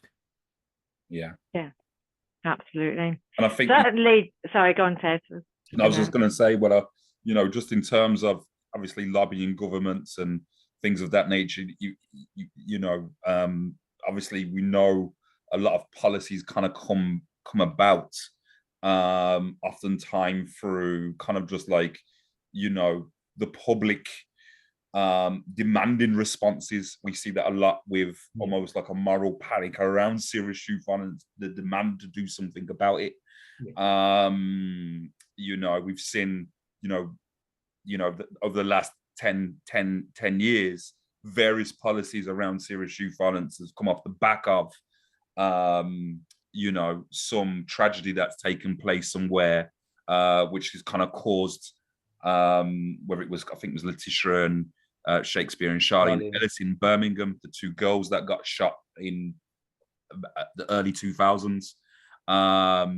You know, you kind of like your Lee Rigby cases up in Merseyside, again, young, 10, 11-year-old being shot. Reese, was it Reese Jones? Yeah, Reese Jones, yeah. Reese, yeah. Lee Rigby was the other one. Lee Rigby's the radicalization one, wasn't it? That was the guy from the army, wasn't it? It was the extreme terrorism that was taking place. So all those kind of things, when those extreme cases happen, they kind of cause almost knee-jerk responses, and you know, the plight of government is to then respond and put something into place. And you know, I'm just, you know, I'm of the belief that, you know, generally we need to just we all need to be understanding what the problems are and the solutions are, and then, you know, collectively that building some kind of momentum. So yes, you know, we can be lobbying governments in the right direction, but at the moment it's kind of like sometimes people are calling for solutions and responses and they actually don't know what the solutions are. I don't know how to respond. So sometimes we get some responses which are just ridiculous. And you're just like, well, who come up with that? you know, what we're going to put is knife crime messaging on chicken packets. I think we said a couple of years ago, like, what? Well, you know, young people eat lots of chicken, so therefore we're gonna put anti-knife crime messages on chicken boxes. Yeah, okay. So I know. So sometimes that's the initiatives that are coming out, and again, it's not, you know, being properly placed or being ill-advised on what works from what doesn't work. And I think that is a big consideration at the moment, because obviously youth violence is coming very much in the news. So we've got about knife crime, we've got Idris Elba, who's just obviously put his hat in the ring and become very public to champion that cause. You know, and it's a way of working these things together, sort of saying it's not just knife crime, that actually, you know, let's not just think about it as just knife crime, because some people like jump down that dimension of just going, just knife crime, and then and it's kind of widening it out. So I think it's great that Idris Elba for example, is on board with that. Obviously, he's very nice to look at as well whilst he's on board with it, but just being honest. But at the same time, I said this frustration with Tez and with Solomon. I just want to make sure that when we have some of these voices, that exactly what we were just saying, do they understand the drivers? Because it's all very well to jump on the bandwagon of this, but not understand.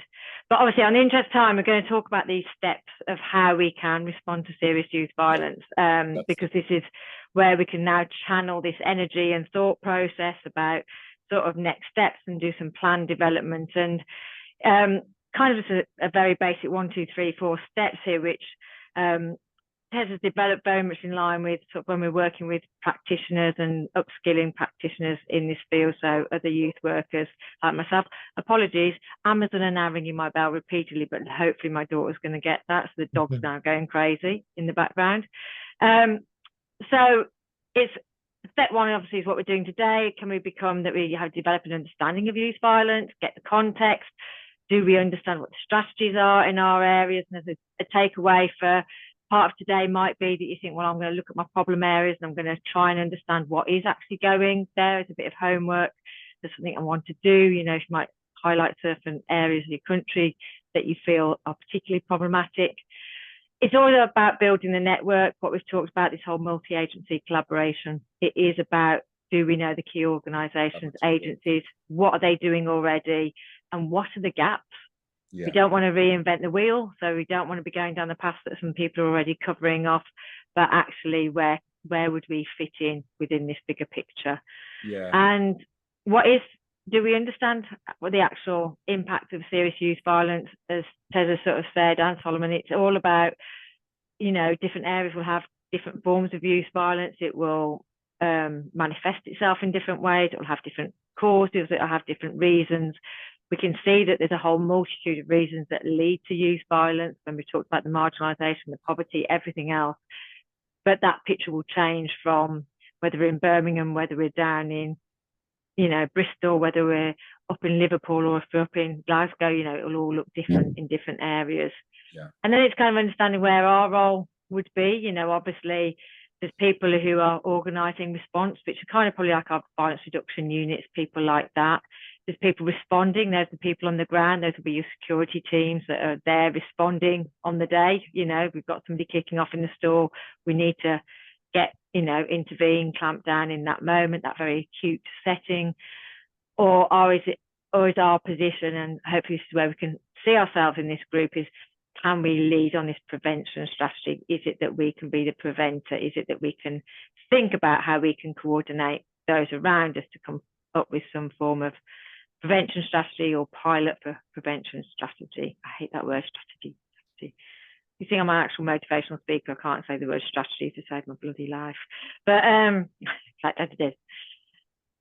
So how do we begin our journey to tackling youth violence? Obviously, from Barack Obama, a president that could actually stand on his own 2 feet without wobbling, which is quite nice to think back to, before we had Biden, who I have seen up close and personal because I went to the Queen's funeral, and trust me, he looks even older in real life, which is quite scary. He actually does. As I watched him go down the aisle of Westminster when I was there for the Queen's funeral, I was quite shocked at how doddery he was. But anyway, aside, Barack Obama, we must do more than just respond to youth violence, and we must address the root causes and provide our young people with the tools and opportunities they need to succeed. We know society isn't always to provide that, so where could we be coming in and helping that? And there are initiatives in our community. When you obviously deal with a boxing club, that's an initiative already in your community that's providing, you know, tools to young people to thrive in that area. And it's kind of what we can do on a wider context. So I'm going to take you back, starting this journey again, where we started looking at solutions, if you remember, at the conference. And it's starting to make sure, is everyone in the company on the same page? So you're all here today, which is amazing, representing your organisations, because you have clearly got that passion and that engagement, and hopefully you'll still have that by the end of today after listening to us three. You'll still go away feeling engaged and motivated, but it's kind of bringing everyone onto the same page. It's like when we talk about trauma-informed organisations, we can go in and do trauma-informed training. I'll do it within schools, but actually you want to develop a trauma-informed environment, for example, in your business or in the wider context. Similarly, when we talk about youth violence, is it all the people that, you know, could be helping make these decisions and drive these changes? Are they all on board? Do they understand it? So have we got everyone on the same page? You know, is it that you're thinking about, do we need a bespoke training day for the organisation across the board? Do we need to do some company focused brainstorming where you guys are the champion in your business and you go forward, taking the ideas that we've talked about today, and you actually lead your own meeting? You can obviously reference to us, we can have a chat beforehand, or you just go, do you know what, I feel empowered that I can, you know, take this forward and I want to lead a discussion within my business. It's talking about this, developing those strategies really to target your problem areas. There's always the option of developing a young person champion, a young person within the different localities that you're at who would be there to really be able to give insight. It could be that, you know, you looking at all your businesses, you've probably got a good proportion of still young staff members. Thinking about all of you there, I think sort of Starbucks, Primark, New Look, Pets at Home, you probably all do have young staff members where you could say, well, actually, should we assign in each store, we have a staff member who's really understanding what's going on in our community. They might have a better finger on the pulse, as it were, to what's going on, and they can feed back. And it's kind of therefore getting a central commitment, because we can't all do these things on our own. And what can we do to sort of do that? There is always the option with training, you know, there are one-day programs like this that we can do in person at under the Serious Youth Violence Network. Gosh, I can never remember. Tez will literally tell me off for this. Under the SYVN, which is the new embodiment of what we do in terms of the training, which is a much more focused training body, is the fact that we could look at, you know, short courses where, you know, they can be, well, Tez, you take it on, what is it, 3-day courses or a week's course? What? Yeah, definitely. We have there will be, for example, this course in itself will be ready for distance learning. So let's just say you wanted, you know, other staff members to kind of go through a training similar to this one, to already understand what serious youth violence is. There's a distance learning offer that will be ready by September. We also have other more in-depth courses, which again, if it's something like you develop in a young person's champion who wants to go and sit through one of our 12-week programs, for instance, then it would be a good for them to get that, you know, that thorough understanding. Like Natalie, you know, she sat in this course for the best part of, I think, some 35 weeks.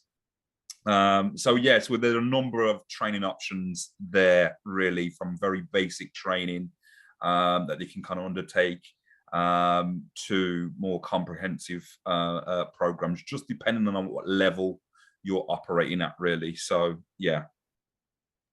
And it is, and it just helps. It's just, as we say, that stage one. It's that fully understanding, because it always makes me a bit twitchy. As we say, it goes back to the Idris Elba theory. Brilliant face to have on the face of the knife crime, but then I question. I'll try and get him on the course. How much does he know? I'd quite happily go and do a one-to-one training course with him, Tez. Well, I am absolutely fine with that. I will sacrifice myself to go down and train. Was that one of your crushes? Was it Idris? No, I'm not. Do you know, he's a very attractive man, but no, I couldn't be unfaithful to Will. I'm not being unfaithful to Will. Thank you very much. Not cheating on Will. I'm not cheating on Will, no. So I'm very faithful with my crush loyalties. Jada's happy to. As well. Right. So moving on from staff training and the dynamics of Jada Pinkett Smith and Will Smith's relationship. Sorry, I'll hand over to you to go through some of the other solutions that we talked about, because detached youth work, I know, is something, although to be fair, you're not included on this photo. I noticed. Tez makes sure that he's included. Standing there grinning away with his cap on. So yeah, so as mentioned at the conference, is one of the resources we have at our disposal is having a detached youth worker. So when I say detached youth worker, it's somebody or a team within your establishment that looks at the root causes of the serious youth violence, looks at the root causes of what's going on for your organization, and they go out and actually engage with the young people that are the potential protagonists of antisocial behavior. So they not only just go out and sort of enforce the law and, oh yeah, can you move, can you not do this sort of thing. They build relationships over a period of time, so we have a greater understanding of them understanding the retailer and the organization, and the retailer and the organization understanding the young people at the time. Now this has been trial and error, and we've practiced it many times, but it's just about the understanding between two different parties that potentially will never come together, and that having that mediator in between that can build that, because then what that will do is then allow them to speak with probably staff and colleagues and gain more information, or the colleagues can go out and speak with the young people to find out actually what is actually happening with either within the local area or actually happening for them. Why are they actually there, and why what are their feelings are towards it? Do you know what I mean? Because what we're finding is some of our retailers or some of our shopping centers or some of our establishments, they have little fundamental things that young people need. Shelter. Do you know what I mean? They have a toilet, as been mentioned earlier. They have Wi-Fi, some of them. So it's naturally going to be a place where our young people are going to congregate. Do you know what I mean? They're going to congregate, but then when does it turn from just congregating to actually now we're causing antisocial behavior, or we're looked on as a nuisance? Because let's be honest, a group of 10 young people does look intimidating to some people coming through. Kev, go on, you can come in.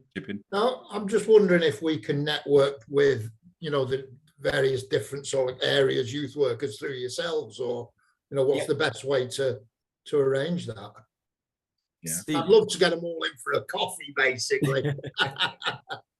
Well, it's certainly something. I think, you know, when we get into the next part of the exercise or the activity, I think Natalie's going to take you through a, you know, almost like an action planning looking. And so if that's one of the areas that you kind of really want to explore, then certainly, I mean, we're based in the Midlands, or as at CIC, talking with my at CIC cap on, as you can see from the photo.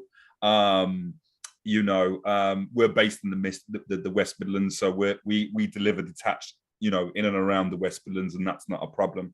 But then when we're talking about other areas, you know, then it might be looking at, well, what other social enterprises are in your locality. We do have access.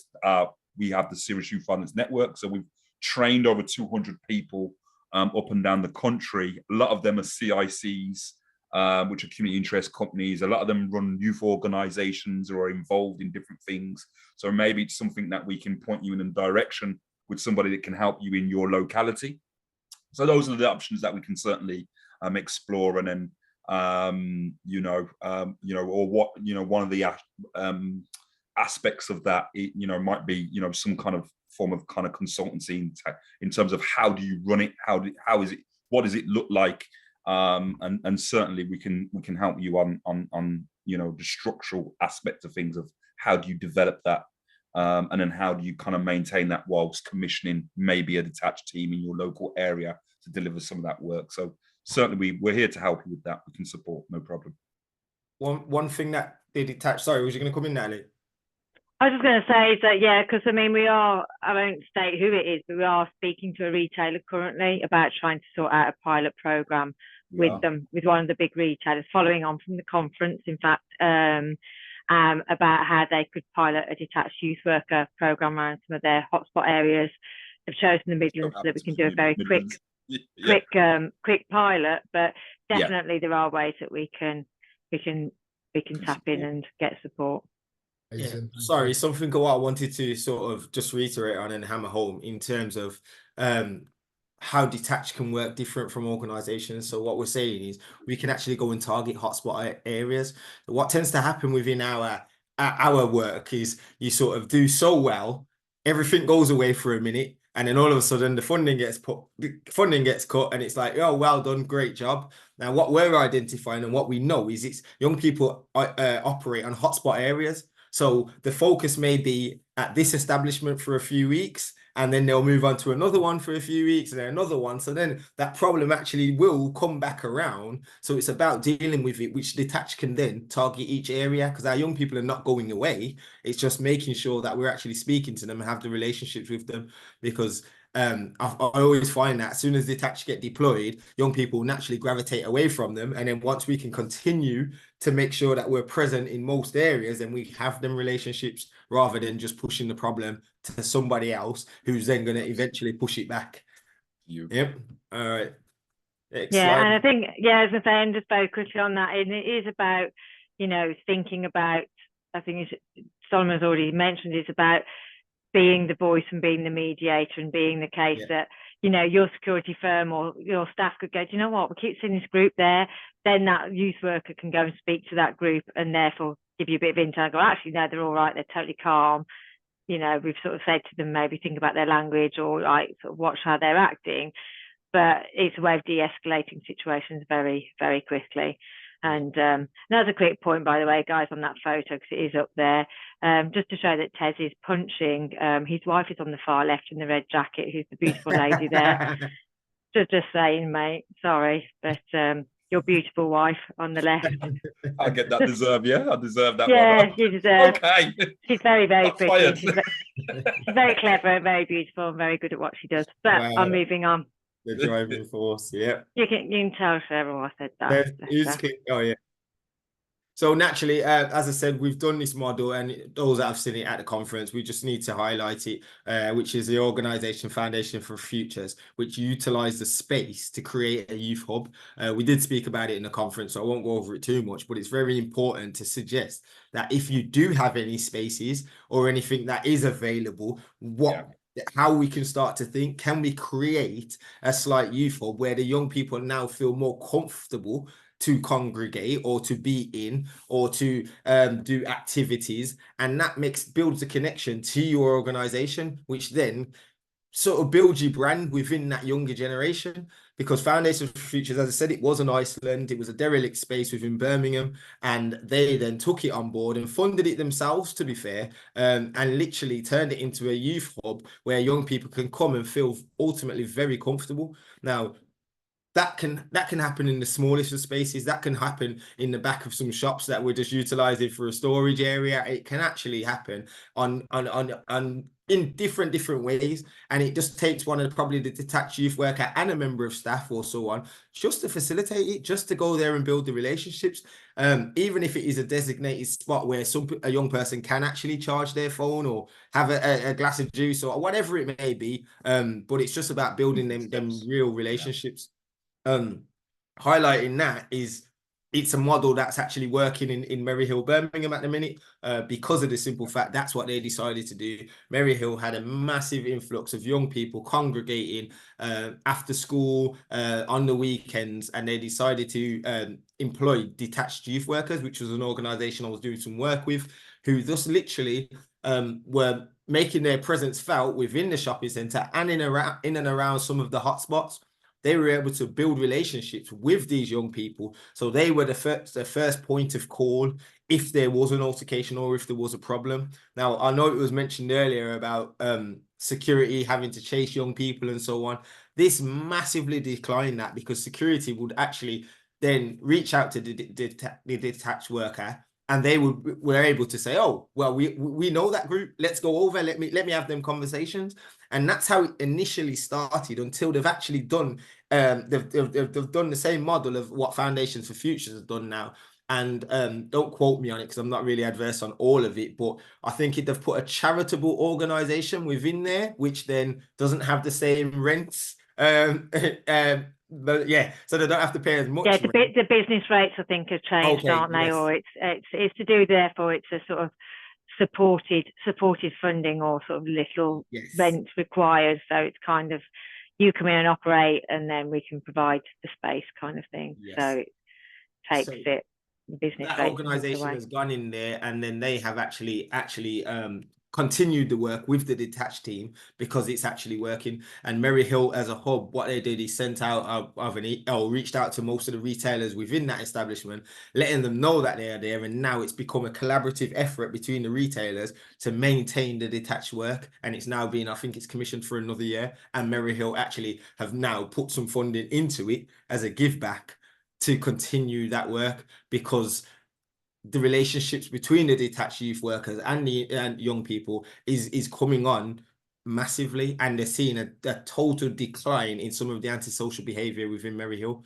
So these are just literally ways that you can look at utilizing space or utilizing a team to just work with our young people. Sorry, Wayne, your hands up. Thanks, Solomon. I think this is great. I think this is great, and it gives that safe space as well, doesn't it? Yes. You know, there's a lot of times that we have like juveniles coming running into us trying to escape fighting and things like that. Right. And it's important that there is that, you know, that safe space around as well. So I love it. Yeah.